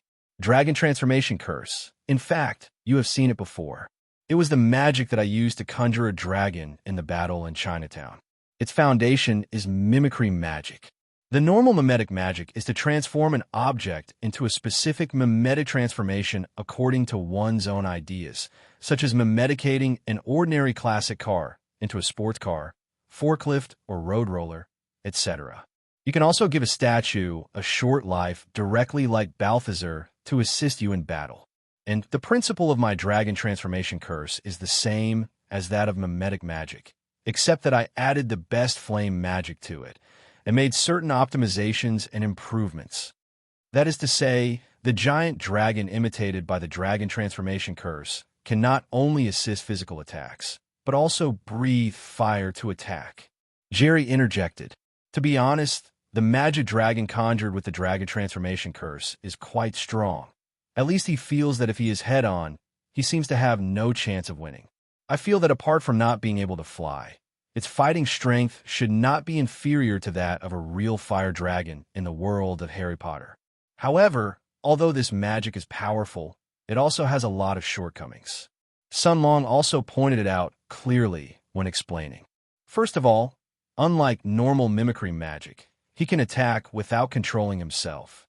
The magician must concentrate on controlling it before he can attack normally. If the magician himself is attacked at this time and cannot maintain the magic will be automatically dispelled. You must know this very well. Jerry nodded. Of course he understood. At that time, he was able to get away with winning by relying on the snake summoning curse and the illusion curse to sneak attack on Sun Long. It seems that if you cast the Dragon Transformation Curse in the future, you must first find a safe place. Secondly, this magic consumes a lot of mana. It cannot be fought for a long time, and a medium for casting the spell needs to be prepared in advance. If there is not a dragon dance performance that day, I will not be able to cast this magic. Sun Long continued. The medium for casting spells is not difficult. When the time comes, he will spend money to find someone to create a medium in the shape of a dragon, and then store it in the box, and then use it when casting spells. Finally, the giant dragon can't be too far away from you. Otherwise, you won't be able to control it, and the magic will be released automatically. This point is also acceptable to Jerry. After all, with his magical strength, he can't use the pseudo-magic magic as powerful as Balthazar, and he can conjure up a huge iron bird to assist in the battle. And this Dragon Transformation Curse is a bit troublesome and has many shortcomings. But as long as you learn the spell and prepare the medium in advance, you can use it immediately. For now, it's fine. Next, Jerry followed Sun Long to learn the Dragon Transformation Curse. He continued to communicate and study until 2 or 3 o'clock in the morning, and then he stopped studying and started his daily meditation in the ring of Merlin that he had drawn in advance on the lawn. I don't know if it's because the brain became extremely active after turning on refreshing, so Jerry found that the efficiency of his meditation technique was also abnormally high. Almost every night, I can clearly feel that my magic power has increased significantly. Perhaps it is precisely because of this that he has been able to insist on doing boring meditation every night instead of sleeping happily. Sometimes people are like this. When you can clearly perceive your progress, you will become more motivated and more persistent. If you don't feel progress for a long time, it's easy to give up. So when you're in school, often those students with mediocre grades, as long as they work hard, it is easy to make progress and become a top student. However, those students with particularly poor grades are rarely able to perform major reversals. Because their foundation is too poor, it is difficult to make good progress through hard work in a short period of time, so it is difficult to continue. After meditating all night, at 6 o'clock in the morning, Jerry opened his eyes on time, then left the box space and returned to Aisha's room. At this time, the sleeping spell on Aisha has long since disappeared due to time, but judging from her appearance, it is estimated that she will not wake up in a short time without the sleeping spell. Pushing the door open, the living room was empty. Apparently, the two adults realized that it was inappropriate to be in the living room yesterday, so they returned to their rooms to carry out follow-up. After a brief wash, Jerry went out to start running training. Originally, after learning magic, he seldom did physical training anymore because the time was too tight, and it was obviously not worthwhile to spend time on physical training that could no longer break through. However, after practicing meditation, Jerry discovered a problem. That is, although meditation is mainly to increase magic power and vitality, the improvement of the body is not obvious. But because of the intake of external energy, the shackles of his human body seem to be opened. At this time, he will carry out physical training again, and his body can obviously feel the improvement. He also asked Sun Long about the fact that practicing meditation can break the limit of a human body. But Sun Long told him that this is a normal situation and there is no need to be too surprised. The purpose of practicing meditation is to break through the limits of human beings. Since they can live forever, it is not normal for the shackles of the physical body to be broken. However, under normal circumstances, no magician would spend time exercising his physical body, because magicians already spend a lot of time practicing meditation and researching magic. Besides, magicians really spend a lot of time training their physical body to be 2 or 3 times stronger than ordinary people, and it doesn't make sense. A few fireballs will be burned into coke. The most important thing is that in the fundamental concept of a magician, magic is art, pursuit, and truth. Compared with it, magic is nothing. However, Jerry doesn't think so. Magic is important, but the physical body is also fundamental, and the two complement each other. Besides, he is not that paranoid. Magic is a kind of power in his view, a means to protect oneself, and the same is true for the strength of the physical body. What's more, he has a Superman mode. After his physical body is strong, he can greatly improve his overall combat ability. Imagine how wonderful it would be when the other party thought you were a fragile mage and finally broke through your various magics and approached you, and you push him down and slapped him back. Of course, magic should be used as much as possible to solve the battle. Close combat can only be used as a whole card, which is used in the most critical time. Moreover, close combat is indeed more dangerous, and it is safer to use magic to solve it remotely. A week later, in the most conspicuous and luxurious exhibition hall in Queens, Jerry, Aisha, Haas, and Bailey followed Pissard and sat in the seats that had been arranged for them. At this time, there were at least 1,000 people in the entire exhibition hall. Except for a few reporters and staff, basically all the people who could sit here were rich and powerful in New York and their families. Among them, many generals from the military and parliamentarians from the political circle came. Because what Hammer Industries wants to show everyone today is a combat robot that can replace real soldiers in combat on the battlefield. If successful, it has the potential to change the pattern of future warfare. Good evening, Ms. Potts. Isn't Mr. Tony here today? After Jerry sat down, Pizarro's voice came to his ears soon. Turning his head, he found that Pizarro was chatting with a slender blonde beauty, and the person sitting next to the blonde beauty was an acquaintance. It was on the plane some time ago that Jerry used the hair loss spell to help Natasha, the Black Widow who had shaved her hair. Mr. Pizarro, hello. Tony has something urgent to deal with today, so he can't come to participate. Potts immediately replied with a smile after looking at Big Pizarro. Pizarro is one of Stark's main suppliers of industrial raw materials and a very important partner, so Potts still attaches great importance to him. Especially now that Tony is the hands-off shopkeeper, she has to deal with all the work alone. Although she is still angry in her heart, she doesn't want Stark Industries to have problems in her hands. Well, that's really a pity. Pizarro looked at Potts and sighed slightly. Originally, because of the existence of Tony, he had absolute confidence in Stark Industries. So in terms of the supply of raw materials, Stark Industries was given priority, followed by Hammer Industries. But now, Tony has actually handed over the entire Sturker industry to this secretary named Virginia Pepper Potts to take care of, plus there are many ridiculous actions about Tony that have been spread today. This made him gradually turn his attention to Hammer Industries. If the robots of Hammer Industries are really as powerful as Hammer said this time, then he will have to seriously consider future cooperation. How many people are here? Potts looked at Belle and Haas. Oh, this is my daughter, Belle, and his friend over there. Pizarro focused on introducing his daughter and took the three of Haas by one stroke. At this time, the music in the entire exhibition hall suddenly sounded, and on the stage in front of the exhibition hall, Hammer, who was wearing a gray suit, walked to the center of the podium with small dance steps amidst applause. Then, he began an impassioned speech. The main content of the whole speech is that with his robot warriors in future wars, there will be no need for soldiers to go to the battlefield with their flesh and blood, and only need to remotely control the computer at the rear to win the war. Jerry, who was sitting below, scoffed at Hammer's speech. He has always felt that it is very unreliable to use robots to carry out wars, because in a technologically advanced world like Marvel, hacking technology has never been the strongest, only stronger. Using computers to control robots to fight wars. If you encounter a powerful hacker, I am afraid that all the robots that have worked so hard to produce with huge sums of money will become someone else's wedding dress. Halfway through the speech, rows of steel robots from Hammer Industries also began to emerge from the underground elevator. The Army, Navy, Air Force, and Special Forces have 4 different arms, and each arm has 8 robots, all of which are close to 3 meters tall and look very oppressive.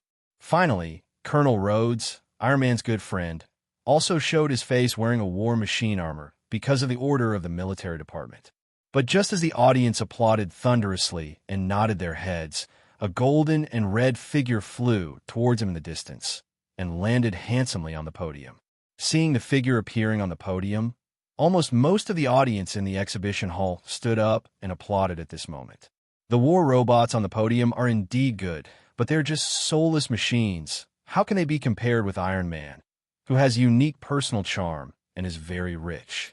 Until this moment, many smart people in the exhibition hall discovered that even if the remote control robot of Hammer Industries performed successfully this time, it was absolutely impossible to stand shoulder to shoulder with Iron Man, and they were not at the same level at all.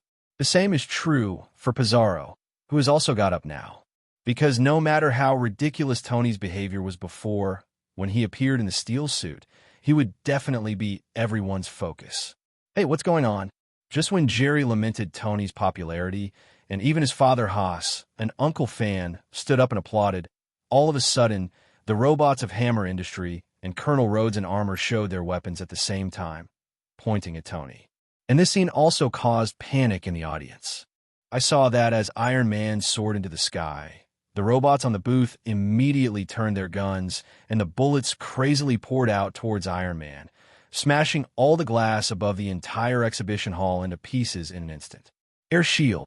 Seeing this, Jerry lifted his right hand up, and an invisible air shield formed above him, blocking all the glass fragments that might hurt Aisha and the others from the air shield. God, is Hammer crazy? How dare you order the robot to attack here? At this time, Pizarro, or most people, think that the mastermind of all this is Hammer. After all, these robots are produced by him. Quick, get out of here, it's not safe here. Seeing that half of the robots chased Tony and flew out, while the other half of the land robots, which could not fly, jumped down from the display stand with strides, Haas quickly picked up Aisha and pulled Jerry towards Belle and Pizarro. Yelled. Belle heard the words and quickly helped Pizarro up and retreated out of the exhibition hall side by side with Haas. The robots of the army and the special forces didn't care about the safety of the audience below. When they jumped off the booth and ran quickly outside, anyone who stood in front of them, no matter who they were, would be ruthlessly knocked away by them. The experience of being hit by a 3-meter-high steel robot at full speed is probably no worse than being hit by a car on the road. And while these robots were running, they were still using the machine guns and grenades on their shoulders to attack Iron Man, who was fighting the Air Force robot at high altitude.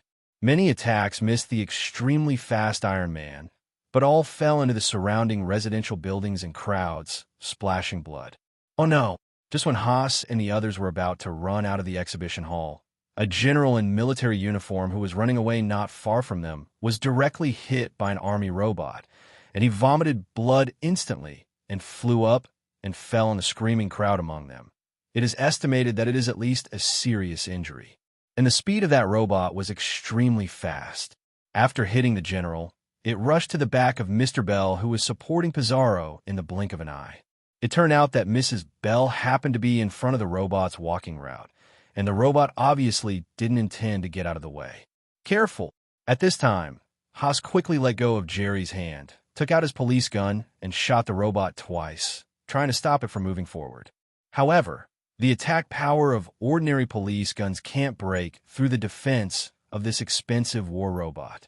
The bullet hit the robot's steel body, and it was bounced away without leaving a hole.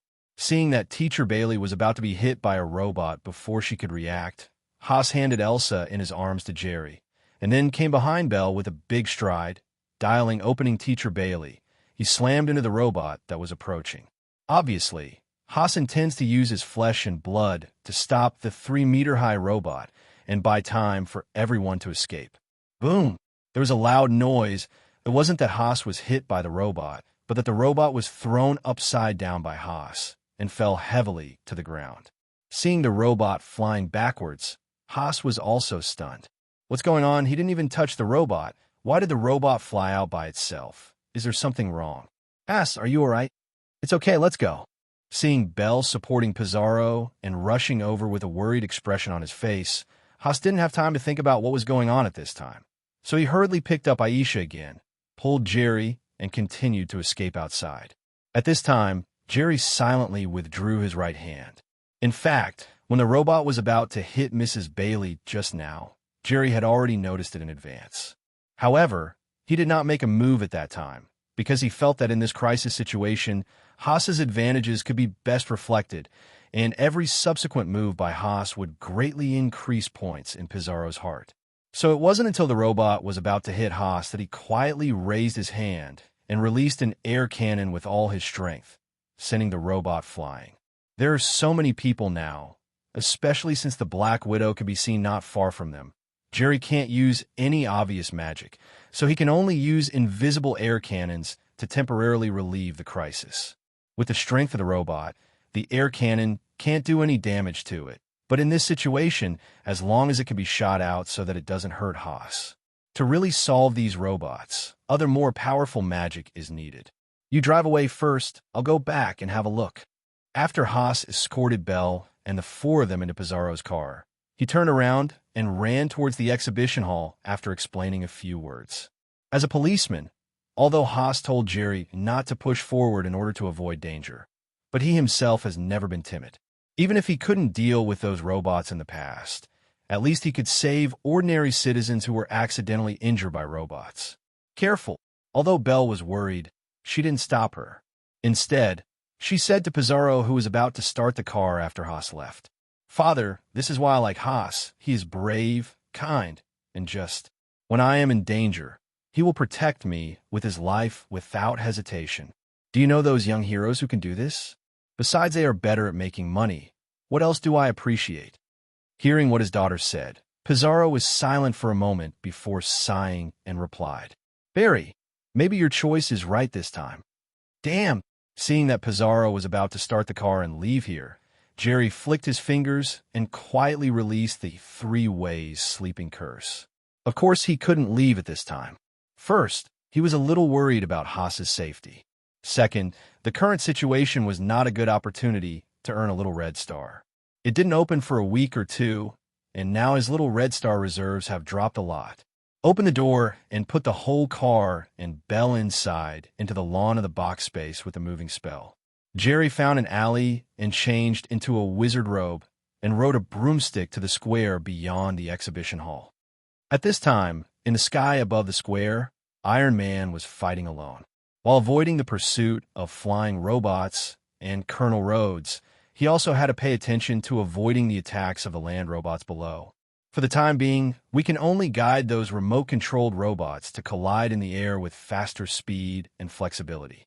He wanted to take those robots away from the city and clear them one by one, but Rhodes' suit of battle armor, which he made by himself, was not inferior to his own in terms of performance, so he couldn't get rid of it in a short time.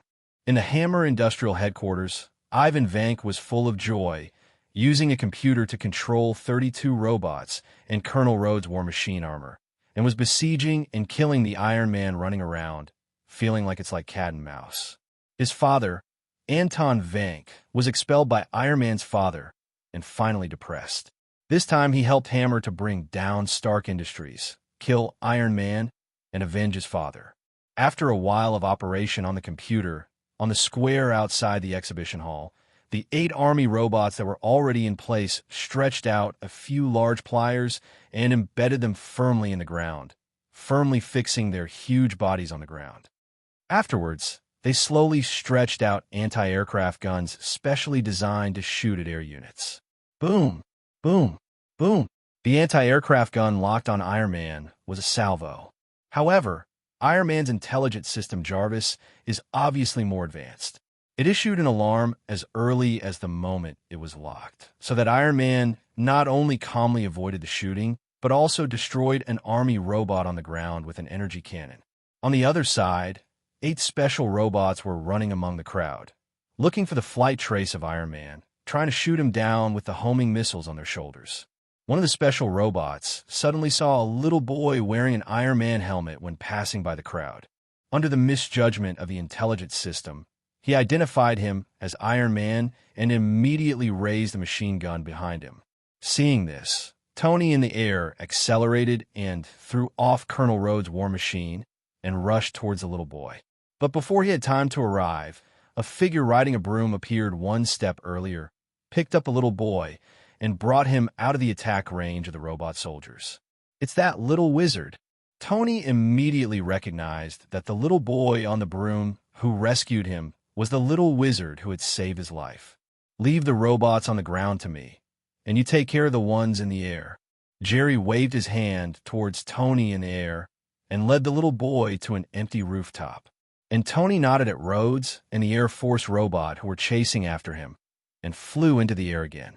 Little friend, just stand by and don't move. I'll send you down after I've dealt with those robots. Seeing Tony lure those aerial robots away, Jerry explained to the little boy that a summoning spell summoned a 20-meter long plastic giant custom-made 2 days ago from the box. The little boy took off his Iron Man helmet, looked at the 20-meter long plastic dragon that appeared out of nowhere, and nodded quickly. Mimicry Dragon. After chanting the dragon transformation curse, Jerry took out a compass with a dragon-shaped engraving, tapped the wand on the compass, and the dragon-shaped decoration engraved on the plate instantly came to life. Following the movement of the dragon-shaped sculpture on the compass, the plastic dragon more than 20 meters above the roof turned into a magic dragon covered in black scales in an instant. One of the key points of the dragon transformation curse is the model, and the other is the dragon-shaped engraving on the compass. The combination of the two can successfully exert the greatest power of this magic. With the success of the dragon spell, he felt that part of his spirit entered the body of the magic dragon along the tray. This feeling is really amazing. Feeling the body of the magic dragon, he sighed secretly, leaving part of his consciousness in the main body. In case the main body is in danger, the magic can be released in time. Jerry controlled the dragon and jumped from the top of the building more than 10 meters high. After landing with a bang, he immediately controlled the dragon and rushed towards the robot closest to him. The magic dragon consumes a lot of mana, so he needs to fight quickly. Oh God, what is that, a dragon? The citizens who fled in panic due to various explosions saw the magic dragon falling from the sky and were instantly frightened and stopped their escape. They can understand the emergence of robots. After all, there was Iron Man before, and there was a lot of publicity about robot warriors from Hammer Industries later. Now, they run away only because they are afraid of being accidentally injured by the robot's bullets. But a living giant dragon appeared in front of their eyes. That was pure inconceivable. Whether it's Western fire dragons, Eastern giant dragons, or ancient dinosaurs, these species are impossible to appear in the real world, and it's not Jurassic Park. So when a giant dragon more than 20 meters long appeared in the square, it made everyone temporarily forget the danger of the robot and froze in place. Quickly, turn the camera to that dragon. Lucy, who was hiding on a hidden balcony on the second floor of the exhibition hall, immediately asked the camera brother to switch the camera to the dragon after discovering the dragon to continue reporting. As a reporter who is famous for wizards, Lucy is also qualified to enter the exhibition hall to shoot this time. It's just that after the situation just happened, she was so bold that she didn't run away in a panic like the others. Instead, she rushed directly against the crowd to the second floor of the exhibition hall with her camera brother and found a balcony to conduct an in-depth examination of Iron Man in the sky and those robots. Live. Oh, my friends, it's great. Guess who I saw? It turned out to be a wizard. Brother, please turn the camera to the right and zoom in closer to the roof where the dragon just appeared. Did you see? The wizard is on the roof of that building. I guess the giant dragon just now was transformed by the wizard with magic. While being attracted by the dragon, Lucy suddenly thought of something again and quickly turned her gaze to the roof where the dragon jumped off just now, and she saw the wizard standing on the roof performing magic. Jerry put most of his energy on the magic dragon, and he controlled the dragon to come to the first robot at an extremely fast speed. The robot's electronic eyes scanned Jerry and found that it was not Iron Man, so it ignored it and continued to search the sky. And Jerry didn't care about that much. He directly controlled the magic dragon, raised his thick and sharp dragon claws, grabbed the robot's calf, and then fell 10 times in a row. The steel body of the robot is strong, but the power of the magic dragon is not vegetarian. Under such a series of beatings, a hole was thrown out of the ground, and the whole body of the robot was smashed into a pile of parts. Drip lost contact. The Hammer Industrial Building, which is manipulating robots and war machine armor, is facing Ivan Vank, who is frantically besieged by Iron Man, and suddenly sees an alarm on the computer, and an army robot has been destroyed. He didn't care about it first, but soon after the computer reminded that the 3 robots had been destroyed, he realized that something was wrong, and temporarily handed over the task of encircling Iron Man to the intelligent program, and the computer screen switched to the land robot. This is what the hell. As soon as he switched to the first perspective of a land robot, Ivan saw a huge dragon head biting towards him with its bloody mouth open. Before he could react, the whole screen went dark, and the computer reminded him that another army robot had lost contact. It seems that you have reacted. Looking at the remaining 7 or 8 robots, they finally stopped looking for the Iron Man in the sky and fired anti-aircraft guns like a dumb man. Instead, he set up the machine gun and grenade gun on his shoulder and pointed it at himself. Jerry knew what was going on behind him. The Black Hands should have done it himself. However, he wasn't afraid of anything. The magic dragon was transformed by magic. Even if it was killed, it would be fine. At worst, he could just order a plastic model next time, and there would be no loss at all. Of course, it is not certain whether these robots can kill the magic dragon. The dragon flicks its tail. I saw that Jerry controlled the magic dragon and flicked the dragon's tail fiercely, like playing a bowling ball, and instantly swept away half of the robots surrounding him. At this time, the machine guns and howitzers of the remaining robots also hit him. However, the magic dragon is not only powerful, but also has good defense. Although those machine guns and howitzers are powerful, it is not so easy to kill the magic dragon in a short time. Look at Ben Long, Super Flame. Facing the dense bullets, Jerry felt no pain at all. Jerry opened his mouth and shot out a large mouthful of flame like a high-pressure flame gun, instantly covering all the remaining robots under the magic flame. As time went by, the body of the magic dragon gradually shattered, and the bullets and grenades fired by those robots gradually became scarcer. Finally, the flames stopped, and the magic dragon was finally completely scattered by machine guns and grenades, turning into the original plastic dragon form. However, those terrestrial robots were not having a good time, except for the only one with half of its body left barely able to shoot bullets. The others were almost all burned into a pile of scrap iron. Seeing that the magic dragon was killed and the robots were almost wiped out, some more courageous citizens gradually moved towards this side. What's going on? How did this dragon turn into plastic? Be careful. That half of the robot is still moving. Oh, Holy Mary, these goddamn robots just blew up my food truck. Look, it's the little wizard coming. Just as everyone was discussing, a figure wearing a wizard robe and riding a broom descended from the sky. It was Jerry who came down with the little boy. Get soft fast. With a wave of Jerry's wand, the barrel of the robot, which was only half of its body, completely softened and drooped there like noodles, before turning back to look at the plastic dragon model. At this time, the plastic dragon model is full of bullet holes and cracks, and it is obviously impossible to use it again. Restored as before. Tap the wand. A magical light flashed on the plastic dragon, and a magical scene appeared. The already dilapidated plastic dragon was completely restored to its original appearance in a few seconds. It turned out that Jerry thought about it and felt that it would be troublesome to customize another plastic dragon. He happened to think of a magic spell in the first grade textbook which could easily solve this problem, and released it. Unexpectedly, the effect is really good. Restoration spell, one of the basic spells in the first grade, can restore damaged items to their original appearance, and is often used to repair small items, such as glasses. However, if you have a certain attainment in this magic, you can also repair some large objects, such as houses. In fact, Jerry has always felt that the restoration spell may not be as simple as the introduction, because he remembers that in the movie, when Dumbledore visited Slughorn's house, he restored everything in the house to its original appearance. So he feels that this spell is said to repair things, and it is more like a time magic, going back in time to restore the items to their previous appearance. Seeing the intact plastic dragon model again, Jerry was satisfied and threw it back into the box.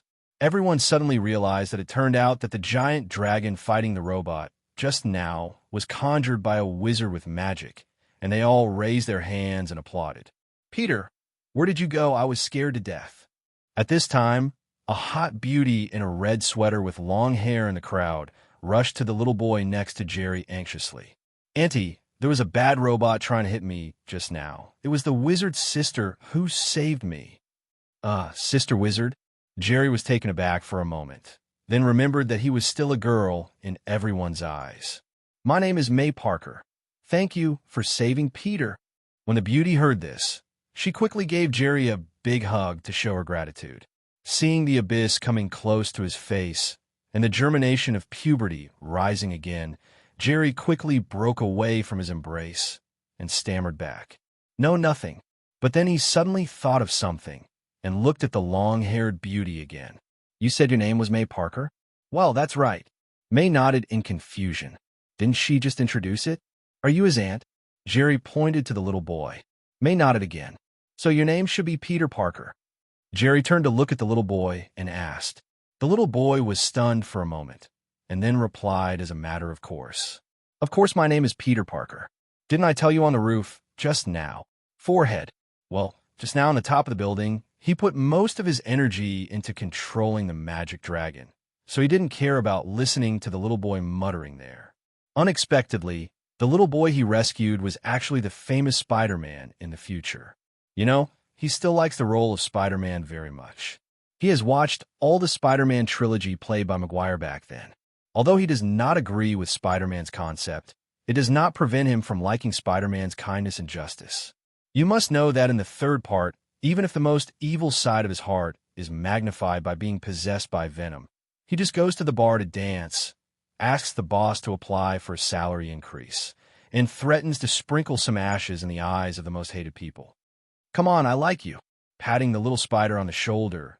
Jerry was about to go to the exhibition hall to see if there was anything Haas needed his help when there was a sudden roar in the distance. Looking up, it was Iron Man who had just wiped out a few robots in the sky, hugged tightly by Rhodes' war machine, and crashed into the simulated ecological park next to the exhibition hall. It seems that our Mr. Stark may need more help now.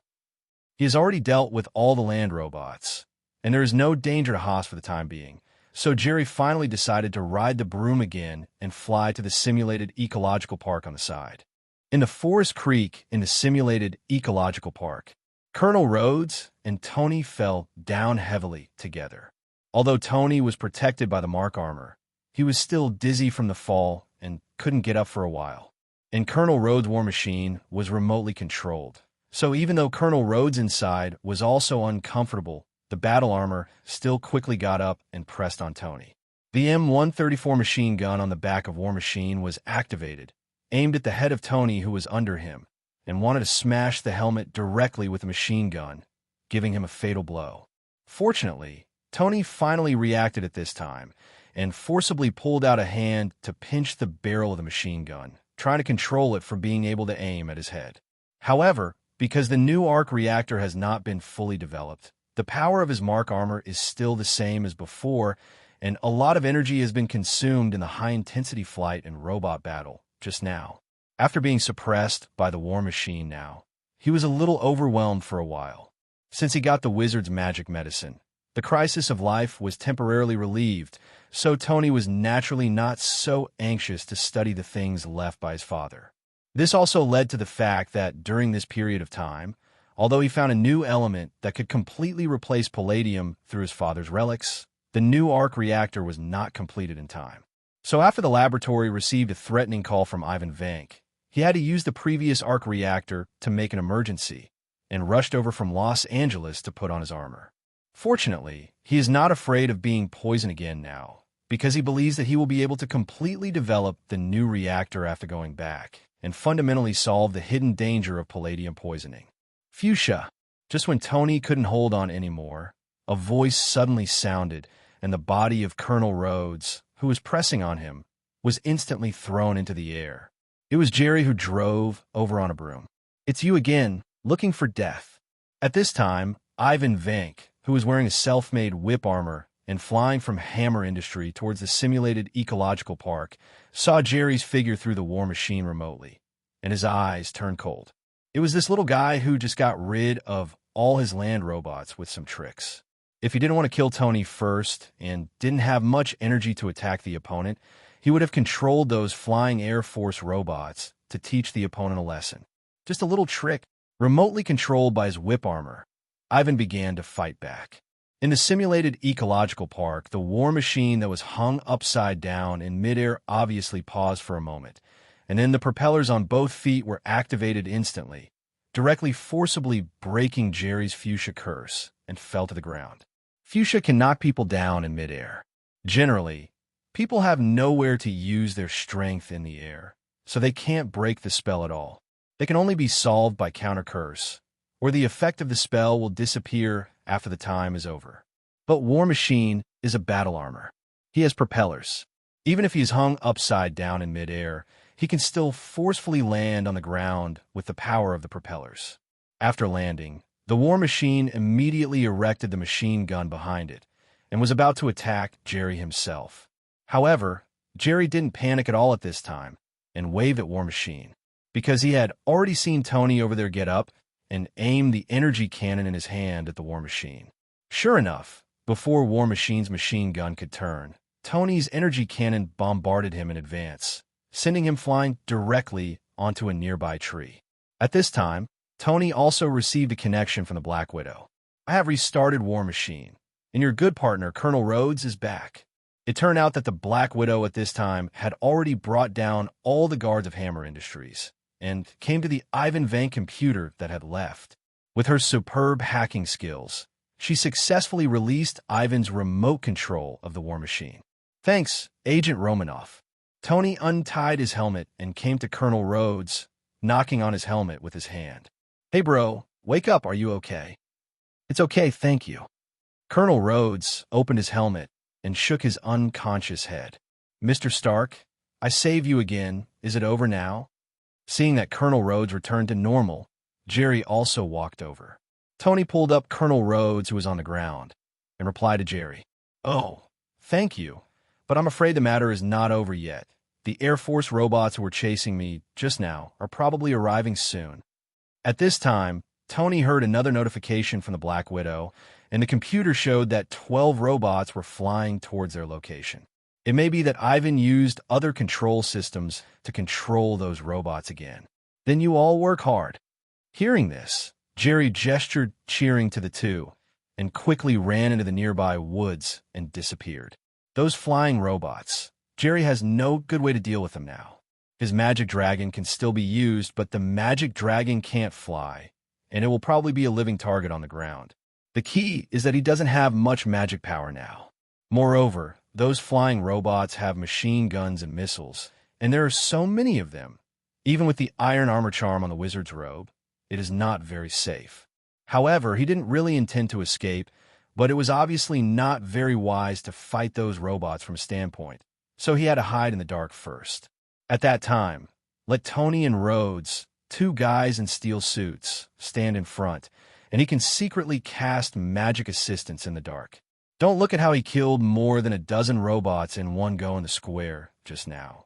But he still has self-knowledge. The robot has rough skin and thick flesh, and most of his attack magic can't cause fatal damage. The reason why he was able to be so fierce just now is by remotely controlling the magic dragon and bullying the dozen or so land robots who can't fly.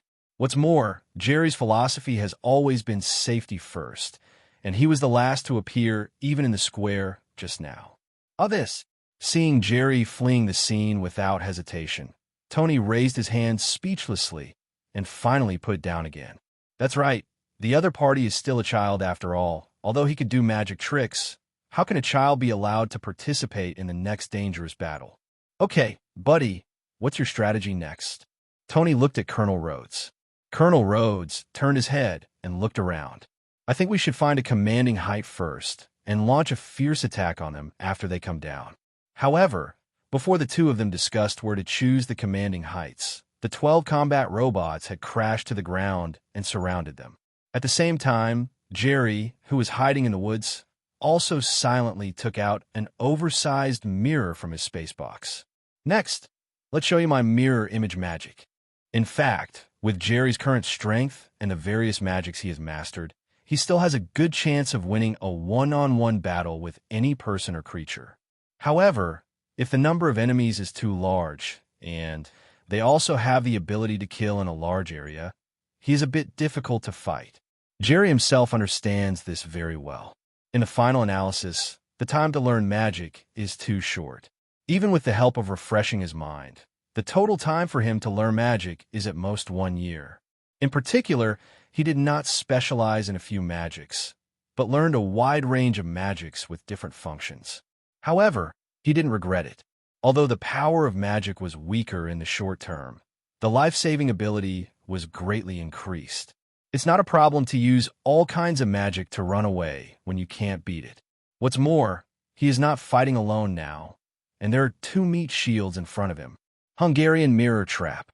After taking out the large mirror, Jerry tapped his hand on the surface of the mirror and chanted a spell, and the mirror instantly rippled. Hungarian Mirror Trap. The mirror image magic of the Merlin faction can create a small world in the mirror for a short time. After throwing the enemy into it, the enemy will be trapped in the mirror world and cannot come out.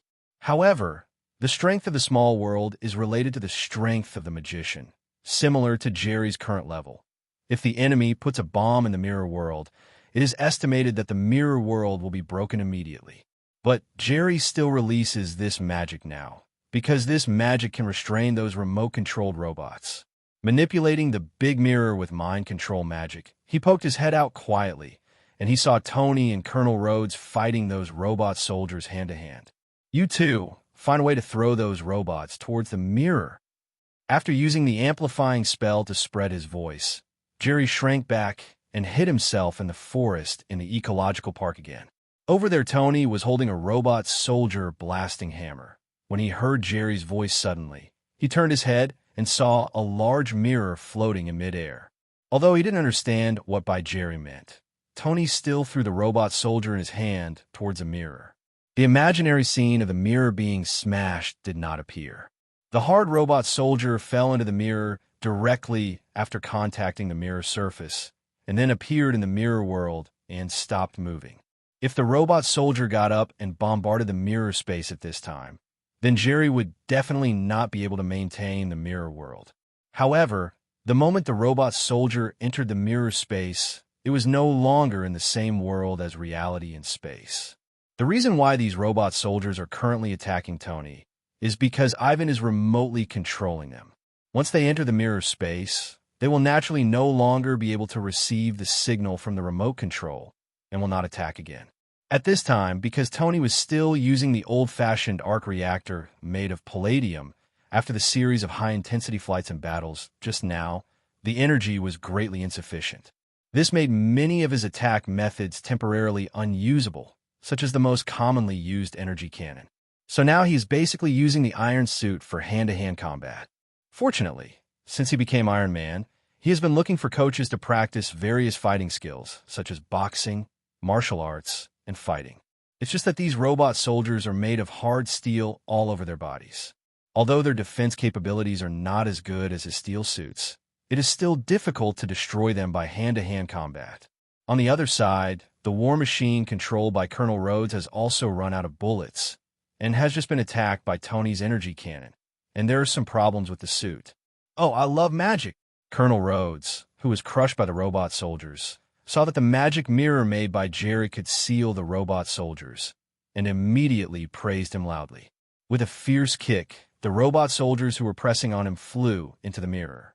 It is indeed not easy to completely destroy these robot soldiers, but throwing them into the mirror is not too difficult. Because these robots are controlled remotely by Ivan, they cannot be as flexible as Tony and Colonel Rhodes in action. 3, 4, 5, just like that, Tony and Colonel Rhodes cooperated tacitly and quickly threw the 12 robot soldiers into the mirror world. And Jerry, who was hiding in the woods, was also happy at this time. 12 robot soldiers who can fly and can be controlled remotely are all his now. Now that these robot soldiers have entered his mirror world with his personality, it is of course impossible to return them to the government or Hammer Industries. As for the control of these robot soldiers, there is Tony, but Tony still owes him 2 favors. If it doesn't work, there will be S.H.I.E.L.D. In the later stage, S.H.I.E.L.D. will always ask him for help, and they can ask them to deal with the control of these robot soldiers. It's really not possible. There are many top hackers in the world, and when the time comes, find a way to spend a lot of money to do it, although it may be a little troublesome. Just when Jerry thought it was the end of the matter and was about to come out, a robot soldier with a particularly large size and an unusual shape fell down again from the sky. Oh, not the robot soldier, because his helmet opens to reveal the head of a middle-aged man. It was the Black Hand behind all of this, Ivan Vank, who rushed over wearing the whip armor he made. After uttering harsh words towards Tony and Colonel Rhodes, Ivan closed his helmet again, swung his hands violently, and 2 long whips with electric lights appeared in his hands. In the ground that was thrown by his whip suddenly appeared 2 deep cracks. However, at this time, Ivan did not immediately attack Tony and Colonel Rhodes, but flicked his hand in the direction of the mirror, obviously planning to destroy the weird mirror that swallowed up the 12 robot soldiers first. At this time, Jerry also discovered the other party's intentions, and quickly used his mind to control the mirror back. Just kidding. With the power of the whip, if it hits his mirror world will explode immediately, and then the 12 robot soldiers will be released again. After recovering the mirror, Jerry threw it directly into the box space, and then quickly shifted the position with a thought. Sure enough, as soon as he left with his front foot, the position he was just now was covered by dense artillery fire. It turned out that after a series of previous events that Ivan had already planned before he landed, to kill Jerry, an uncertain factor with all kinds of weird magic before the decisive battle with Tony. After all, magic is sometimes a bit confusing, especially for a scientist. This is not a good time. After seeing Ivan appearing in the whip armor, Tony and Colonel Rhodes had this thought in their hearts at the same time. Let me blow him up with my ex-wife. Finding that Ivan bombarded Jerry, who was hiding in the forest as soon as he appeared, Colonel Rhodes immediately activated the ultimate weapon that had just been installed on the war machine some time ago. After bringing the war machine armor back to the military from Tony, the military asked Hammer to load as many weapons as possible on the war machine armor to ensure its firepower output. And now Rhodes is using the most powerful weapon on the armor, the Sidewinder missile affectionately named ex-wife by Hammer. There's cyclone explosives and cyclotrimethyltrinitroamine explosives inside, which can blow up an entire bunker and destroy a building with just one shot, which is amazingly powerful.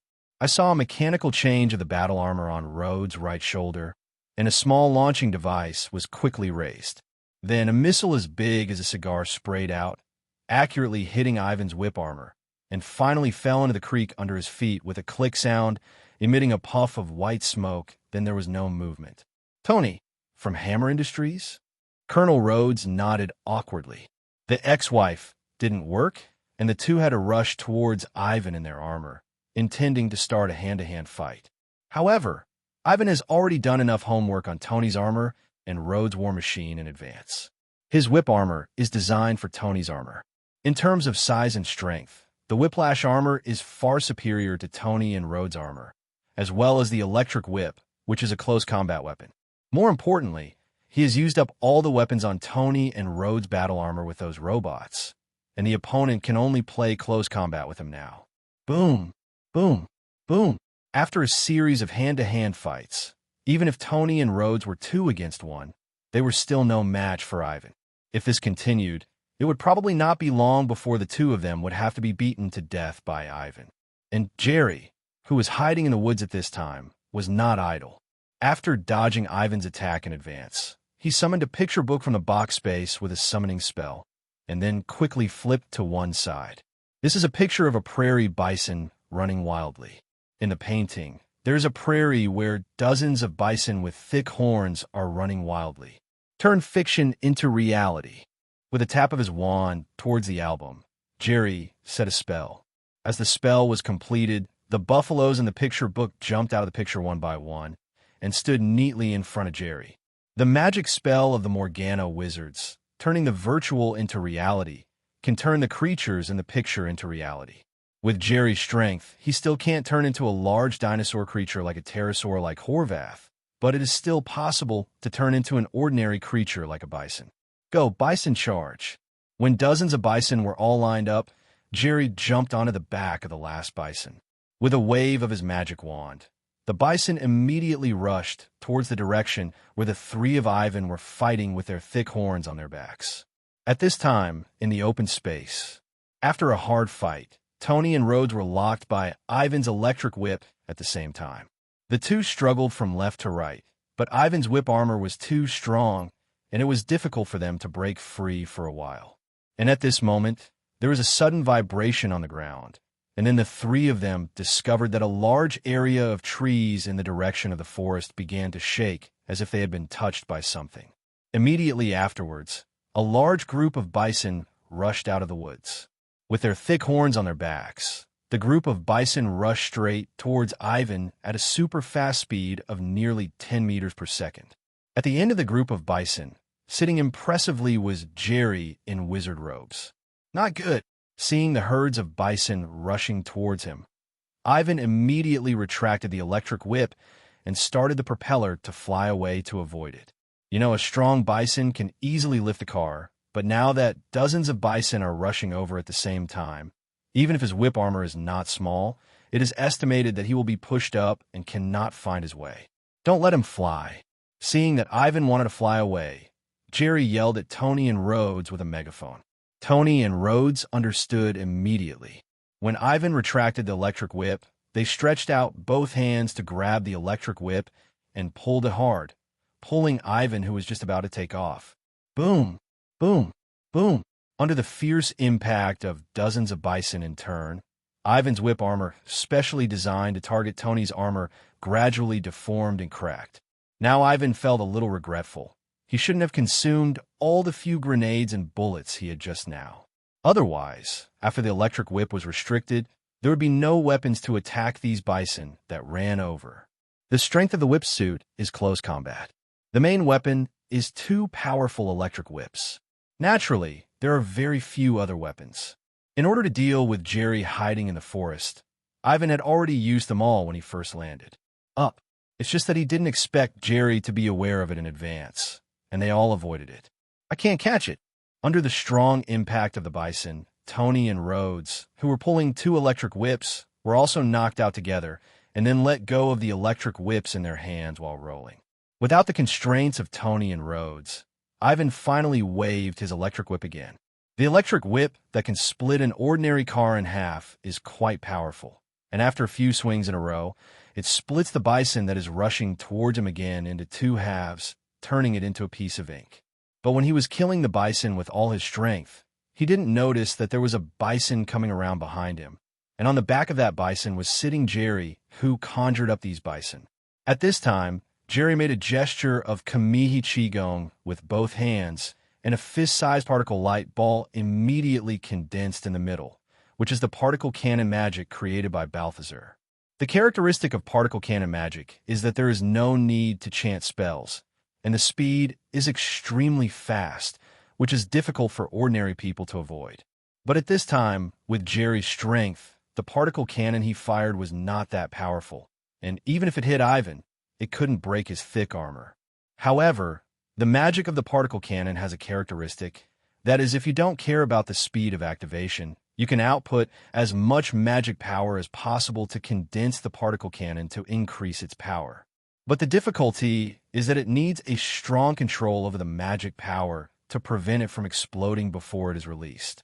Of course, this is nothing to Jerry, because when he turns on the Superman mode, his ability to control magic will also become very strong. I saw that as time went by, the particle cannon in Jerry's hand grew from the size of a fist, to the size of a shot put, to the size of a volleyball, and finally expanded until it was a circle larger than an ordinary basketball before stopping. When Ivan swung his electric whip crazily and finally eliminated all the bison rushing towards him, he suddenly sensed something and turned his head to look behind him. "Hey dude, send a particle cannon to try." Jerry saw that Ivan turned around, and instead of continuing to condense the particle cannon, Jerry pushed the super particle cannon out of his hand. After leaving Jerry's hands, the particle cannon, which was a circle larger than a basketball, flew towards Ivan like a wild horse with a destructive aura. Ivan felt bad when he saw this, and immediately turned on the thrusters to avoid it. But the battle with Tony and Rhodes and the collision with dozens of bison just now caused some damage to his whiplash battlesuit. This also caused his thruster to start a second slower than usual, but it was just this second that he was doomed to be unable to avoid Jerry's particle cannon. Boom! A loud explosion sounded, accompanied by a blinding flash and a blast of air, almost blowing Jerry off the back of the buffalo. After everything calmed down, a large pit with a diameter of about 5 meters appeared at the place where Ivan was standing just now, and in the large pit, half of Ivan's whip suit completely disappeared. As for Ivan himself in the battle suit, he was already bloody and lifeless. Tony and Colonel Rhodes got up and walked to the big pit. Looking at the miserable appearance of Ivan inside, a thought arose in their hearts at the same time. This little wizard is not easy to mess with. If it is said that Jerry gave Tony the impression that he was a good kid who could juggle, make earthen potions, and save his life. Now, he has greatly changed his view of Jerry. At least, you can no longer look at this little wizard with the eyes of a child. Riding a buffalo to the deep pit, Jerry looked at Tony and Colonel Rhodes, who were sitting tiredly on the rock beside him. "Now it's finally over." "Thanks, it's over. He is the man behind this incident, Ivan Vank, and now he." Tony glanced at the pit again. "It's estimated that there will be no more trouble. You rest here. I'll go to the exhibition hall to see if there is any need for help." Touching the bison with a magic wand, turning it back into a bison charge, and putting it away, Jerry took out the broom and left the simulated ecological park. In the robot riot just now, many ordinary people were injured by bullets and various bombs. Now that he used the quick healing charm to save people, he should be able to get another wave of little red stars. Seeing Jerry's back on a broomstick disappear completely in the air, Colonel Rhodes slowly said, "This little wizard, it's not easy." Of course it's not easy. Although I don't want to admit it, his tricks are really amazing. Tony opened his helmet and let out a sigh of relief. As a top scientist, he has always been in denial about magic, but now he has to admit that Jerry's magic is really good. However, Colonel Rhodes shook his head. It's not about her magic, but do you think a child of her age would appear so calm if she killed someone for the first time? I don't know why this happened, but I think she should be a good person. Thinking of Jerry's calm and unwavering tone when he saw Ivan's body just now, Tony finally came to his senses. However, considering the materials he had read about wizards and these few encounters, he felt that there might be something hidden in it. At least he could be sure that wizards were not bad people. Okay, that's not the point. Let's see how to deal with the aftermath. I'm going to find Zygiali. She's still angry with me now. Putting his helmet back on, Tony got up and flew towards the exhibition hall. Rhodes didn't say much, but when he saw the ex-wife, who was still lying quietly in the creek, he muttered to himself, "Justin Hammer, you're done." Originally, the military department planned to sign a 25-year contract with Hammer Industries after the demonstration of robot soldiers. But after the robot riot and the fact that the ultimate weapon produced by Hammer Industries turned out to be a dud, the contract is not valid. Possibly a contract. Even this incident may require Justin Hammer to go to prison for a few years. After Jerry returned to the exhibition hall, he quickly found Haas, who was helping to maintain order and treat the injured. He also used the little magic power left to release the healing spell to help treat some seriously injured patients so that they could at least persevere. To go to the hospital. After feeling that the time was almost up, he didn't stay longer, but returned to the parking lot of the exhibition hall again and quietly took Pizarro's car out of the box space. Sitting back to the original position, Jerry pointed at Pizarro in the driver's seat, released a resurrection spell, closed his eyes, and pretended to be asleep. Pizarro slowly opened his eyes and looked around in a daze. "What's wrong with me? By the way, get out of here quickly." Thinking of the robot riot in the exhibition hall, just now, Pizarro quickly started the car again. "Barry, hey, what's wrong with you, Belle?" Just as the car started, Pizarro realized that Belle next to her had also passed out, and there were 2 children behind her. Fortunately, he tried snorting and it was normal, so he stepped on the accelerator and drove straight out of the garage of the exhibition hall, intending to get away from here as soon as possible. But after rushing out of the garage, he suddenly realized that there were all policemen outside, and those dangerous robots were gone. I accidentally looked at the time displayed on the car, and it turned out that it had been a full 40 minutes since they fled the exhibition hall just now. Could it be that those robot soldiers are also loaded with anesthesia and hypnosis weapons? At this time, Pizarro's first thought was whether the robot soldiers had narcotic smoke bombs in their weapons. They inhaled a little when they left the exhibition hall, which caused them to fall asleep until now. At the same time, Jerry, who was pretending to be asleep, flicked his fingers repeatedly and released the revival spell on Mrs. Bailey in front and Aisha next to him. Following Belle's and Aisha's eyes opening blankly, Jerry also opened his eyes pretending to be blank. Clang, clang, clang. The car glass was knocked, and Pizarro lowered the window, revealing Haas with a surprised face. "Shouldn't you have left long ago? Why are you still here now?" It turned out that Haas was cooperating with other colleagues who came to deal with the follow-up of the robot riot. Suddenly glanced at it, just in time to see Pizarro's car parked not far in front of the exhibition hall, and immediately walked over with a dazed expression. Because logically, Pizarro and the others should have left here 40 minutes ago. "What? Haas, why are you back again?" Belle, who had just woken up, looked at Haas in front of the car window and asked with surprise on her face. "Haas." "Pizarro." Jerry imitated Elsa and showed a blank expression. Late at night, in Jerry's room. 30,000. Sure enough, you still have to participate in such a big event, and the number of little red stars you can give is enough. Seeing that the number of little red stars on his panel had increased by a full 30,000 in this robot riot, Jerry couldn't help but let out a sigh. You must know that the side effects of his body's refreshing are getting smaller and smaller now. In addition, during this period of time, he has devoted himself to researching magic, developing blood, and improving magic power, and he basically hasn't gone out to fight crime. As a result, the number of his little red stars has always been in a state of being unable to make ends meet. Although the process was a little dangerous this time, the rewards were unexpectedly rich. That's why he had to sigh with emotion. Although Little Red Star cannot directly increase Jerry's strength, it is the most important resource for him. Without Little Red Star, the efficiency of learning magic will be greatly reduced. Without Little Red Star, it is impossible to go to the small world to improve yourself. In particular, it was only 2 days before the cooldown of the small world ended, and this time he planned to spend some time in the small world of Harry Potter. Since the last time he returned, he bought a large number of magic books, including textbooks for the 7th grade, which also allowed him to learn a lot of spells for the upper grades.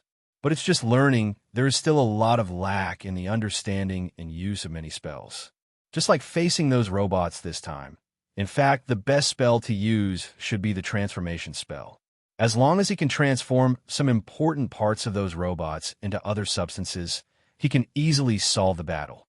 It's a pity that he has learned too much magic during this period of time, and he didn't spend too much energy on transfiguration, which made it impossible for him to accurately transform those hard and complex robots. It is still a lot worse to rely on self-taught magic. If you want to quickly improve the power of magic, you still need the teacher's careful guidance. The magic learned from the world of the Sorcerer's Apprentice is currently under the guidance of Sun Long, which is enough for the time being. However, the magic in the world of Harry Potter still requires him to go to Hogwarts to learn deeply from the professors. After clearing his mind, Jerry put on his wizard robe again and flew towards Hell's Kitchen on a broom. It's been a while since I've come out, so it must be active again in Hell's Kitchen now. 2 days later, the New York Shield branch. Black Widow put 2 documents on Nick Fury's desk. The first is a full report on the robot riot in the Queen's Exhibition Hall, and the second is a report on Tony Stark's personality assessment. Fury read the 2 documents carefully and then asked the Black Widow detailed questions about it before replying after some thinking. Go and contact Tony Stark and ask him to come to me tomorrow morning. I have something to talk to him about. The Black Widow nodded upon hearing that, turned around, and left the office in her black tights. After the Black Widow left, Fury leaned back on the chair and slowly closed his eyes. About half an hour later, he suddenly opened his eyes, pressed a button on the desk, and then said to a microphone on the desk, "Notify Agent Maria Hill and ask her to come to my office." 5 minutes later, "Director, are you looking for me?" Agent Hill, also in combat uniform, walked into the office smartly. "How's Captain America going?" Fury was not polite, but asked directly. A smile appeared on Hill's face. "According to our experts' tests, it may be because of the ice, or it may be because of the super soldier potion. Although Captain America has been frozen for 70 years, he still has very strong life characteristics. If there are no accidents, as long as we melt the sealed ice after a period of cultivation, Captain America should be able to fully return to normal." "Good, very good." After listening to Hill's narration, Fury finally showed a big smile on his serious face. At present, the formation of the Vengeance Alliance is not going very smoothly. Except for Hawkeye and Black Widow, the 2 super agents that were already fixed, the 3 alternatives, Green Titan, Iron Man, and Wizard, each have their own problems. The Green Titan is uncontrollable. Maybe he sacrificed his teammates to the sky before killing the enemy. According to the evaluation of the Black Widow, Iron Man has an impulsive personality and is extremely narcissistic. As for the Wizard, in fact, he is very good in all aspects. He used to think that he was too young to be a good support. Through this time, he showed a good fighting ability. However, it can be seen that wizards seem to be very wary of S.H.I.E.L.D. and even try every means to conceal their true identity, and they're not willing to join at all. Captain America's accidental discovery was a big surprise for him, because Captain America meets his standards for Avengers members in every aspect, and if the Avengers is formed, a captain is indeed needed. The requirements for the position of captain do not mean that you need to have the strongest combat ability, but that you need to have strong leadership and tactical command capabilities. Captain America has experienced the battle with Hydra. He is a person with real war experience, and he has led his roaring commando countless times, defeating the powerful Hydra at that time, and finally sacrifice himself, making the whole of New York is not destroyed by nuclear bombs. I will take over the matter of Captain America in person. You can find a way to see if you can contact the wizard. I have something to talk to him about. The one Coulson reported about the hammer falling from the sky. As soon as Hill heard Fury say that he was looking for a wizard, he roughly guessed the reason. Fury nodded. That hammer is not simple. We have exhausted all methods so far, but we can't move it even a single bit. And the most professional team sent over, using the most cutting-edge technological equipment, can't analyze the reason. So, I suspect it might have something to do with magic.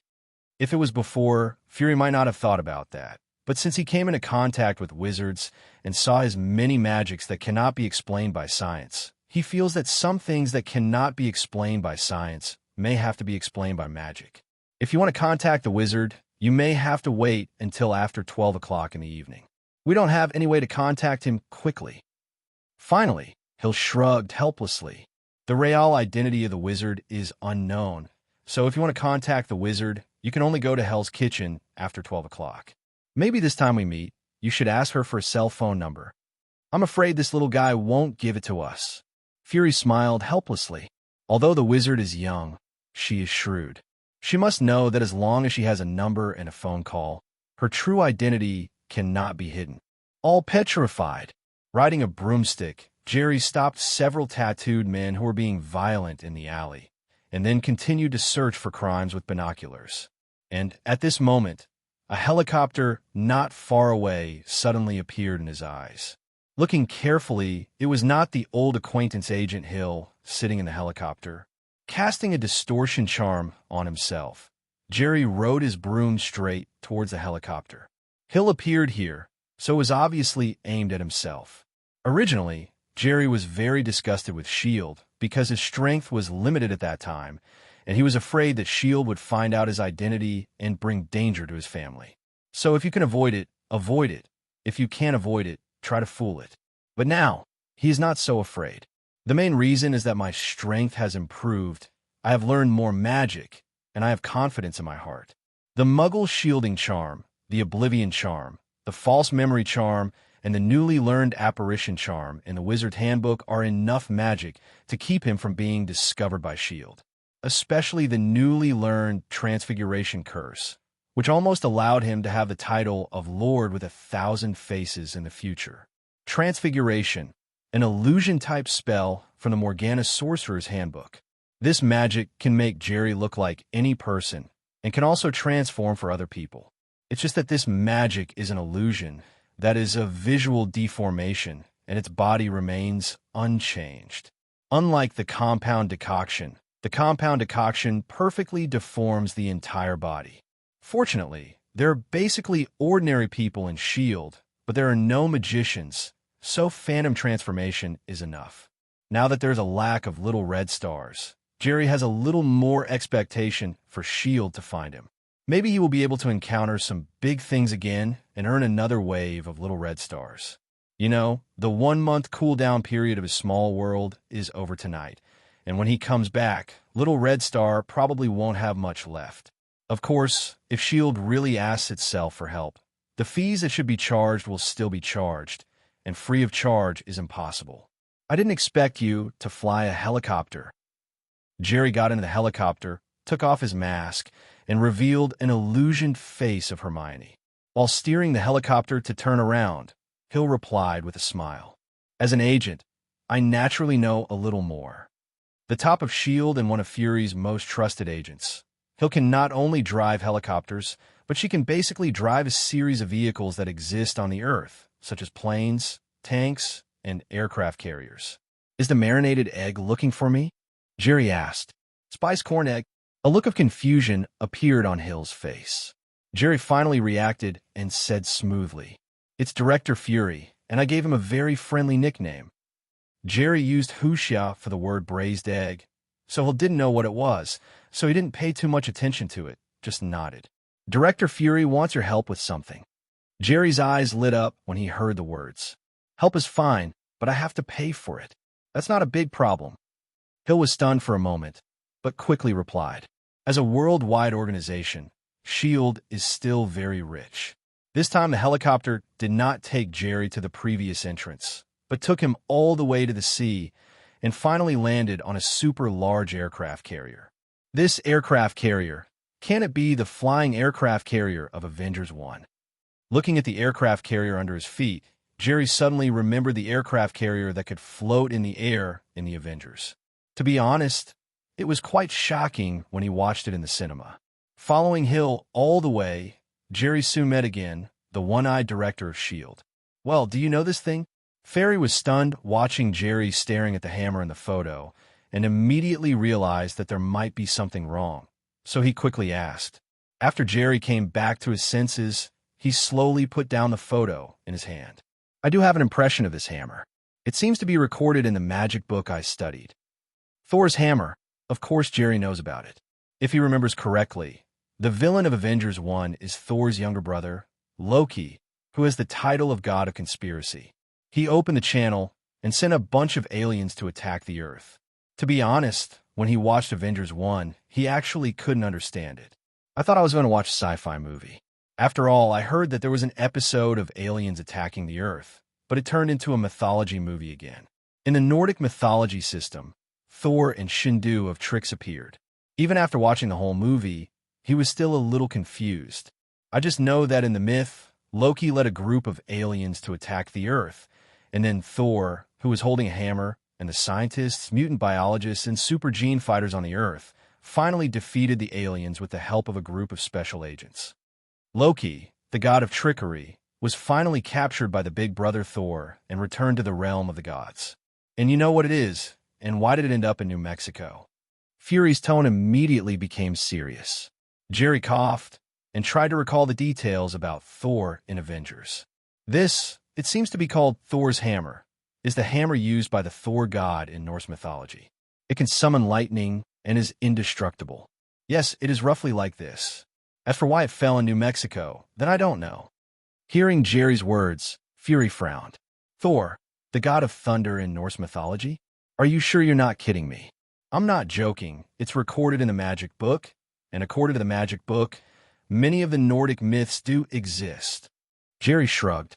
Fury was silent for a while, and then asked Jerry again. So, the reason why we can't pick up that Thor's hammer is also because it is enchanted? This may be. Regarding Thor's hammer, Jerry seems to have heard from colleagues that because Odin has enchanted it, except for Thor himself, only those who are recognized by Thor's hammer as being upright and kind can take it. Then do you have a way to break the magic above? Let our people bring back that Thor's hammer to study. Fury continued. Jerry rolled his eyes and thought for a moment before replying. This, I can't guarantee. After all, you see, I'm just a child, and I haven't learned magic for a long time, so I need to go there and have a look to know. Odin's magic, of course, is not something he can crack now. However, since Thor's hammer appeared, Thor must not be far away. If you go over there, you might be able to get a group of little red stars. Now, relying on patrol alone, the number of little red stars he got is not enough for his daily consumption. Thank you, Agent Hill. You don't have to bother to send me by helicopter. I can go back by myself, and I will be here on time tomorrow morning. On the deck of the aircraft carrier, Jerry declined Hill's kindness and flew away on a broomstick. In fact, the speed of the helicopter is not much faster than his broomstick, and the location of the aircraft carrier is not too far from New York City. Just in the office, Jerry and Nick Fury have come to an agreement. Jerry is willing to come and take a special plane tomorrow to go to Mexico to help investigate the secret of Thor's hammer. And Nick Fury agreed to help Jerry crack the program of the 12 robot soldiers in his mirror. And by the way, help him make a controller that can remotely control the 12 robot soldiers and repair a few damaged ones. Robot. In fact, at the beginning, Jerry planned to ask Iron Man to help with this matter, but later he felt that it was a bit overkill, and it was not worthwhile to waste Iron Man's favor here. In addition, just in time for S.H.I.E.L.D. to ask him to do something, he simply handed it over to S.H.I.E.L.D. As for, when S.H.I.E.L.D. is helping him crack the program, will it do anything else? Don't even think about it. Absolutely 100% will. However, Jerry is not worried at all, because he wants these 12 robots that can fly and fire modern thermal weapons, and he has no intention of using them in this world at all. At that time, he will bring all 12 robots to other worlds. No matter what S.H.I.E.L.D. does in the robot body, it will be useless. Seeing Jerry leave, Agent Hill returned to Fury's office again. Director, is it really good to help the wizard crack these robot soldiers? He's a child after all. I'm afraid of him. Fine. Director Fury looked at the messy robot soldiers in the office that Jerry had just poured out of the mirror and waved his hands. In his opinion, the wizard's magic is no less lethal than these robot soldiers, especially the magic that smashed Ivan's armor with one blow in the surveillance. If the wizard really wants to do something bad, there are not many robot soldiers, and there are not many robot soldiers. What's more, during the negotiation, the wizard also said that he didn't need money. If he didn't want to meet this condition, he wouldn't go to New Mexico to help. By the way, when cracking the program and repairing, install a hidden positioning system in every robot soldier's body. Okay, I know the director. As soon as Hill heard it, he understood that the director was still unwilling to give up on the true identity of the wizard and wanted to use these robots to locate the wizard so as to find out his true identity. As the director of S.H.I.E.L.D., Nick always feels uneasy if he doesn't find out who the wizard really is. From Nick's point of view, there is nothing wrong with it, but from Jerry's point of view, in order to protect his family, he will not let Nick know his identity, at least not yet. This world is like this. Sometimes there is no absolute right and wrong, and there is no absolute justice and evil. Most of the time, it's just a different standpoint. By the way, director, the wizard gave you a nickname, Boiled Egg, which I think is quite vivid. Before Hill left the office, he suddenly thought of what he had just found out on his mobile phone about the meaning of salted eggs and made a rare joke. Spiced corned egg. Fury raised his eyebrows inexplicably. He felt that the pronunciation of this word was very strange, and it sounded like a Fuchsia pronunciation. Turning on the computer, he searched for the meaning of halved egg by voice, and soon he saw it on the computer, a big peeled egg. Looking at the computer, and then at the mirror on the table, Fury smiled helplessly. It really looks like it's 2 o'clock in the morning. After rushing home, Jerry put away the broom, and then looked at the panel. The cooling time of the small world on the panel had long since ended. Now he can choose to re-enter the world of the Sorcerer's Apprentice, or re-enter the world of Harry Potter. Without any hesitation, Jerry chose the latter. After a moment of trance, he opened his eyes again, and he had already returned to the room of the leaky cauldron. Looking at the pendulum clock and the magic calendar, it is now January 1st, 1992, at 2 o'clock in the morning. After staying in the world of the Sorcerer's Apprentice for a week, he also disappeared in this world for a week. However, the furnishings in the room have not changed in any way, because he paid all the room fee for this room until the beginning of school in one lump sum. So even if the other person is not in the bar, the room is still his. However, at this time, there were a lot of gifts and dozens of letters in the room. The gift was naturally because before he left, he sent Christmas gifts to every professor and every student he knew, and these were corresponding gifts. And similarly, dozens of letters should also be replies from his lovely classmates. Sure enough, Hermione, Harry, Ron, Daphne, Pansy, there's even a reply from Malfoy, which is really rare. This is Professor Snape's reply. Merry Christmas, Jerry. This is the first time I have received a gift from a student. A rare blood crown. Very good. I've already refined it into a bottle of limb regeneration potion, but I hope you will use it. Professor Snape is atmospheric. Seeing the reply, Jerry hurriedly found the bottle of limb rebirth potion from Snape among the pile of presents. Severed limb rebirth potion is a relatively rare high-grade potion in the entire potion market. As long as you don't die immediately, even if you lose half of your body, you can recover in a short time after drinking the short limb rebirth potion. Of course, if the damage dealt contains a black magic curse, it will have no effect. But even so, this potion is one of the most expensive potions in the potion shop. Jerry didn't expect that he just gave him a relatively rare blood crown, and Snape even prepared other rare herbs himself, and personally refined a bottle of limb regeneration potion for him. To be honest, Jerry was really a little moved. After reading all the letters, Jerry also packed the presents one by one and put them in the box space. Most of the gifts from the students were all kinds of magical snacks, and only Hermione, who knew him very well, gave him a magic book, while the gifts from the professors were generally more valuable, usually around 10 galleons. The most valuable was the potion of regenerating severed limbs that Snape had given him. It can only be said that Professor Snape really prefers the students of Slytherin, especially the outstanding ones, and there's really no shortage of galleons. And Dumbledore, who Jerry hoped the most, only gave him 2 knitting needles, although those 2 needles were magically added, so he could knit his own sweater. However, it was of no use to him. After packing up all the things, Jerry was just about to enter the box space and start his daily meditation practice, when a sad meowing sound interrupted him suddenly. "No, why did you forget it?"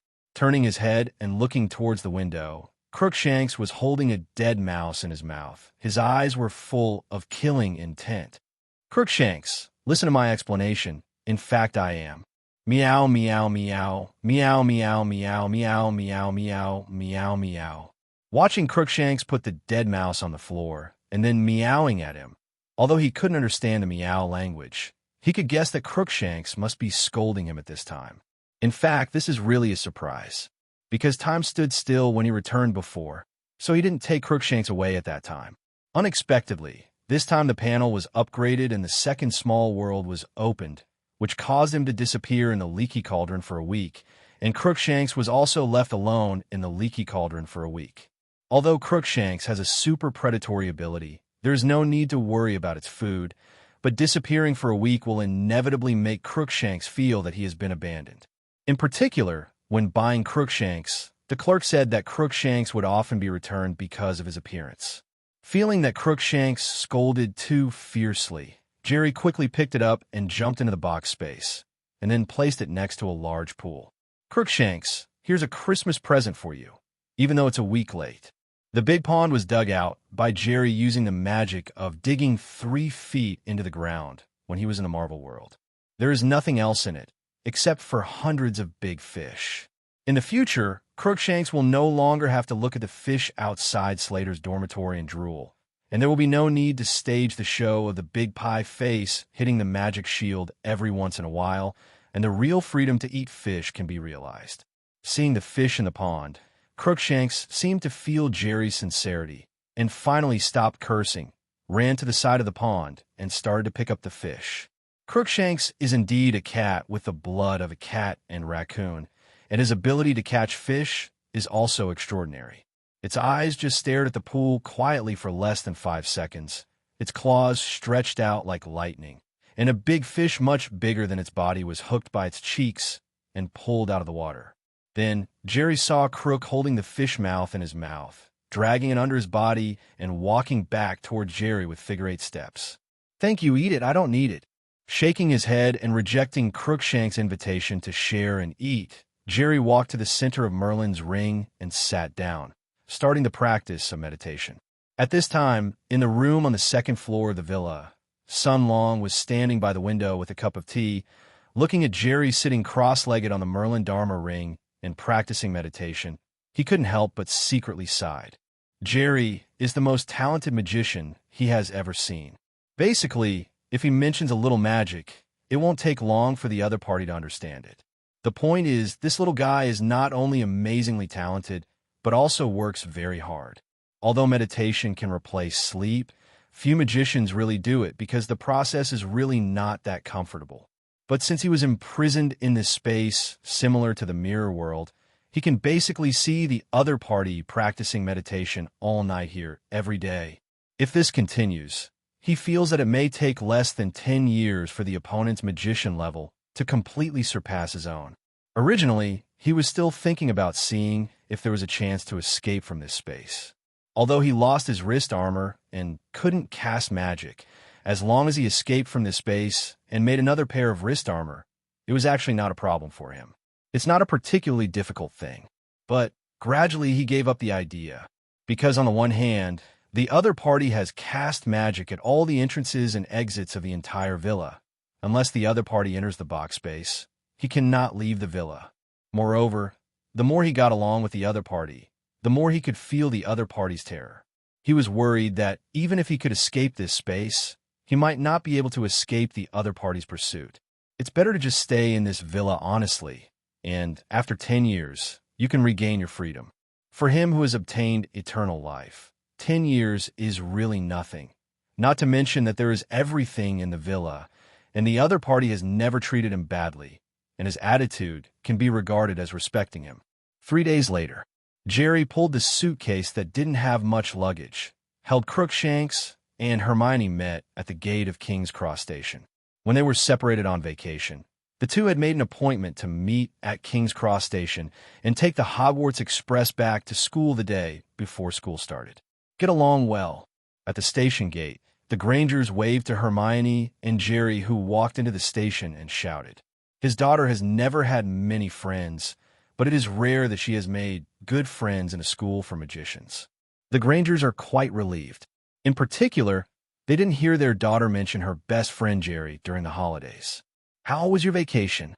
Crossing platform 9 3/4 and finding a seat on the train, Jerry and Hermione chatted. It's not bad, but there are always some relatives who come to visit and ask me which school I study in, and I can't tell them. Hermione curled her lips in distress. It turns out that not only Fuchsia people have the saying of visiting relatives during the Fuchsia New Year, the British also have family gatherings at Christmas, and most relatives will gather together at that time. And Hermione, as the only wizard in the whole family, could not tell her identity to anyone other than her parents, which made it difficult for her to answer when relatives asked about the school during family gatherings. However, during this period of time, I have read all the books for the second half of the semester. I even learned some books for the first half of the second grade in advance. Seeing Hermione's expression of quickly complimenting me, Jerry smiled and raised his hand to give her a thumbs up. You are awesome. Speaking of which, Jerry has basically memorized all the textbooks for the current 7th grade. Except for a few particularly difficult spells, most of the spells in it can be successfully released. However, it took him more than 3 months before and after, and he was still under the dual assistance of Refreshing and Merlin's Ring. And Hermione only used the 2 weeks of the Christmas holiday, so it can be seen that her learning talent is really powerful. So Jerry's compliment of, "You are awesome," is indeed from the heart. In this way, the train went all the way through the farmland villages of ordinary people, entered the dense forest hills far away from the Muggle world, and finally stopped at the somewhat dilapidated Hogsmeade platform before the afterglow of the sun disappeared completely. Taking a boat across the Black Lake to Hogwarts Castle is a tradition that only occurs when entering the 1st grade. Under normal circumstances, little wizards start school in a carriage that can move forward automatically. Just like now, Jerry, Hermione, and several other young wizards are riding an automatic carriage from Hogsmeade Station to the entrance of Hogwarts Castle. However, for other little wizards, the carriage may move forward automatically, but in Jerry's eyes, there is not nothing in front of the carriage, but a magical animal pulling it. Of course, Jerry knows what this magical animal is, because he has also looked up relevant information about this magical animal in the library. It is a branch of the Pegasus family, and it has a magical animal marked with XXX Thestral.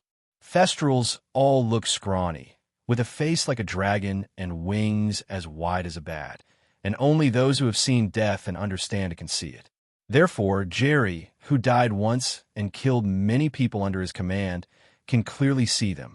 Jerry has always been quite interested in magical animals like Thestrals. The most important thing is that this magical animal is currently the fastest mount in the entire magic world. It's even faster than the next best broomstick, the Firebolt. From Hogwarts to London, it takes almost half a day to ride Hogwarts, but it only takes a short time to ride a Thestral. And it also has the same positioning talent as an owl, except that the owl can accurately find the location of that person as long as it says the name of the person. Thestral is as long as you can name the place, it can find the exact location, even if it may have never been to that place. It is very magical. However, Thestrals are also very rare in the wizarding world, and they are very difficult to domesticate. Hogwarts can have so many Thestrals to pull carts, thanks to Hagrid, a master of magical animals. It was he who successfully domesticated the first Thestrals and then helped them multiply to their current size. In fact, there are many ways to travel in the wizarding world, such as apparition, floo powder, portkey, flying technique, flying broomstick, flying magic car, motorcycle and Pegasus, etc., but each has its own advantages and disadvantages. Shortcomings. Apparition is equivalent to teleportation, but it must be where you have been before to go there, and the farther the distance, the more magic power is consumed. Floo fans, then you need to build a floo network and a fireplace first. Port keys, fixed-point transmission, ultra-long distances, and even cross-country. But first you need 2 door keys, and put one of them in advance at your destination. Flying, the only spell that can fly without any magic items, was created by Voldemort, and only Voldemort himself and Snape can use it. It is extremely difficult, extremely fast, and consumes a lot of mana. Flying broom, slow but very simple, relatively common, easy to be blown into a fool and struck by lightning when the weather is bad. Magic cars and motorcycles are average in speed and comfortable, and can be used by multiple people, but they violate the laws of the Ministry of Magic and can only be used secretly. Pegasus, the speed of normal Pegasus is average, and it is almost always used as a flying carriage, but it looks luxurious and dignified, full of style. Special Pegasus, such as Thestrals, are extremely fast, rare, and difficult to tame. Jerry's current situation is that he only has the most common broomstick, which means that he needs to take a plane to go a little farther in the main world.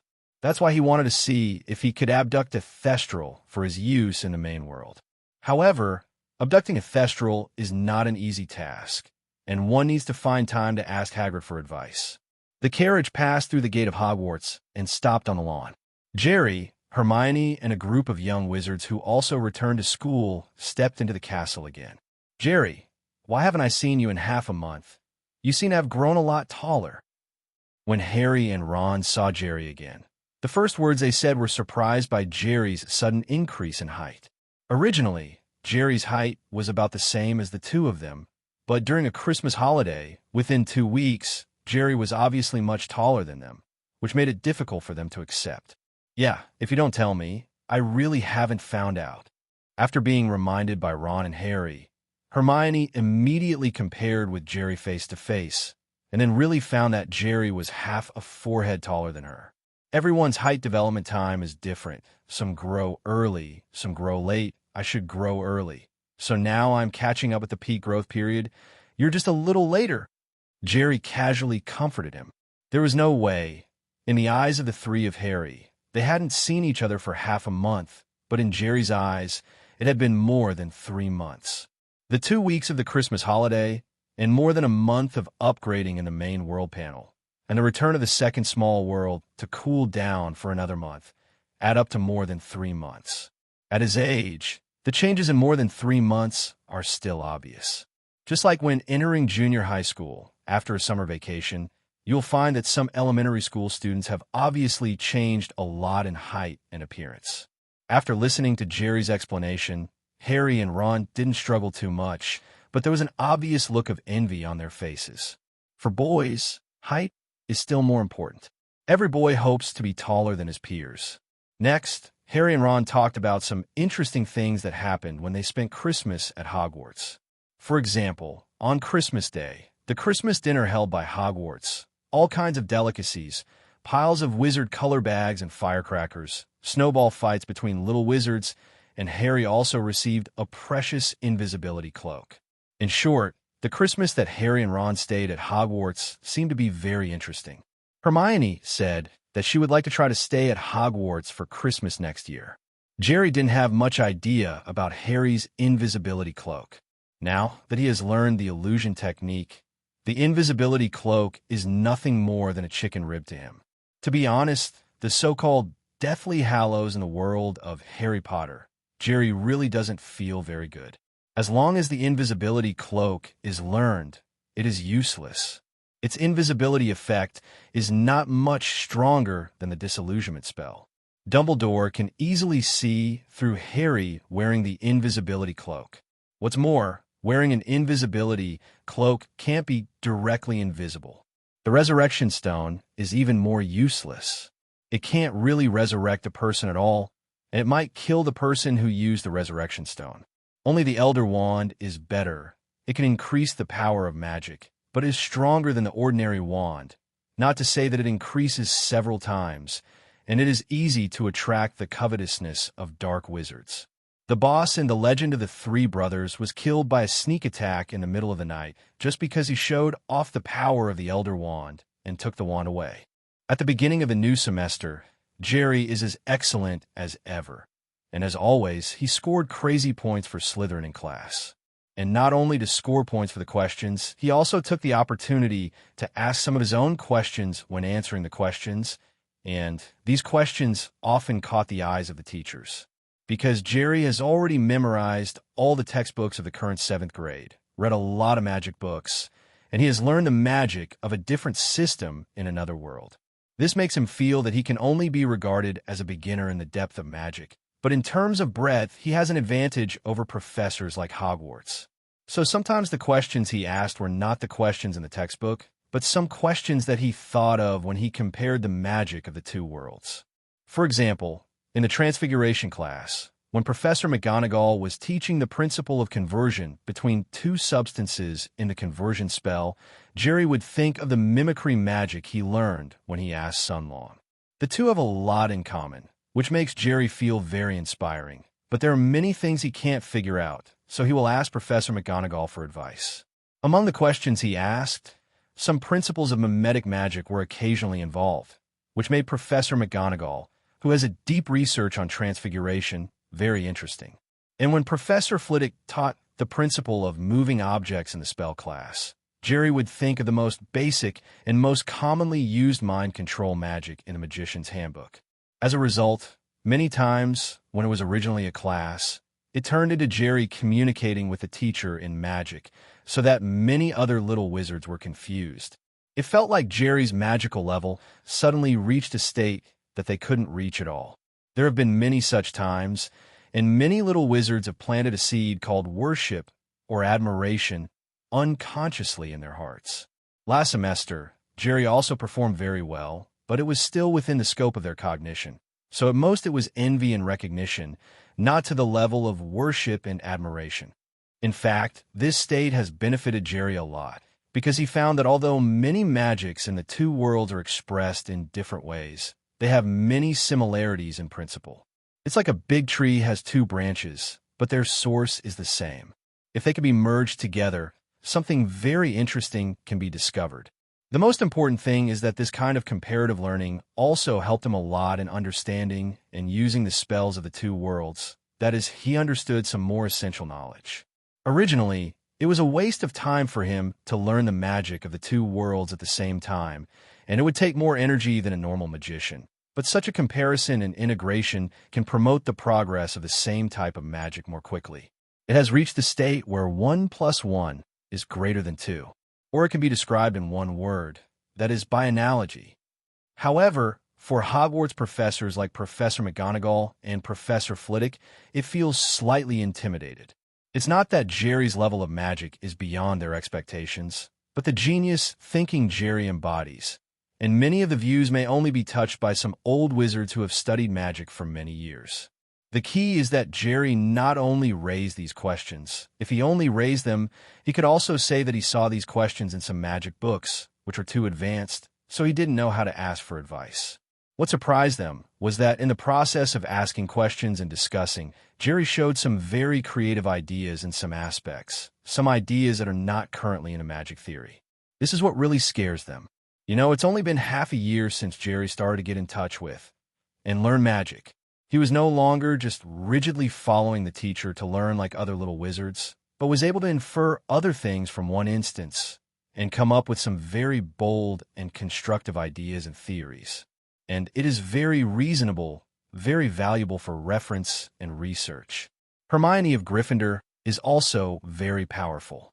She can absorb almost all the knowledge and theories taught by the teacher, and she can even learn more in-depth knowledge of higher grades. However, although the professors were surprised by these, they were not too shocking, because excellent wizards like Hermione were rare, but there would always be a few in 10 or 20 years. But like Jerry, this is the first time they have met, and sometimes some of the ideas about magic theory he put forward made these professors feel suddenly enlightened. Therefore, what Jerry gave them was not the feeling of a very outstanding student, but more like the feeling that he could rival Dumbledore in the future and become a great wizard who created an era. In this way, after attending classes, reading books, studying, and practicing meditation, after the start of the new semester, Jerry did not disperse his energy on other aspects, but devoted his time to the study of magic. What he has to do now is to conduct more in-depth research on the magic he has learned and practice his own magic foundation. Only by laying a solid foundation can he build a high-rise building. This truth is very clear to Jerry. During this period, there are also some small twists and turns. For example, in the first week of the new semester, Harry excitedly ran to tell Jerry that he was promoted by Professor McGonagall to the Gryffindor team and became the Gryffindor team's seeker. And when Gryffindor played against Hufflepuff in the second week, Harry also successfully caught the Golden Snitch, winning a hard-won victory for the Gryffindor team. Some Gryffindor wizards think that maybe Harry's appearance can give Gryffindor a chance of life, because until now, many wizards still think that Jerry's ability to catch the Golden Snitch so quickly may be just luck. But Jerry didn't care too much about it, because according to the rules of the Quidditch game, Slytherin has already competed with Gryffindor, and the next step is to fight against Hufflepuff and Law-Claw respectively. Even if Gryffindor has Harry and can defeat Hufflepuff and Law-Claw, it will only be second in 3 games with 2 wins and 1 loss. The point is, even if it is against Gryffindor again, with Jerry's strength, he is sure to win. He will not release water just because there is Harry on the opposite side, although he has a good relationship with Harry. But no matter how good the relationship is, you can't let it go when you are competing. This is called respecting your opponent. The main thing is to use people's money to eliminate disasters. Take Snape's Nimbus 2000 and win the Quidditch Cup for Slater, that's for sure. Besides, Snape was really good to him. There is still a point of principle, otherwise there will be no next time. Of course, I don't know if this will make Dumbledore have some minor opinions, and Jerry thinks it shouldn't be. Although Dumbledore values Harry the most, he doesn't show any prejudice against the little wizard of Slytherin. Known as the greatest wizard today, he should still have this kind of mind. Even if he really has an opinion, Jerry doesn't care too much, because through the Christmas gift-giving incident, Jerry has already realized it. Dumbledore only had Harry in his heart, and he couldn't win over him. His biggest backer had to be Professor Snape. Only by resolutely following Professor Snape could he get more benefits in the future. He even sometimes wondered if he should wait until he was stronger, find a way to let Dumbledore retire early, live a good life in his later years, and then let Snape be the headmaster.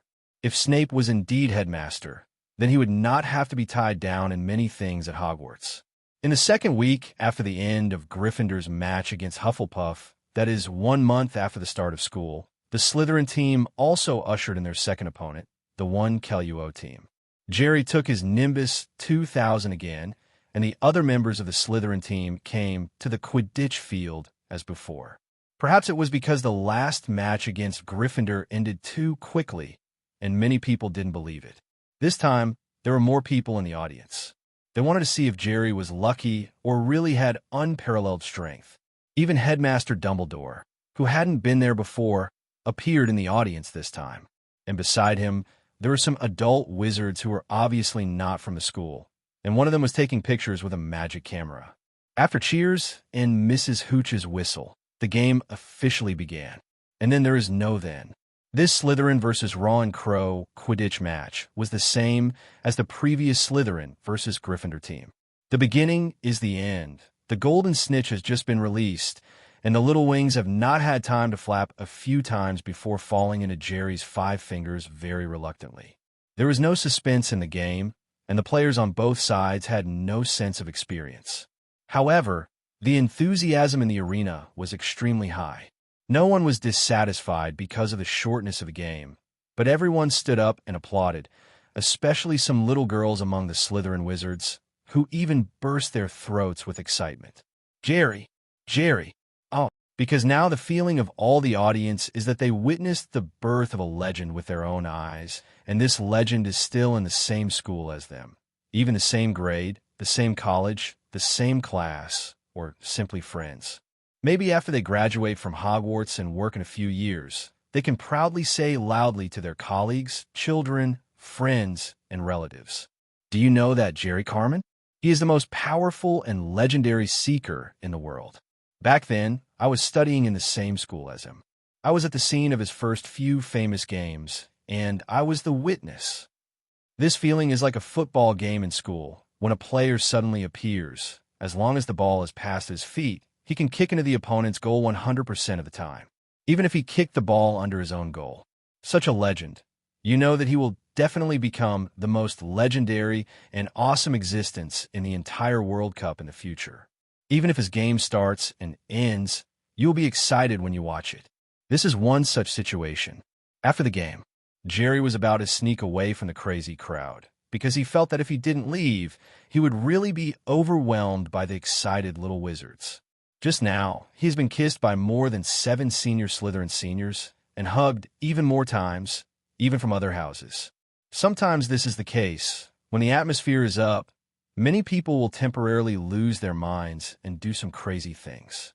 It was acceptable for him to be kissed on the face by his senior sister, but the key point was that some seniors who were already a little overexcited wanted to kiss him too.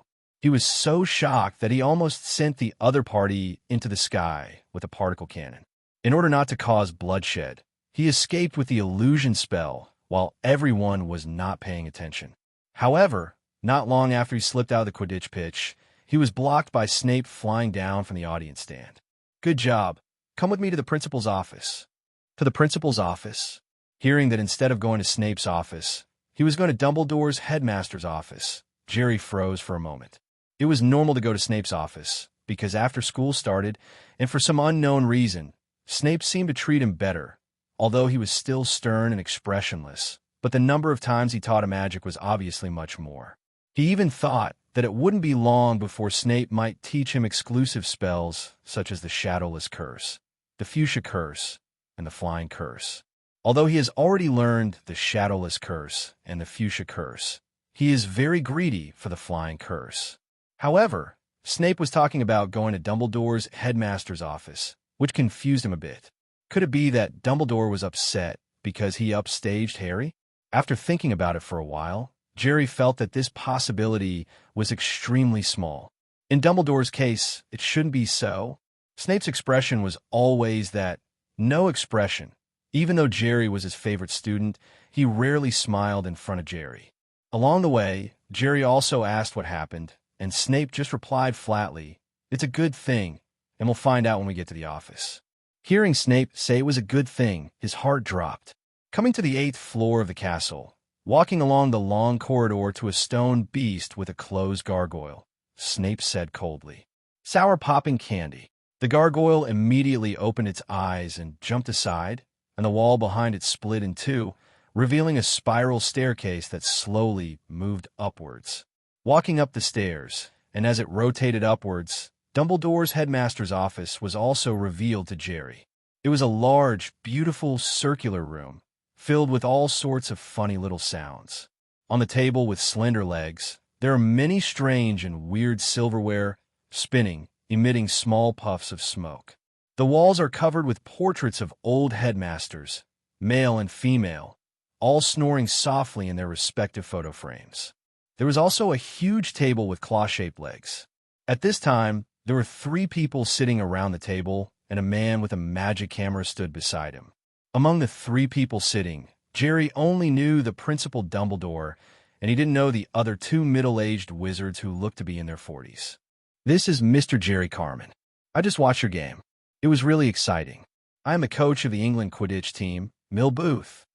As soon as Jerry entered the office, the tall middle-aged wizard immediately got up and took the initiative to hold Jerry's hand.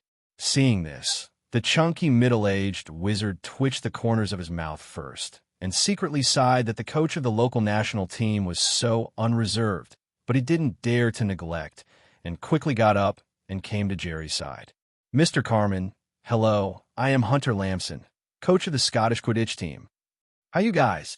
Hearing the self-introduction of the two, Jerry faintly understood something in his heart and shook hands with the two with a smile. It turned out that last semester, when the Slytherin team played against the Gryffindor team, the legend of Jerry catching the golden snitch in less than a minute spread not only throughout Hogwarts. It was also passed on to the coaches of the two British national Quidditch teams through the Hogsmeade Wizards who came to watch at that time, and the Little Wizards who went home during the Christmas holiday. That's why today's meeting happened. I think everyone can sit down first, drink a glass of honey and lemon juice, and talk slowly.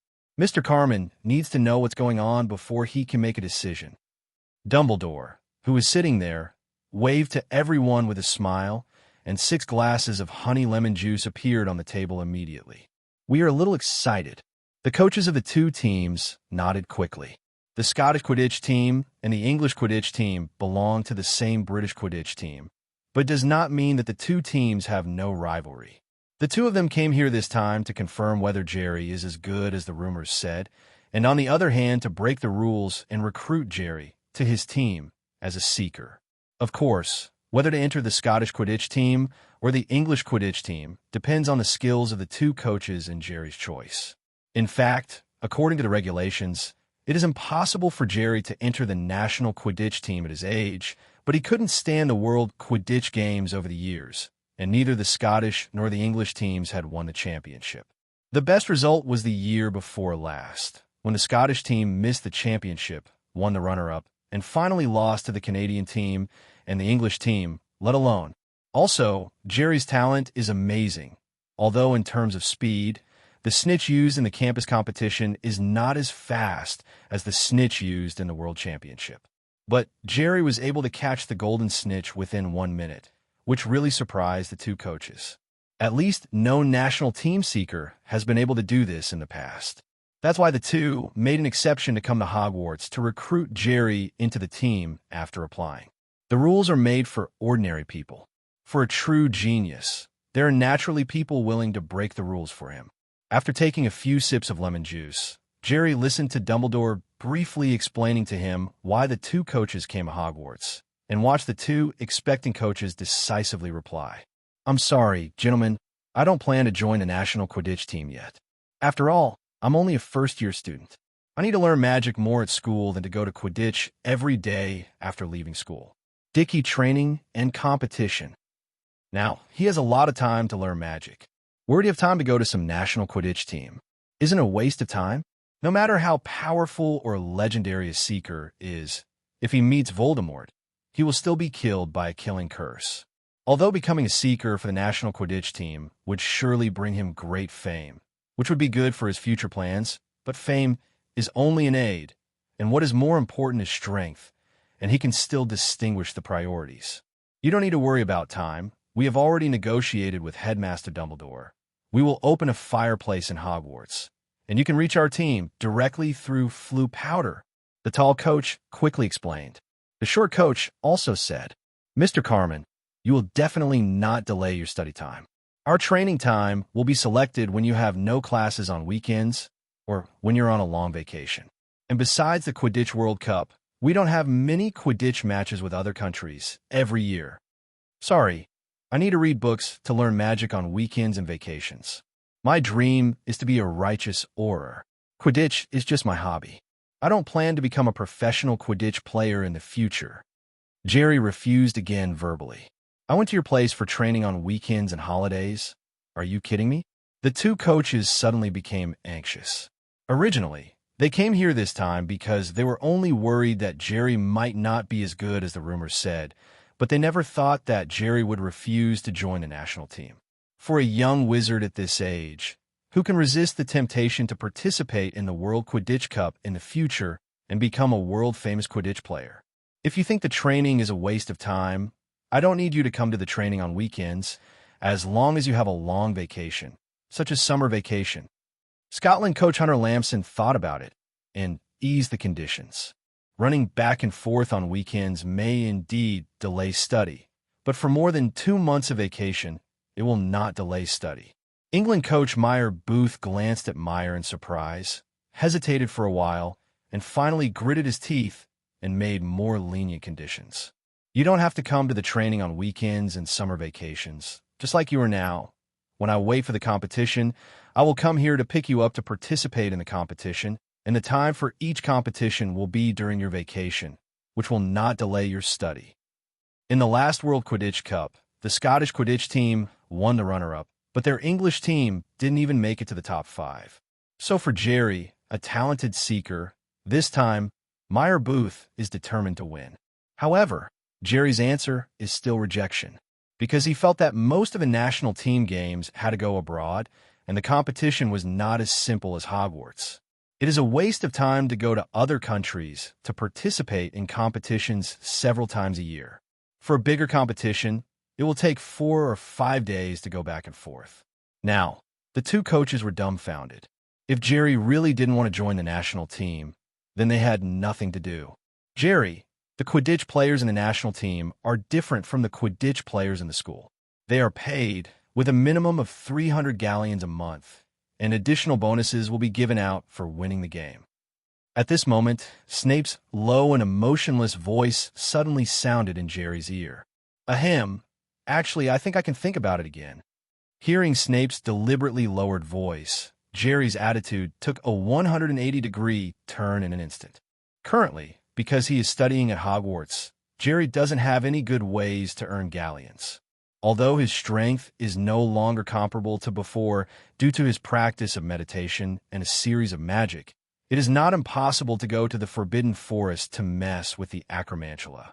But if this kind of behavior is found out by Dumbledore and others, then the good student image he created before will collapse. Even if he got the venom of the giant Acromantia, how to trade it for money would still be a problem. But the Quidditch team's wages are different.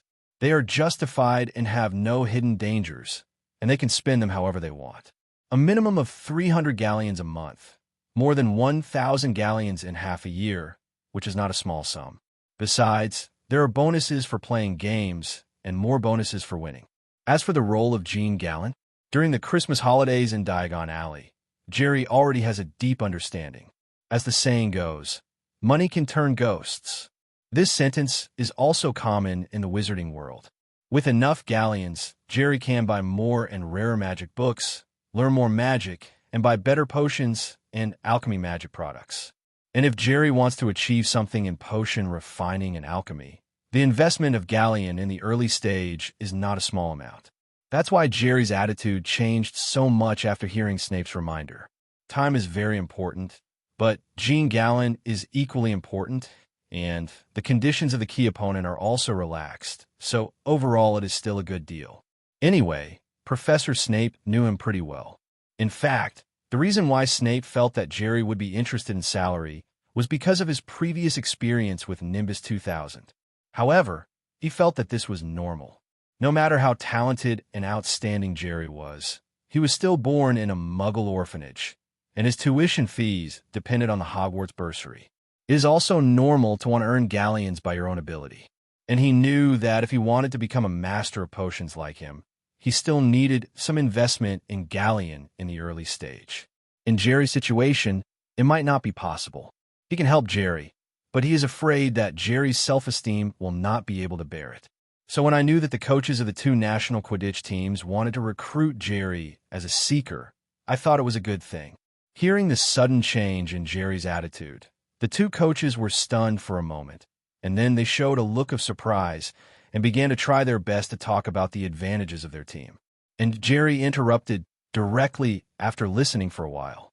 It's like this, two coaches, you may not know that I am an orphan, and the current tuition fee is still a stipend, so? From Jerry's point of view, the two coaches obviously don't have much sales experience. Now, it's the two coaches trying to get Jerry to opt in by selling the strengths of their Quidditch team. But they got the wrong direction. When selling something, they don't want to show what they have, but first figure out what the other party wants, and then focus on making conditions according to the situation. What Jerry means now is obvious. I am an orphan, I have no background, no family, and no money, so the most important condition is money. The other advantages of your two Quidditch teams are not important. Whoever pays the highest wages and whoever gives the highest bonuses and benefits, then I will choose which team. Although the two coaches seldom do things like this, they're not stupid. They quickly understood the potential meaning of Jerry and started a new round of competition. In the end, it was the coach of the England Quidditch team, Mill Booth, who offered a higher salary of 500 galleons a month, which made Jerry finally choose to be the recruiter of the England Quidditch team. Golfer? No way, because the last Quidditch World Cup, the results of the English Quidditch team were terrible, and Meyer's pressure was much greater than that of Hunter. In order to avenge the shame and revive the reputation of the English Quidditch team, he also spent a lot of money for his old face, and even part of Jerry's salary was embezzled from other places. Hunter has confidence in his team, and being able to bring Jerry back is the icing on the cake, but it is actually acceptable not to bring him back. Besides, the school Quidditch competition is different from the World Quidditch competition. It is still a question of whether Jerry can play stably at such a young age. He was unwilling to take risks like Meyer did, and after paying so much, he could only give in the end. Okay, yes, look at the camera. In the principal's office, Jerry stood with Meyer like a pair of scissor hands. After the conditions were negotiated, under the witness of Dumbledore and Snape, Jerry and Meyer signed a magic contract as England's Quidditch seeker for 1 year and renewed every year. After signing the contract, he was enthusiastically pulled by Meyer to take a group photo. The future legendary seeker, Jerry Carmen, and Wisdom Eyes found his coach, Mill Booth, and the first precious magic photo was born in the Hogwarts principal's office. No one knows what value this magic photo will have in the magic world in the future. After taking the magic photo, the elated Meyer and the complicated Hunter left Hogwarts. At this time, Jerry saw that the dust had settled and was about to turn around and leave the principal's office with Snape and return to the dormitory to continue studying magic. But as soon as he got up, he was stopped by the kind-hearted Dumbledore. "Snape, Mr. Carmen, don't worry. Sit down for a while. I still have something to discuss with you." "Headmaster Dumbledore." There was a little doubt on Snape's face, but he waved for Jerry to sit down first. Seeing this, Jerry didn't show anything and sat down again very honestly. Dumbledore waved again for 3 drinks from the house elf, and then began to say in a very peaceful tone, "I think, since Mr. Carmen has joined the National Quidditch team, there is no need to continue to participate in the school's Quidditch competition." Seeing that Snape's expression changed and he was about to get angry on the spot, Dumbledore seemed to have expected it and immediately continued to explain. "Don't be angry. I don't mean to be particularly targeted, nor is it mandatory. It's just a proposal. If you don't agree, you don't have to accept my proposal. However, I still hope that you can listen to me before making a decision." Jerry didn't speak. As a student, although he was the person involved, it was difficult to intervene at this time. Snape's expression softened slightly, and he replied, "All right, Headmaster Dumbledore, please explain why. If what you say next doesn't satisfy Jerry and I, then even if you're the headmaster, I won't agree to this ridiculous proposal." Although Dumbledore was the headmaster and the greatest wizard of this century, with Snape's character, he would not speak as respectfully as others, with a long, cold face. But he does that to everyone. Dumbledore was obviously used to Snape's tough attitude. The only time Snape showed weakness in front of him was when he begged him to save Lily Evans. The original purpose of the school to establish the Quidditch competition is to strengthen the cohesion of the students, cultivate their brave and tenacious character, the quality of surpassing themselves, the will to meet challenges, as well as the sense of competition, collaboration, and fairness. But Mr. Carmen is too good. If he has been participating in the school Quidditch competition, then there is no point in holding Quidditch because no one can surpass him, and the result is doomed before the game starts.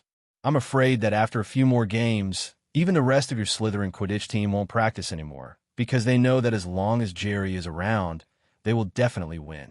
This is not a good thing for you Slytherins and the growth of the students in the whole school. Snape fell silent at Dumbledore's words. Indeed, if Jerry had been on the Slytherin team, the Slytherin Quidditch match would always have been victorious, because the match could have ended as soon as it started. But is that really good for the rest of the Slytherin team? Hard training, hoping to reflect their own value in the game. The result, all the glory belongs to Jerry. They are not even a foil. It seems that this kind of development is really not a good thing, at least for the whole school. The school is not a society. The purpose of the school is to train students, not just to pursue victory. There is suspense in the competition, and everyone has the motivation to make progress. Without suspense, it will become a stagnant pool in the end.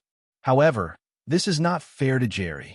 Although he knew that what Dumbledore said was reasonable, in Snape's view, it was very unfair to sacrifice Jerry's interests for the overall interests. Dumbledore turned to look at Jerry and smiled. I'm just making a suggestion, and the decision is in the hands of Mr. Carmen.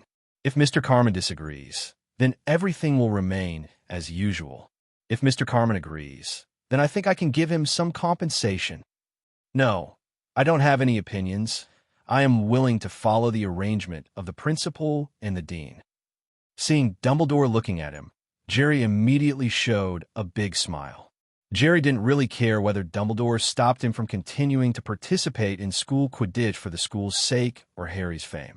Joining the Slytherin Quidditch team was originally for the Nimbus 2000 sent by Snape and to improve his reputation. Now that he was a school legend and on a national Quidditch team, he didn't have to worry about prestige at all, so if Snape agreed, he'd be glad he didn't have to play school games. Dumbledore nodded in satisfaction, seeing Jerry so considerate of the overall situation. And Snape finally sighed, and then said in a low voice, "Since Jerry agrees, let's do as the principal said, but I want to know what kind of compensation the principal can give Jerry. Although I feel a little sorry for Jerry, but as Dean Slater, Snape sometimes has to think more. Now, we can only see what kind of compensation can be obtained for Jerry. It depends on what kind of compensation Mr. Carmen needs. As long as it doesn't violate the school rules, I will consider agreeing to it." Dumbledore smiled. When Jerry heard the words, he also showed 2 rows of white front teeth, and he asked for compensation without any hesitation. "That's right. My dream is to become a righteous Auror, and it is said that to become an Auror, one must have a very strong magical ability. So I thought, if Headmaster Dumbledore is not very busy, can you spare a little time every week so that I can come over and ask for some magic tricks? What could be more cost-effective than learning magic from the greatest wizard of this century? King Gallen, after entering the National Quidditch team, he must be indispensable, and Dumbledore probably would not agree to excessive demands, such as opening the restricted section of the library to him. So at this moment, the best thing Jerry could think of, and the condition that Dumbledore could accept, was to ask about magic. This is in line with his studious personality, and it is also the best choice at present. The school's professors have their own strengths, but in terms of comprehensive ability, understanding, and application of magic, Dumbledore is definitely the most knowledgeable and powerful existence in the entire wizarding world. Being able to ask Dumbledore about magic, his magic strength will definitely increase faster, especially now that he is trying to combine the advantages of magic in the 2 worlds to sublimate the power of some magic of the same type. It's just that the progress is extremely slow because the basics of magic are still not satisfactory. I believe that if Dumbledore agrees to his conditions, the process should be much faster in the future. Okay, I promise you this compensation request. Dumbledore was also a little surprised when he heard that the compensation proposed by Jerry was to allow himself to find time to guide him in magic, but he didn't say much. After all, this compensation request was really nothing to him. As the headmaster of Hogwarts, because he doesn't have to go to class, he is actually quite free every day. Most of them study the various weaving methods of sweaters and socks in the principal's office, or eat some taffy, drink some sweet drinks, and lie down to sleep. And as the principal himself, he has no objection to instructing students in magic. Before becoming the principal, he also taught defense against the dark arts and transfiguration at Hogwarts. However, the level of professors in the school is very high now, and it is more than enough to teach students to learn magic, so there's no need for him to do anything. Now that Jerry's compensation request is this, he directly agreed. At this time, Snape beside Jerry also nodded. Snape knew Jerry's magical talent best, because he had the most trouble with Jerry. Sometimes Jerry raises some magical questions that even he can't fully answer, because he is best at potions and black magic. Although other aspects are not bad, they're not top-notch. And Dumbledore is omnipotent. He has almost reached the top level in every field. With Dumbledore's guidance, he believes that Jerry's talent should be fully developed. So Snape also felt very good about Jerry's request for compensation. All the conditions were negotiated. Snape and Jerry didn't stay any longer, said goodbye to Dumbledore, and left the principal's office. "Dean, I quit the Slytherin team over there." In the hallway, Jerry feigned concern. Snape waved his hand. "It's okay. I'll let Draco Malfoy replace you as the Seeker. I believe he's at least as good as Potter." The next day, after dinner, in the glowing green Slytherin common room, Jerry was sitting on the sofa in front of the fireplace, elegantly flipping through a book on the magical principles of different flames borrowed from the library. Suddenly, they heard footsteps coming from the door of the common room. Looking up, it was Daphne and Pansy who were waiting for the little wizards of Slytherin with excited faces. Jerry, have you really been accepted as a Seeker by the England Quidditch team?" Yes, but how do you know?" Jerry closed the magic book with a slightly surprised look on his face. It was a notice posted on the bulletin board in the auditorium just now, which read, "Celebrate Slater Lynn E. A first-year wizard Jerry Carmen became the Seeker of the England Quidditch team and won glory for the school. Extra 50 points. At this time, the eyes of Pansy beside Daphne also showed excitement. The most important thing for Slytherin is glory. If Jerry was admitted to the national Quidditch team in his first year, it would be a very honorable thing. "Well, that's right. I met the 2 Quidditch coaches from England and Scotland in the headmaster's office yesterday after the Quidditch match. They all wanted me to be their team's Seeker, but in the end, I chose the England team." Under the constant questioning from Daphne and others, Jerry had no choice but to focus on what happened in the principal's office yesterday. In fact, he knew that the reason why the school announced his joining the national team at this time was mainly to pave the way for him not being able to participate in the Quidditch competition in the future. The 50 extra points were Dumbledore's extra compensation. When he returned to the door of the dormitory at night, Jerry could still hear the 3 young Malfoys in the dormitory talking about his admission to the national team, full of envy. But when he walked into the dormitory, the 3 immediately shut up again. Because of the Christmas gift, the relationship between Jerry and the little Malfoy trio has been greatly eased. But after all, with the painful memory of the first train, the 3 of them will inevitably feel a little uncomfortable when they are with Jerry. By the way, Della, I have good news for you. After I join the national team, I must withdraw from the school's Quidditch competition according to the regulations. So I need you to be Slater's Seeker. Walking into the dormitory and lying on the bed, Jerry reminded Decora with a smile. "What? Is it true that I am Slytherin's Seeker?"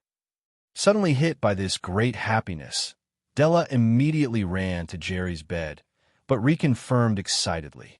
Jerry shook his head, sighed to the poor baby, and then replied, "Headmaster Snape told me about it yesterday.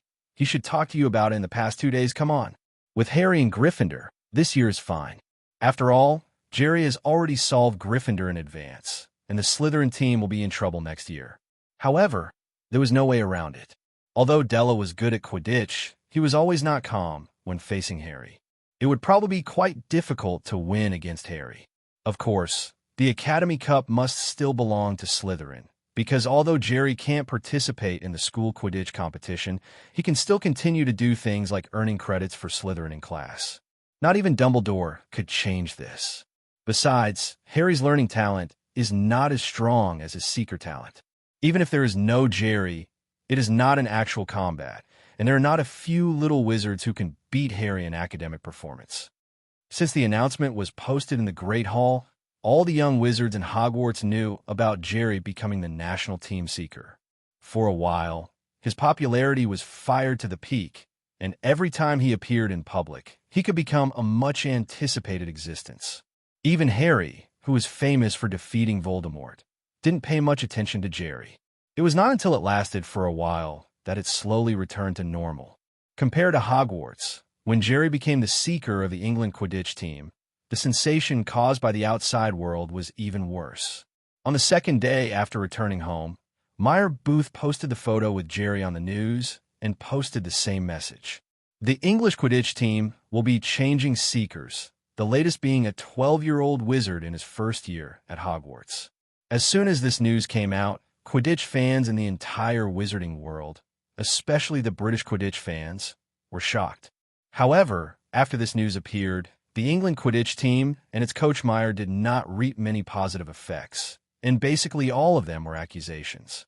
Most of them are blaming Meyer for having his head kicked by a troll. So they made such a ridiculous decision to let a 12-year-old wizard who has just learned about flying broomsticks for less than a year be the most important seeker. In fact, this is very normal. It's like if you're a football fan and you learn that the national team, which is playing poorly, has replaced its main players with a first-year junior high school student who has just learned to play football for less than a year. Then your first reaction is probably the head of the national team coach, who must have been kicked by a donkey. However, you will immediately wonder who this freshman boy is and what background he has. This is the case outside now, and the scope of influence is wider, because in the wizarding world, there are very few wizards who don't like Quidditch, and almost most wizards are Quidditch lovers. Fortunately, these things have not yet reached the pure land of Hogwarts. Those reporters and those who wanted to know Jerry's situation were all refused outside Hogwarts without Dumbledore's consent.